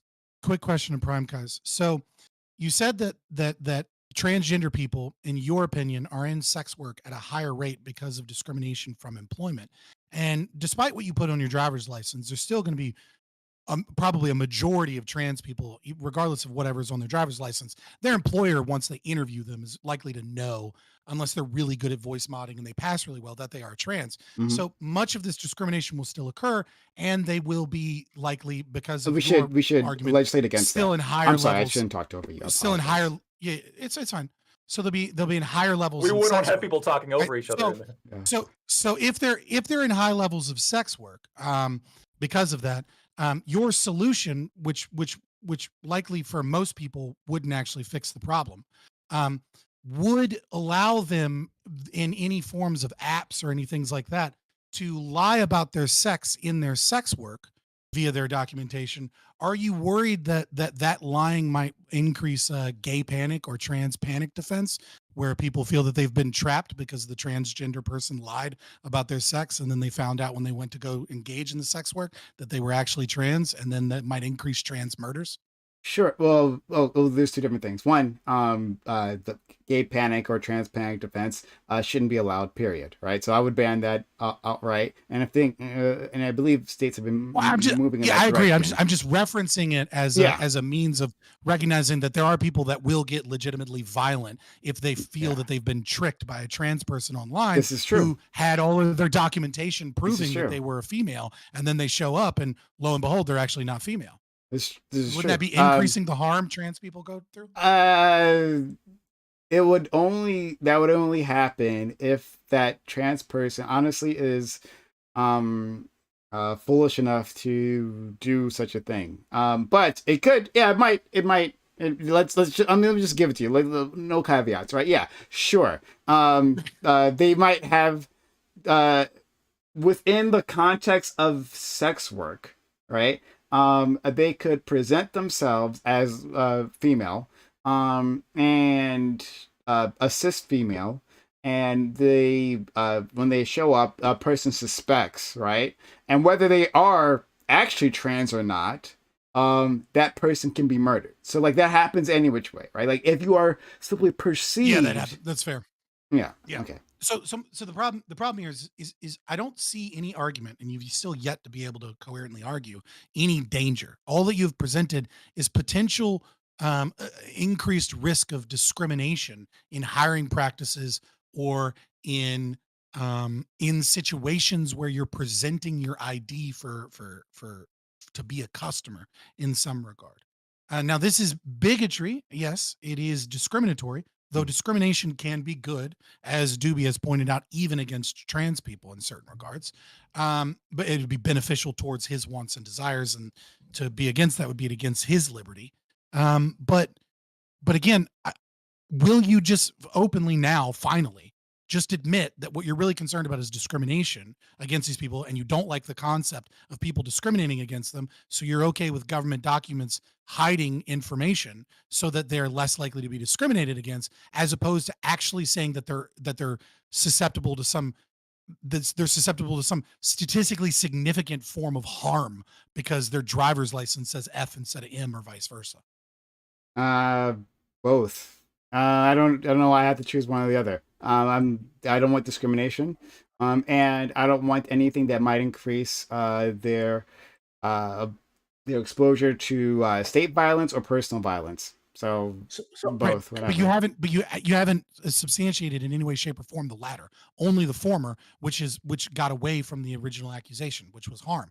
You were not even harm. You said danger, right? Your argument is they're in danger. Now we're all talking about discrimination, and the reason we're all talking about discrimination is because you made two long arguments based solely on discrimination with very little evidence or data about actual violence or harm that would be done so because of a change in government documents. It's not about the change in government documents. It's the individual being found out when otherwise they wouldn't have. Or well, actually, no. Let me leave this because there's a separate argument. But in any case, yeah, it's the that. I'm trying to reduce the friction that occurs when there's a discrepancy between what a person perceives an individual to be in terms of gender, right, and how this individual perceives themselves, right. When there's a discrepancy there, danger occurs. Okay, so let me clear this up. So you believe that hate crimes exist. You want to reduce said hate crimes against trans people. And the solution to reduce hate crimes against said trans people is to not forcibly, via government documentation, identify themselves as trans, because some percentage of the trans community is able to pass as not being trans. And the only way that they would be found out as being the category that one might potentially commit a hate crime against them is if their government documentation identified them as such. Is that the argument? Seems like the best way to do that is just educate the populace to not to be transphobic and not harm. I'm sorry. What? Sorry. Sure. What is the harm? What is the harm in just like while we're educating? In your position. Yeah. Was I right? Hold on. Sorry. Repeat what you said again. Because I was going to respond to your argument is premise one: hate crimes against trans people exist. Premise two: we ought lower transgender hate crimes by any means, so long as it doesn't, put out, significant other issues. Premise three: some portion of the trans community passes to such a degree that the only way that they would no longer pass is if their ID identified them as a trans person. Sure. Premise four: those people that would pass would not be subject to potential hate crimes until such IDs are done, would identify them as such. Conclusion: we ought change the legal system or change the identification system of our legal documents to not out this specific group of trans people, which would thus increase the hate crimes against that community. That Sure. is your argument. Okay, so Sure. if that is your argument, the argument then is consequential in nature, that the overall harm reduction is to be done by changing the IDs. And so I would ask two things. One, are you consistent with all things, which I think you were, as Lactoid showed with the Asians going to Harvard, because Asians are discriminated against in favor of Black people getting into Harvard, especially. And you said it's okay if Asians lie about their race, because this would get them into Harvard so that they could get rid of that discrimination. If that harm, though, is there, my question then is, how do you substantiate that for the percentage of people that pass, right, the dolls and especially the trans female to males that pass, which is a minority, let's be honest, okay? We don't know what percentage minority, but it's certainly a minority. For that minority, that there is enough harm and danger just from situations where they show their government ID versus the fact that our entire legal system is based upon sex-based rights that were tied to gender, and the potential issues of watering down and subverting our entire gender-based sex and gender and sex-based legal structure. Can I add to that? To be, Can I add to No, that? okay, you're not okay. adding to I that. feel like my question was already complicated enough. I apologize. I tried to make it clear. You're not adding to that. You can't add to it. He wants to add to No, it. because I was Oh. next. I was trying Oh to. yeah, that's you what were I was- next I'm after you've been talking and interjecting plenty of times. Yeah, let Admiral actually- Gibbs go. Okay. I actually need to go. So All right, have a good one, talk to buddy. you guys later. This Here, is for you- Doobie. No, please. Can I go before Doobie goes? Because this is literally for Doobie. What I was about to say. So I understand the way Doobie described his discrimination is in a bigoted way, because he's saying, I'm going to assume every trans person has a mental health issue, even though they may not. So that is a bigoted way. Although I'm not sure how bigoted it is, if we're talking about a populace that has a majority X issue. Like, if you're saying I'm not going to hire a Black person because they're disproportionately a crime, but then you can say, yeah, but most Black people aren't criminals. So we're like, yeah, okay. But in a case with trans people, if most trans people do have mental health issues, I'm not sure how big that is. Although I will say it is bigoted for now. Here's my issue, or here's my question. What if you view trans people like flat earthers or a God believer, where you think a trans person inherently is a delusional person because they believe they are something that they're not, just like somebody that believes in a flat earth or somebody that absolutely believes in God. And so because of that delusion, you're saying, listen, I'm not going to hire delusional people because I don't hire delusional people. You as a trans person believe in something you're not, just like I wouldn't hire a flat earther, just like I wouldn't hire a God believer. I'm not going to hire you. Would you still say this is bigoted? And if so, why? And before you answer that, Lawson Harris, thank you. No, I'm asking you, Prime. I thought you said it was for Doobie. This is for Doobie to hear. Well, because this is related to what he said. Okay.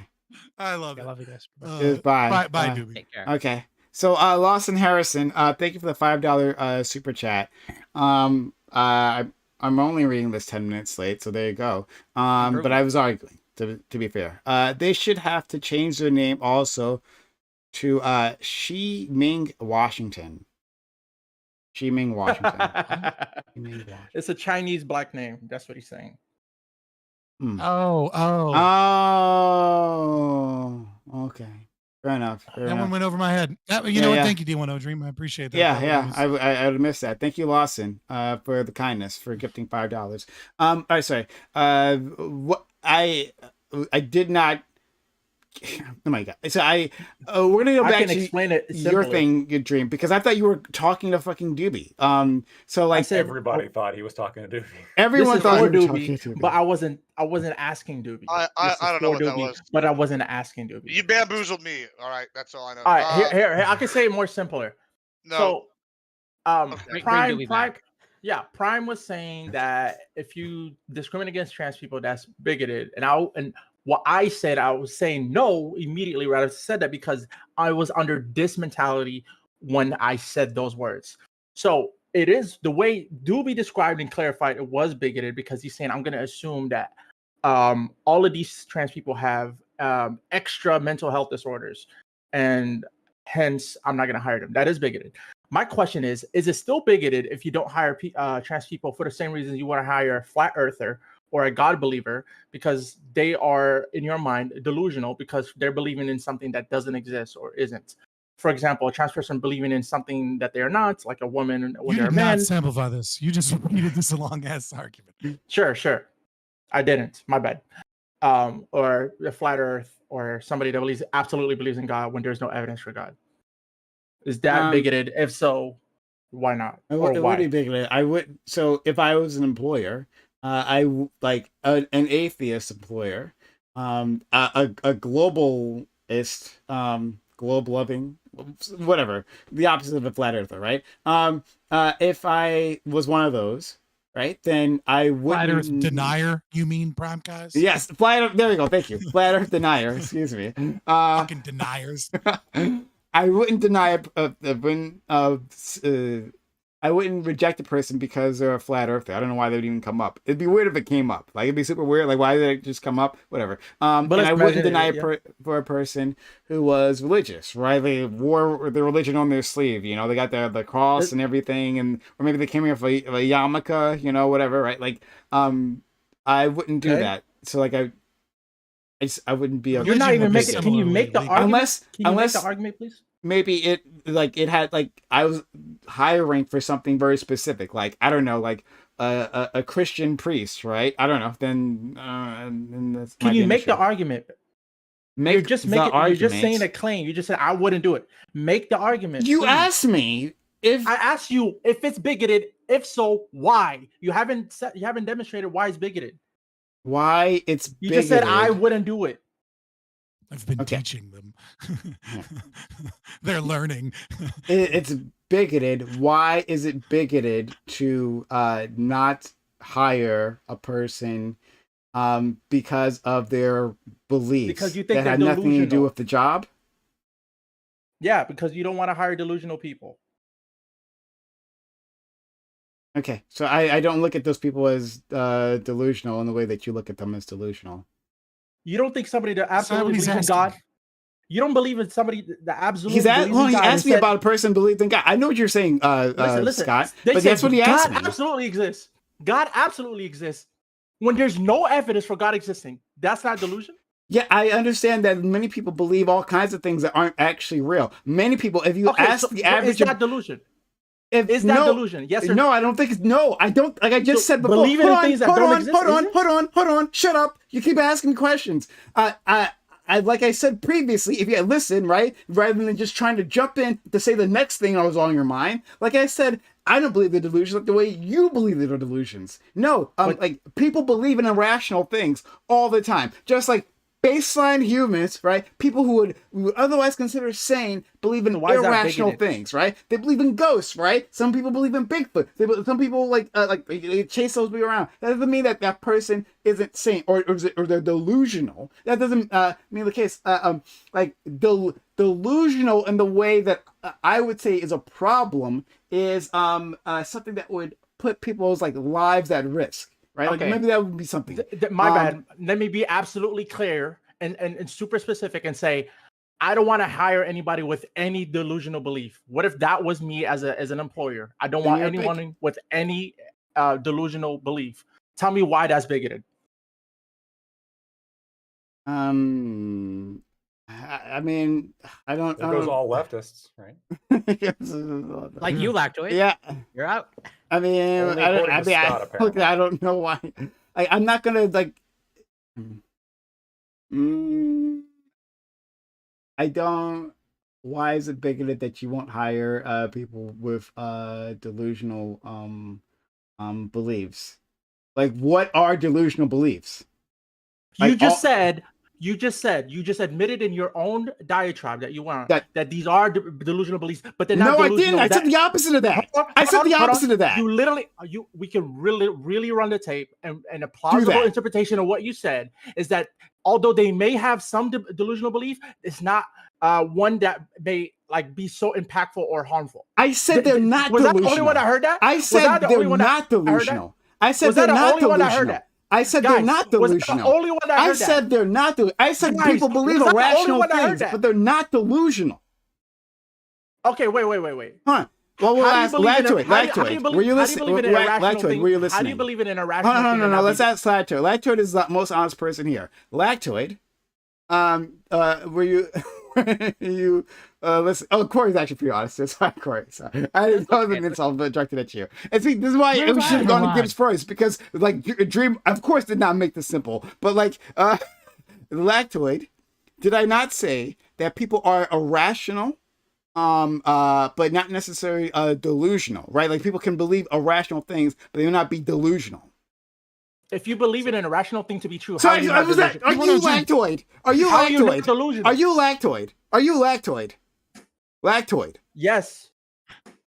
So because I'm so honest, I'm going to admit Identify as that lactoid, I didn't. so I I'm didn't gonna talk now. necessarily. I didn't Okay. necessarily hear you say You didn't hear. Okay, that's fair enough. but hold on. I think that this No. this Hold easily on. You be- didn't hear. this No, easy- he did. Prime Hold guy's on, right. hold on. He said that he believed delusion required. He specifically Okay. said that they weren't delusional because he believed that it required someone to be crazy to such an extent that it would be harmful or dangerous to others, and that doesn't apply as delusional. That's what I said. That's not quite what you said. But he said that that they aren't, and here's why, and he gave a reason why they weren't. I mean, I think it's a bullshit definition of delusional, but Right. He said nevertheless, that the is what only he reason said. they're not delusional is because they're not being harmful. Right? Which means that in every other definition, in every other sense of the word delusion, they do have that attribute. That's what Prime is saying. What? Okay. All right. There's whatever. no part of I'm the just. definition of delusional that requires one to be violent or Exactly, harmful or towards harmful. others. So Prime. So Hold on, again, sorry, let me no, hold on, just- sorry, I no, just want Dream, the answer to the no, question. Dream, you're gonna wait. So- No, Dream, you're gonna wait because like I asked for something quick and then you went on this long diatribe. We can go back to you in a second. Go ahead, Gibbs has been waiting all this time. You literally jumped in front of the line, bro. I jumped in front of the line of who? immediately crying why it was my turn, Gibbs. even though the entire time. No, I was before Gibbs has been waiting for a I while. was Yeah. absolutely I before don't Gibbs. care. Well, you'll be after Gibbs then. Gibbs. I was absolutely before Gibbs. Yeah, I know, but then you guys actually jumped just in all the went time. I don't in the care line why that you I was are. supposed to I don't know go. why you're arguing with No, me. I don't know why You that's also said happening you'd be right now. quick It's a 'cause this is weird for thing. Doobie, and then we went down this whole rabbit hole. Yeah, and you listen, And which is then why I had to go yeah, again. Okay, don't worry. Shut up. Am Thank I wrong you, on that, Gibbs. Corey? Was I wrong on that? Everyone's doing Okay, fair. I muted you. Go ahead, Gibbs, please. You just And muted Gibbs Gibbs. is muted. And Gibbs is muted. Now. Oh, no, never mind. No, I Can you didn't hear mute Gibbs. No, I didn't mute look, Gibbs. I'm Okay, sorry. you mean- I lied. I didn't mean to. Oh, okay. So, all right. So It looked like I you really- muted Gibbs on my bad. it's really sad. Hey, well, that's okay. They let me. What's really sad is I only have a really short thing too. Like I waited like 2 Yeah, hours. an actual short thing. But a black It man is. lied and took your spot that was deserving of a white man. Hey, Sorry. Or a I Latino don't individual. understand Sorry, at excuse all. me. So I just want to add to Scott's. He had the 2 points of reduction of harm, and I wanted to add a third. Unlike Doobie, I'm luckily enough in an industry where I can hire people with any background. The only thing I give a shit about is if they produce sales. So like if you can sell, like I don't care, right? So I don't have that problem. But from a business owner standpoint. Would you? We talked about harm reduction, right? And I just wanted. He mentioned a couple of different ones. From a business owner standpoint, do you think that a business owner, if they hire someone that is more likely to exhibit these qualities, and then they hire them and they take a loss because this person's productivity, or say they some kind of episode happens, or there's some kind of like other thing that occurs that I'm not like thinking of, would they then be entitled to possibly like take some kind of legal recourse against this person? Because if not, then they're just they're taking a lot of risks and for a very small segment of the population, and it seems like that would be the greater harm economically to businesses, because I feel like that like to if they're the ones that's going to be harmed by a potential like psychiatric Right. episode that harms multiple employees Or just HR problems or with HR all the other problems. employees. So what is it, a greater harm reduction in addition to the other two things Scott mentioned? And now I'm done. It was quick. It I'm was so glad I glitched. wasted my hours of I'm waiting sorry. for I'm that. sorry, Gibbs. No, it's my fault. It Okay, is you're actually good. my fault. But yeah, go ahead, Scott, if you want to say something.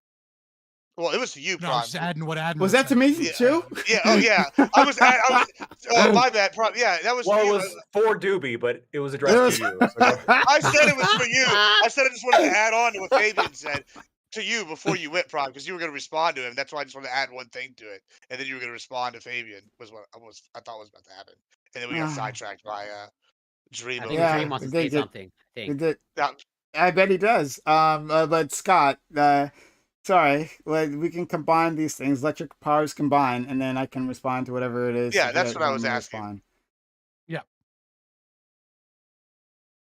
So it's on you, Papa. Sorry, but no, Scott. Sorry, but It's you.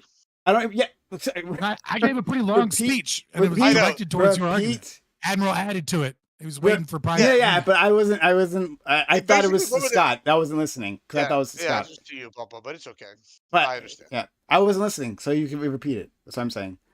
Oh, me? Oh, okay. Yeah, I basically was just at to Scott's two prongs of the harm reduction. I wanted to add a third one would be business owners potentially being harmed by hiring an employee that they didn't discriminate against like this, that they knew statistically was more likely to cause problems. Wouldn't that cause problems with HR? It could potentially be harmful to other employees physically. Could be, like psychotic episodes, just a plethora of different incidents that could occur. The less production would they wouldn't be able to pursue a legal recourse. So would by doing what you're proposing actually be a harm reduction overall when it's such a small percentage. And that was the add to the two prong point that Fabian had Okay, made to you. And that was the same and spot too. would that be because of business interests? Would that be Harm, yeah, harm reduction for economic reasons. I As it think. is.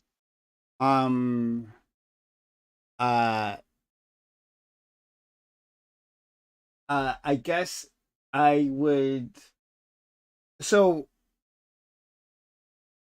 I understand that is the case that trans individuals have like the cluster B personality types, right? That is a prevalent thing. Now, does that translate into the inability to operate within a job site? Like, is that demonstrated? So specifically, when you look at cluster B personality disorders, and I have a whole series on this on YouTube, discussing the problems here and going over the research and some of the research, anyways, not all of it, obviously. Sure. But when talking about cluster B personality disorders, and I would posit, though this isn't backed up by evidence yet. Well, it is backed up by evidence, but not by studies. Posit what you're really looking at is covert vulnerable narcissistic personality disorder, as opposed to grandiose narcissism or by a lot of BPD. You will see a lot of BPD, and you will see histrionic. Now, so it depends on what each of these are. Cluster Bs can operate within society. They can absolutely operate. But when you're talking about antisocial personality disorder, some of those people can be, it's a spectrum, right? It's a spectrum like many disorders. So with ASPD, this is where your serial killers are, but this is also, and this is where genuine psychotic psychos are, or at least how they used to be defined. But a lot of them are just people that have really, really difficult time understanding emotions, etc. ASPD, not really what we're talking about. We're mostly talking about the other three, which is NPD, BPD, and HPD. Histrionic personality disorder is kind of what you get when that dude wore the fucking giant tits in that school to like make a point, may or may not have been trans, right? Like the overtly sexualized individual, that could present problems, HR problems, right? Like someone with HPD is far more likely to sexually harass someone, and not even because they're trying to assault or harass people, but because they don't understand human boundaries around sexuality. They don't understand that not everyone is sexually attracted to them, and not everyone wants to fuck them. So like when you see these trans people online that are like gross looking, like not attractive by any stretch of, and they're like, we're better lovers than you'll ever be. But it's like, it's textbook HPD, right? This delusional sense that they're this sex god whilst being like a really, really ugly creature, right? Like, which isn't to say all trans people are like that. I'm not saying that. I'm just saying the HPD people are like that. BPD and NPD, these people are genuine dangers to everyone around them. People with NPD and BPD will use, manipulate, gaslight, destroy people's lives to the point where breaking away from them can be some of the most difficult things you'll ever go through, assuming you don't get so physically abused and harmed that you don't end up like killing yourself or going through some other problems. But people that are the survivors of NPD relationships with these people, it's rough. These are thieves. These are liars. These are con men. These are the most abusive emotionally and manipulative people to gain what it is. Now they're doing it from different spectrums. BPD are doing it because they're like, because they can't hold on to reality, because they have these kind of manic episodes that often occurs. BPD is not as bad, equally as dangerous to be around in the short term. NPD is probably the worst, especially when talking about malignant. So it's hard to tell for sure. And especially when you're talking about a large group of people that just kind of trait as like cluster B. And some of that might be a kind of a new cluster B that we don't know about. Right? Like there might be a reason why the tests are picking up because of their identity issues. And what they're really seeing is like some unknown element of cluster B or piece that we haven't really gotten with, that we don't quite understand, that's like part of the transgenderism itself. I don't think so. I think we're mostly looking at covert vulnerable narcissism. And those people are extremely dangerous, not just to your bottom line in your business, but also just to humanity in general. I mean, these are some of the most dangerous monsters in society. And they're about half of all trans people. Okay. So that's just reality. I'm not. So okay. So you're saying they're a danger to Dream. We see you. After I'm done with Scott, then I'll go to you. So you're saying these people are this much of a danger to society. Should we take any other steps? So like, rather than simply putting them outside of our or employment or place of employment, should we take any other steps to protect ourselves from this population? I mean, when you talk about people with narcissism personality disorder, especially like malignant NPD, right? It's kind of the same situation where you talk about pedophiles, which like non-offending pedophiles, right? Which is to say that like, just because someone has a mental illness that makes them have a predilection towards abuse of those around them doesn't necessarily mean that we have the right to imprison said people. So that's a totally different conversation, whether or not we should or whether or not we ought to do it. I would say that NPD and ASPD are I would say are a little bit different category here. Whereas like HPD and BPD can be worked with a lot more and mitigated a lot more. Whereas NPD, the fantasy that they destroy therapists. Like therapists are very, very unsuccessful in treating them. And often therapists' lives are made very stressful by even trying to tackle issues with people with NPD, because they're that good at manipulating and abusing people that they'll often fuck up their own therapist. Yeah.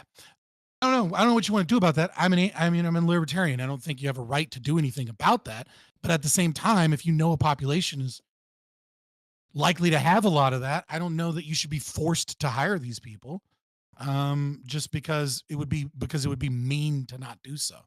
Well, it's not that you're forced to hire an individual. It's that like that shouldn't be a reason to being trans, not necessarily be NPD or whatever, right? That shouldn't be a reason why you don't hire them. Right? There could be all kinds of reasons why you. I get what you're saying. I mean, I get what you're saying, but like, if a certain demographic has a certain risk associated with it, and again, if I have the time as a hiring manager to really get to know someone, like, right, I think it's a little different, right? So like when the government, for example, gives you secret security clearance, right?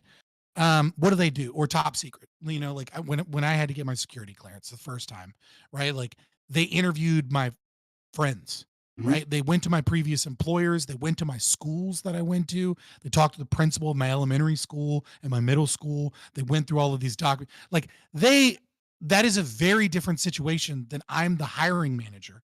And it is my job to hire 100 people over the next 2 months. I just don't have the time to do it. And if I have means of getting rid of groups that are less likely to be effective.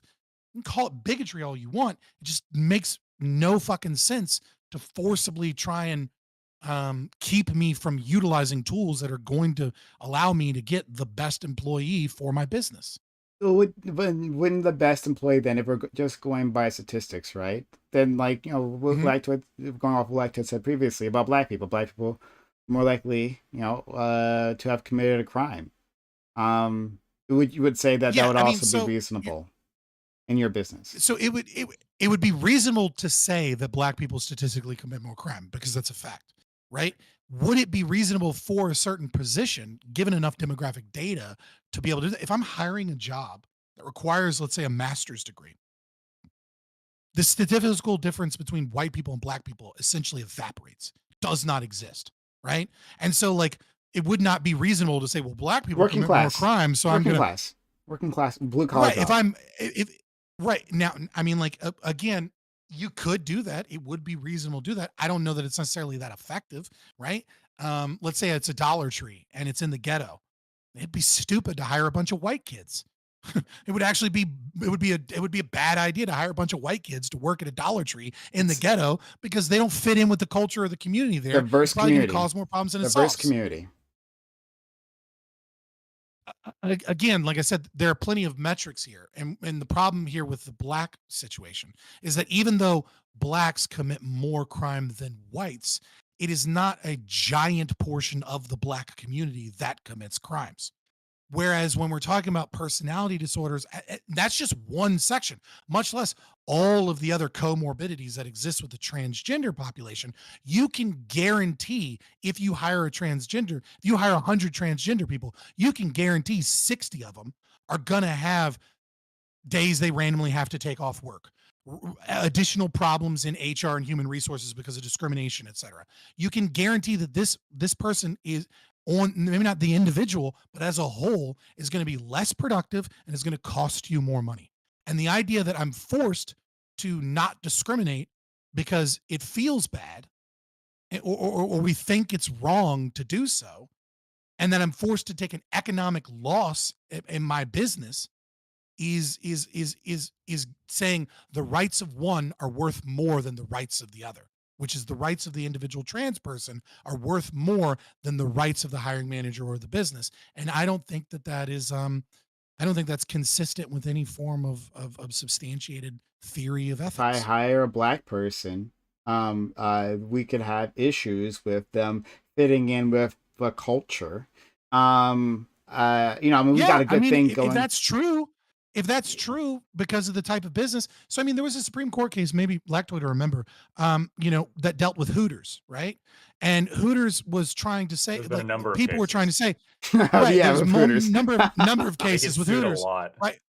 They get sued because they refuse to hire males, or ugly people to be waitresses at Hooters, right? And so basically the compromise eventually was like, well, you got to hire like dudes to be cooks and certain positions. You can't necessarily discriminate there, but it's important to recognize that Hooters business model, what they survive on is not fucking amazing chicken wings. No, What they no, survive on but that's a is different case. putting I beauty. hear you. Well, no, that's what, No, no, I'm saying no. I'm comparing it to what you said. Yeah. Is that like it would be crazy to not hire a black person because they don't fit in with the culture at your fucking at Geico, right? But if you're at like a fucking super well-to-do golf course that like has no black people at it for whatever reason, and you're like, it might be a smart decision to hire some fucking white kid whose parents fucking own a yacht because they're going to fit in with the culture more and they're not going to cause problems because they're one of the same people that your customers are. Yeah.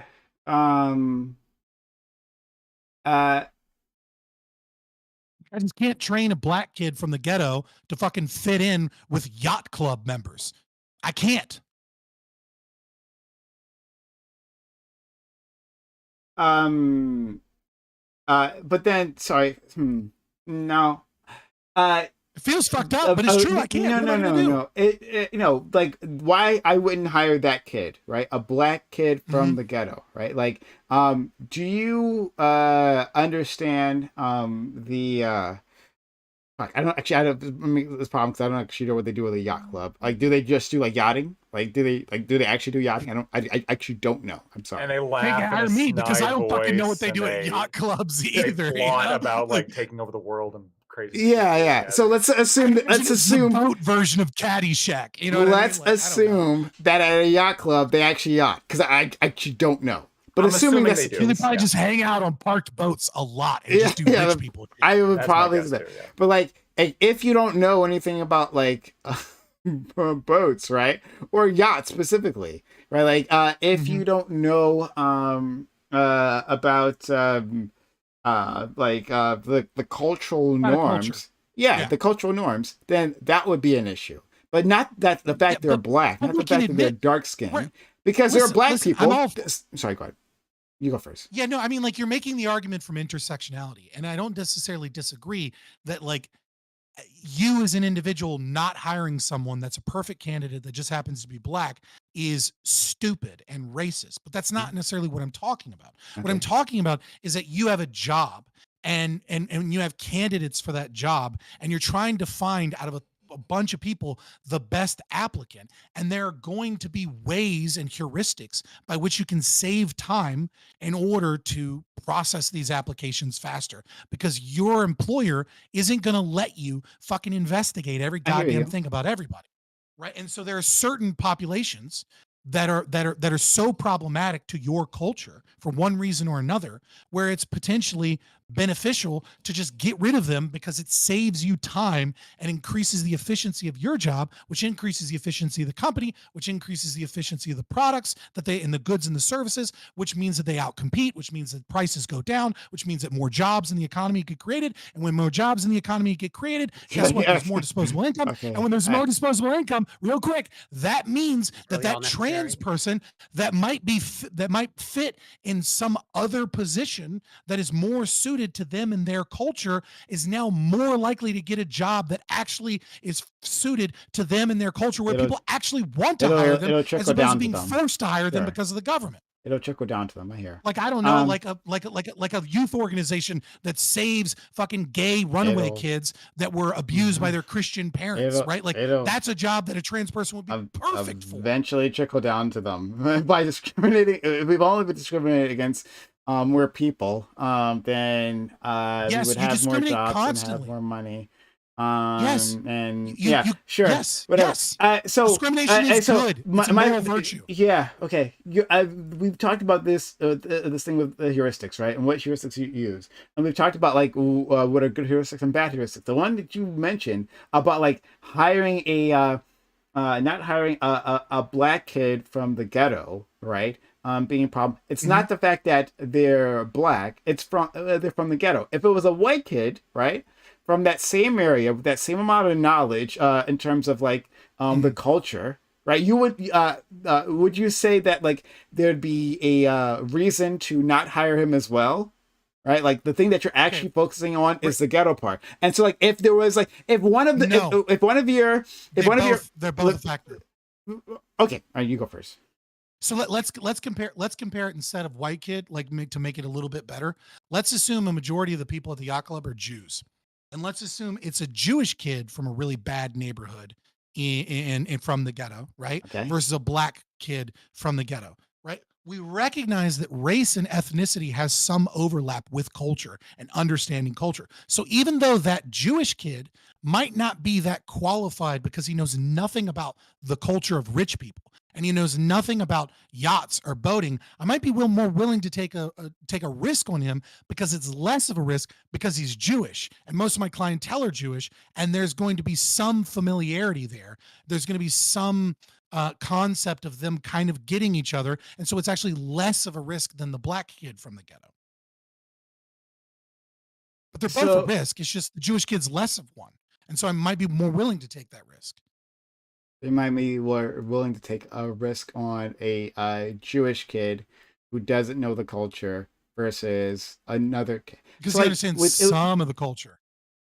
So when we, so like I don't know, but because this just gets more complicated when we introduce more individuals, right? Like because like like what we could do is we could just like run down and we could say, okay, well now we have another hypothetical individual who might Mhm. be slightly better than this last one, and why wouldn't I choose this one person? Because in that case, then you're not actually because in that scenario you're not actually not hiring the black person because they're black. You're saying like I'm hiring this other person because they have a closer connection Yeah, but it's a to distinction this without a culture. difference. If I have But 1,000 employees and I get rid of 20% because they're not this thing, right? It's not that different than selecting for a group and then discriminating against all the other people because they're not the thing I selected for, right? Like it's a distinction without a difference. If same situation and I have 20 applicants and 5 of them are black and 10 of them are white and 5 of them are Jewish, and I go, well, and they're all from the fucking ghetto, and I just go, let me get rid of the fucking 15 that aren't Jewish, and then I look at the 5 Jewish kids and then I pick one, right? It doesn't actually matter that I selected for Jewish or that I selected to get rid of blacks. Like the yeah, I just same think net that's a result bad. is the black kid didn't get hired. Yeah, fair enough, fair enough. But I think this is like in the scenario of pain, it's a bad heuristic. Like, you like what is the purposes position, and can these other individuals possibly like fill this role? Like, Yeah, I mean, no, I don't know. that was the whole point of the analogy. Yeah, Was that I know. the Yeah, different position, right? Different positions are going to come with different types of discrimination. Mhm. Discrimination is good. It like you can't say it's bad to discriminate based on race other than a fantasy that has been bred into the American system. Yeah, if you're discriminating based off of race because you don't like a race, and that's the only thing is that you just dislike a race and you discriminate based off of that, you're gonna fucking lose money. Like you're gonna it's gonna cost you problems if you're intentionally getting rid of better candidates because they don't have the right skin color, and those better candidates are going to go work for your employer, your competition, right? But if you're discriminating against race because there's some cultural difference there, there's some factor that actually makes that important towards the disability or their ability to communicate from and cross cultural lines, etc., then that's not necessarily going to have that effect. This is the problem with top-down government-led legislation that just goes racism is my bad. It's like, okay, cool, but like the more you start restricting rights, the more you create more problems. There's also like a self-feedback loop here where sometimes laws can have you're gonna like this, Scott. Sometimes laws can have Mhm. unintended effects, where you can say, well, discrimination based on race is bad, so we're going to put in laws. And now a business owner who potentially is now more at risk of being sued by a particular racial demographic, who's going to have an easier time Yeah. claiming racial discrimination, has a direct incentive to not hire this racial demographic, because why would you want to hire somebody who has a higher chance of suing you? And if you get sued, you lose a fuck ton of money. So why would you hire them, financially speaking? Yeah.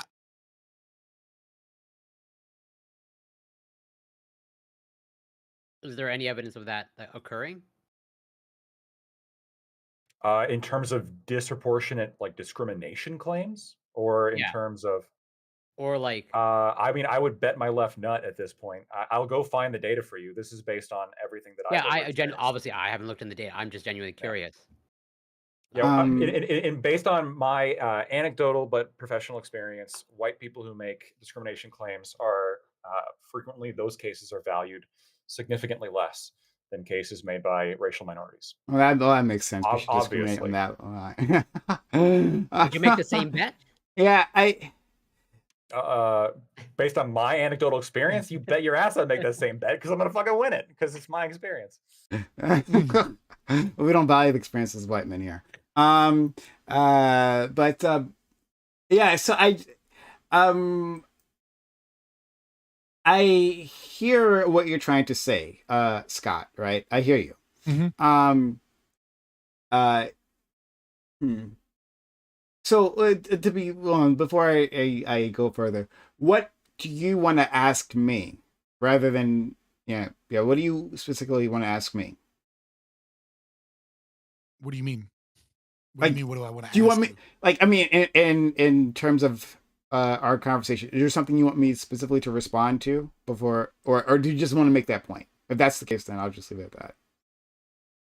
I mean, the overarching point that I've been trying to make is that the concept here is that of the whole overarching topic is this idea that are these laws bad? Are these laws that have come forward that force parents to be made aware when the school decides that they want to fucking start telling Timmy that she's actually Tiffany, etc. Yeah, Are yeah. these things bad? And so we're like, well, I don't think that these laws are going to do a goddamn thing because the problems are way, way worse than that. And so, I mean, and again, I stated there are really only three things that could work here, which is the left destroys itself, we adopt fascism to really root the shit out, or we divest from these public institutions that are being overrun with this leftist bullshit. And what has occurred is we've devolved into a discussion about a specific type of change that trans activists want to put forward, a new law that they want to do, which is really off topic, but that's fine. And that law is to be able to use all of government documents to make sex and gender interchangeable. And I would say that is, we should not give an inch towards that in any way, shape, or form, because it is a subversive way of changing our laws without actually changing our So laws. the thing Trying that to I redefine words. the thing that I didn't so like And then you tried to show harm and you couldn't. That's no, okay. So I was just gonna leave that alone. But so the thing that I introduced to Jimmy, that's where I got off on this, was that like, is it a good thing that these individuals can't change their gender marker, right? But and to make it easy, I went to the opposite. Like, hey, like, wouldn't it be better if that was the case? However, that's not actually what people in that space are pushing, right? So, but I didn't want to introduce this because it just makes everything more complicated. The thing that they're actually you saw it massively with the UK. You saw it massively in the UK where they were clamoring and they won in the United Kingdom where they had to force government documents to accept their identity as their sex. Listen to me, right? So there are many people in this space, right, who want no markers, period, on the ID, the government ID. I didn't want to introduce this because it makes things more complicated. But they want no government ID, gender ID. So you have you heard of this similar before? problems though, but yeah. Yeah. Well, no, but then it changes things, right? Because like then it sidesteps everything that we had been saying previously, right? Like if I give the ID to an employer, and like they can think whatever they think by perceiving me, but the ID won't cause additional friction, right? Yeah. That's only true if you don't already have a legal framework that has tons of anti-sex-based discrimination things in it, like, I don't know, the 14th Amendment, like or at least its interpretation, right? Like you can't say, well, it gets rid of everything if there's no way to legally identify gender and sex. No. But gender and sex is like protected This class. This is not to solve all problems. This is just the issues that happen with having mismatched IDs. That's all. Right. So okay. But that's the other things. I'm going to go to Dream and then I'll go to Corey after. Oh, I guess I get what you're saying. Yeah. So it kind of sidesteps. You mean like at a cash register or something when I'm like buying alcohol, the presumption that I might be a victim of a hate crime because they saw that I was trans when I did that. Whereas like going to an employer or something else, maybe I don't buy it, but maybe I could kind of see that. Yeah, I can send you an article that like this is kind of the direction people have been going. That it's like the X, because that's the thing that came out. I think the Obama administration. God, please let D10 Dream talk instead of I'm going to finish my point. The X marker that has been like the compromise, right? Like just put an X instead of anything else. That just like identifies you. Okay, you're almost certainly a trans individual, right? And then it just repeats the same issues. Okay. We'll go to Dream. Go ahead. Okay, I'd like to point out something. And when I said, is it okay to not hire somebody if you think they're delusional. You didn't say, yes, no, it's not okay. You just said, well, these people aren't delusional. Or my question was, why would it be bigoted? What if somebody is to not hire somebody because they're delusional? Your response wasn't, here's why it's not bigoted to hire somebody that's delusional. Your response was, well, they're not delusional. So this is a very pedantic response. And so here's the crux of the topic. The topic is it okay if I view somebody's position, and not just I view, it is logically deducible, deductible, that these people have a irrational position? Is it okay for me to not hire them based on that reason? Hey, I'm not going to hire you because you have an irrational belief. I only want rational people working for me. So the reason why I said what I did is because you said, hey, is it okay to not hire delusional people? And then the examples you gave were individuals who believed in a god, and then those who believed within Flat a Earth, flat Earth. Yes, evolution, right? So astrology. that is so. I'll Evolution. I will. Wait, what? Like people that don't believe in evolution. Okay. When to back up again, I'll agree with Scott, right? Like I was trying to come up with a definition of delusion on the spot, but it wasn't a very good one. So I'll take back what I said previously. But the point that I guess trying to get to is that in our society, what we consider delusion isn't simply you have an irrational thought. Right, the most of our society, right? When I'm talking about America, It's right? an irrational thought, and then when you've been presented with overwhelming evidence of the contrary, you still believe in your irrational thought. But that's not the same. That's not a useful. Here's the problem. That's not a useful definition. It's not even, if you're going to apply that to religion, it's not useful. It's not useful for me to just be calling all Christians delusional. That's it's not actually all Christians. Only some Christians are delusional. Which Christians are the non-delusional I'm a cultural ones? Christian. I'm a Christian. I identify as Christian, but I don't believe like, hey, God absolutely exists. And there's plenty of Christians that be like, hey, God, I don't know if God exists, but I'm gonna believe in it anyway. Like that's Ben the Shapiro's thing. cultural Jews. Yeah, okay. So what I'm talking about is simple. Like there's people who are religious that say, listen, I'm somebody that believes in this religion, or I am a religious in this pass. Puff pass. What the fuck are you talking? Yeah, you don't believe in Christianity, but you're Christian, but you don't believe God. Absolutely. Like those are like I usually I'm not the guy that's like, hey, they're mutually. So that would be a delusional belief. That's not delusional. That's not delusional. That's your Christian. Those are mutually exclusive. I said I is just A and not A at the same time. No, you're not understanding. Like, there's a way to be a Christian. I understand. It's just wrong. There's a way to be a Christian where you can interpret the Bible figuratively and believe in the Bible that way. There is nothing. What do you mean wrong? No. You're delusional. You are not a Christian if you don't believe. We can debate like the. You're not a Christian if you don't believe in the Bible literally. If you don't believe, you're not a Christian if you don't believe three things. Someone God exists. God exists. Someone in my Jesus chat Christ said, is your savior. bros. That's really the requirement. Like, and then the whole someone in my chat. Someone in my chat said, "Bro's the only person in history to lose Pascal's wager." It's crazy, bro. I don't understand how that makes sense. It makes a lot of sense. That's a good one. That's actually a really good one. That was really good. Yeah. Yeah. I just don't understand. You're getting the worst of all worlds, basically, is what they're saying. But that's not true. That's like every atheist. So.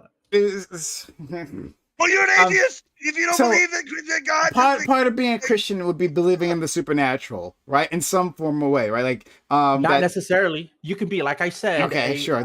You're a Christian, but you don't believe in Jesus Christ, the divinity of Jesus Christ, and you don't believe there actually is a term for this. It's secular theology. I just looked it up. It's actually there. It is a thing. Yeah. I'm telling you, like I took. But that doesn't make you a Christian. Yeah, I get you. I know, I get that. Some people believe this. No, I'm not. I hear you that this exists, but you're not a Christian. This is not even an important point of the. Actually, it is. It's actually the heart of the point. It is. It's the heart of it. It's not. The delusion that you're talking about is whether a person believes in God. You're talking about language, okay? Well, our beef right now, our argument right now about whether or not I'm a Christian is simply language, how you define a certain term such as Christianity. What I'm talking about being delusion is a fact, Believing in right? God or not, right? Like yeah, no. The fact of absolutely exists in spite of no evidence of it existing. And then when brought up with the overwhelming evidence, hey, listen, there is literally no evidence, and then like arguing against them. If God is not I a good hear- example, just scrap it, bro. Like I have other No, examples. but actually, no, astrology. but this Just- matters. Just, But just this matters. astrology. But this Okay, matters. tell me how it No, matters. astrology is another one. No, astrology is another one. So that's why I'm trying to walk this down with Go you, ahead, right? walk it down. Go ahead. Yeah, great. So it's not useful to simply state that like astrologers, it's not astrologers, people who believe in astrology are delusional. In the same way, right? Like that you would say that like an individual who thinks, right? Like if I believe that there's a ghost standing right next to me, and then all you guys can see it, right? But when I bring it up, all you guys deny it, right? Because you're gaslighting me, right? Like there is this man who's made of delusion? this man with like neon pink skin standing right next to me. He's my best friend. His name is Fred, right? He's been here the entire time. And you guys have been ignoring him. And you're doing that because you're gaslighting me. Right? That's a delusion. Okay. That's What's delusion. the difference between that and God? Yeah, well, don't worry, I'm explaining that to you, right? Because Or the like the way libertarian that we value. use these things within our society, is that like when there are these irrational beliefs that are backed up by cultural norms that like our society simply accepts, then they don't become delusions anymore. I would So maybe. what? What do you mean? So what? So it matters, right? So it matters. That's that people, why I did you not hear me in the beginning? dude, It's like you didn't hear keep me in the asking me. beginning. You keep I said, asking me what is- questions, and I need you to shut up. I can't get through to it. Like you ask, Because like, hey, you're talking we're about gonna something stop that's you, but irrelevant then at this you point, just Brian. won't let me do that. Let me get through this, okay? So when we're dealing with like Christianity, or whatever, believe in God, whatever, doesn't matter, right? When we're believing in that, talking about that, there are people who believe in these things that are completely sane, right? But because of the cultural reinforcements they have, they're like, oh yeah, you know, this all makes sense, right? That within a vacuum, right, like a cultural vacuum where Christianity was isolated, and it didn't have these supports from society, right? Where society didn't push this as a normal thing, then they wouldn't be Christians, right? They wouldn't say that God exists. And that the people you would have left, maybe they would be delusional. But when you have society reinforcing and saying that this is an okay thing, then that's not delusional. So when you see when astrology, people who believe in astrology, right, like see it within the paper, right? This is the your astrological sign, and then it's reinforced that people like talk about the astrological signs as if it's a thing that actually fucking matters, right? These things reinforce, and to say that all those people are delusional is not a useful way of interacting with that. Okay, that's the difference. So here's your argument, and correct me if I'm wrong. These people are would be delusional otherwise. These people would be delusional if their beliefs weren't largely accepted in society. That's your argument. Yes. If it wasn't for a lot of people accepting their ideology, it wouldn't be let's delusional. do that. Yeah. Okay, fine. If that's the case, this is why I said in the beginning. Actually. If that's the case, which is what I said in the beginning, because it was literally what I said, because you were so pedantic about this delusion. Fine, scrap delusion. This is why I said irrational. And I asked you the question, which you didn't even answer upon the delusion. Okay, so if somebody's position was irrational, and let's say a large parts of society accepted this irrational belief, why is it like, here's the key part, make sure you're listening, open your ears on this one. Why is it bigoted to discriminate based on this? Ears. Open your ears. Open wide. Why would it be bigoted? Not, a lot of people accept this. Why would it be bigoted if I were to discriminate against people that are irrational, that hold an irrational belief, and I, from an employer aspect, don't want to hire anybody that holds that irrational belief?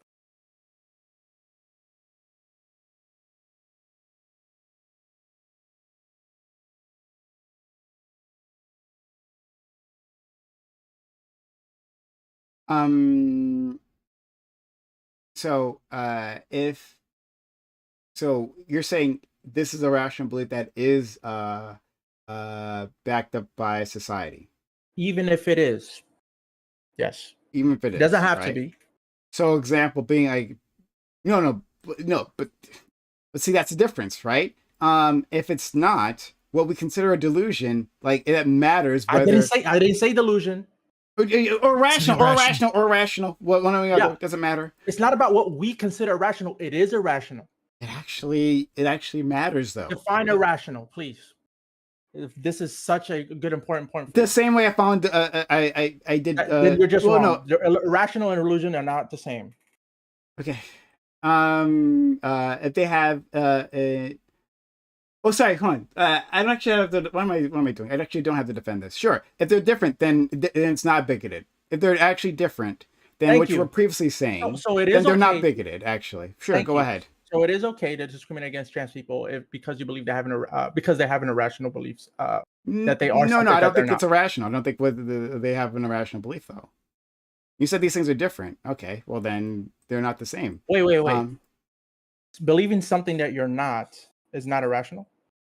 Like you know, they believe that their gender is female. No, that's not irrational. Perfect example. No, like you could fit those gender roles like that. Your gender role better served as.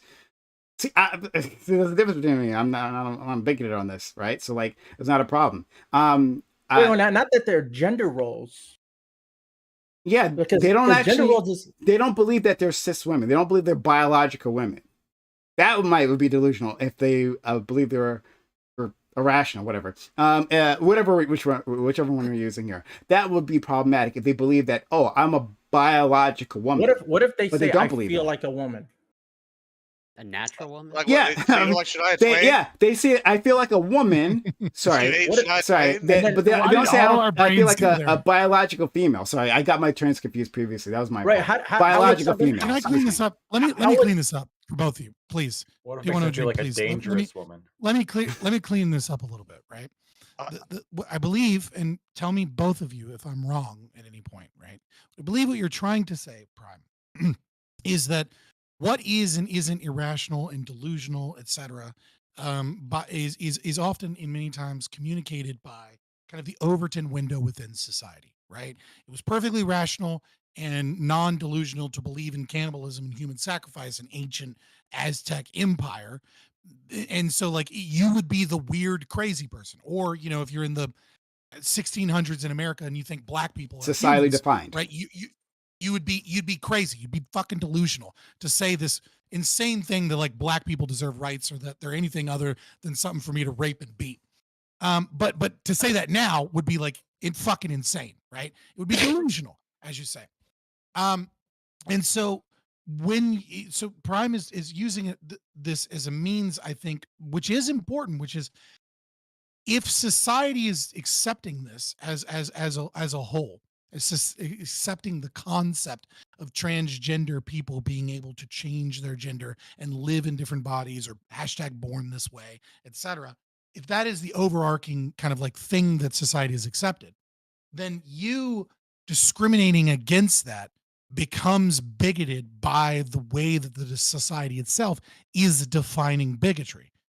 And that bigotry is not actually against an immutable characteristic or not actually against somebody because of any specific thing, but it's because society has deemed them a protected class in some way, that we've gotten together and we've said, look, women are a protected class. Well, now we've gotten together and we've said, look, transgender people are a protected class, et cetera, et cetera. And I think D10 Dream, you're kind of arguing saying, look, I think that this concept, I don't care what society thinks. I'm an employer. And I think this concept shows that you're an irrational person. And I value rationality. It's not so much that I think that your status as transgender is the problem, but your status as transgender is highlighting to me that you don't have a system or logical framework that says A equals A and B equals B. You're walking in here with boobs telling me you're a dude. And that to me says you're irrational. I don't care that you're a dude with boobs. I care that you want me to lie and you want everyone else to accept this crazy fucking thing that isn't true. And by doing so, you prove to me that you're not of value to my company, because what I'm looking for is somebody that is right in the head.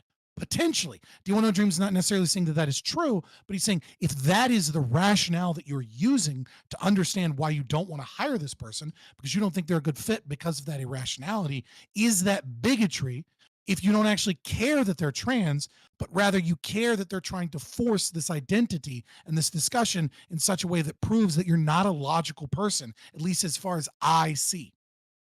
Is that Am I what you're incorrect trying in to both? say, Dream? Is that what both of you were trying to say here? Well, you That- got me that right. is- Dream, go ahead. Yep. Okay. Well, Essentially, then, yep. if that's what you're saying, which I did not get, but fair enough. If that's what you're trying to say, then that you're using some sort of method of like reasoning that you Heuristic. disagree with, then sure, I guess it's not bigotry then, if that's the case. I mean, you already said it wasn't bigotry. Then my follow-up question was, then it's okay to discriminate against trans people. I That's already what said it wasn't bigotry. When did I already said that before? you already said. You said if it's not delusional, and I it's didn't only catch that. he I did. gotta bounce, guys. I'll catch you guys. Okay, later. see He you, buddy. said, he said, Yeah, oh, I- if it's not delusion and it was just irrationality, then yeah, fine, it's okay to it's not bigotry. But you said those things aren't the same thing, though. Right, which is why you said, okay, fine, if it's not delusional, it's then it's Why not are we bigotry. beating this? I literally cleared it up and you both Yeah. agreed. You both Yeah. agreed that what I Yeah. said was a good position of both Right. of your arguments. Yeah, but Prime is But like he was talking asking as me if a he- question, though. Prime is talking as if he already didn't say that it wasn't. But you said delusional and irrational are different, right? So, like, I wasn't. Yes, I that's didn't what I'm agree to- saying now. So I'm saying that because irrational isn't delusional, and you were saying that if it's delusional, then and you were saying that because it's not delusional, that's why it's bigoted. All right, boys. Okay, hey, I've lost. I love you. Yeah. I love you Yeah, guys. I've It's gotta- We it's can like run it 1 back. o'clock in the morning. Yeah, We can run it back. We can run it back. It's I'll- no, I'll- No, no, I guarantee I'll you, no one leave. wants to run back Yeah. this entire. Yeah. It's got No, way too no, banana. thank you. Why don't we? Confusions happen, and that's Why okay. don't we no. end this here? I'm saying I can grab the clip where Prime did say that. Sure. Prime Oh, has go a ahead. Please memory go ahead. problems. Please do exactly that. Have fun. Aiko, thank you for resubbing. All right. So we're all in here. Thank you for my guests for coming through. Lactoid, who left like a coward. You couldn't stay for an extra 5 minutes. That shows his loyalty, right? Couldn't stay for an extra 5 minutes. Thank you, Scott, for coming through, frustrating the hell out of me. But you're a really good guy, and I always appreciate your presence, friend. Thanks for being here. Thank you. Once I start my own ANCAP progressive victory, I expect to be working with you very. You soon. should. Like, if you come up with something that we can agree with, Bitch, I don't got the money. I got Soros money to fucking fund streamers. yeah, bro. then you don't got the money. Fuck You outta got the here. money. That's a different thing. Oh, I don't know. Well, Let me trust me. It's a lot more profitable being a fucking lefty in online politics than it is being an ANCAP. which is an incredible statement. Actually, it's actually incredible. It means you guys make Yeah, zero because there's money. nobody more capitalist than a fucking lefty Twitch or YouTube streamer. Okay, Just all right. look at Hassan. Let's. Well, yes. Please judge us all against Hassan. Judge me against Hassan. Please do that. Thank you. It's a fucking category hour. Let's go to Corey. Corey, well, thank you for being here, friend. I really appreciate you. You're wonderful. And I was gonna say before the start, like I really like your haircut and all that. And your Appreciate it. beard makes How'd you look you, really how'd you handsome. know you had a haircut? He's observant. from Yeah, last week. I've been. She's good. I see this guy weekly, right? I see him all the time. And I'm happy to, because he's a fantastic person. D1O Dream said that shit like a jealous girlfriend. Like, how did you know he got a haircut?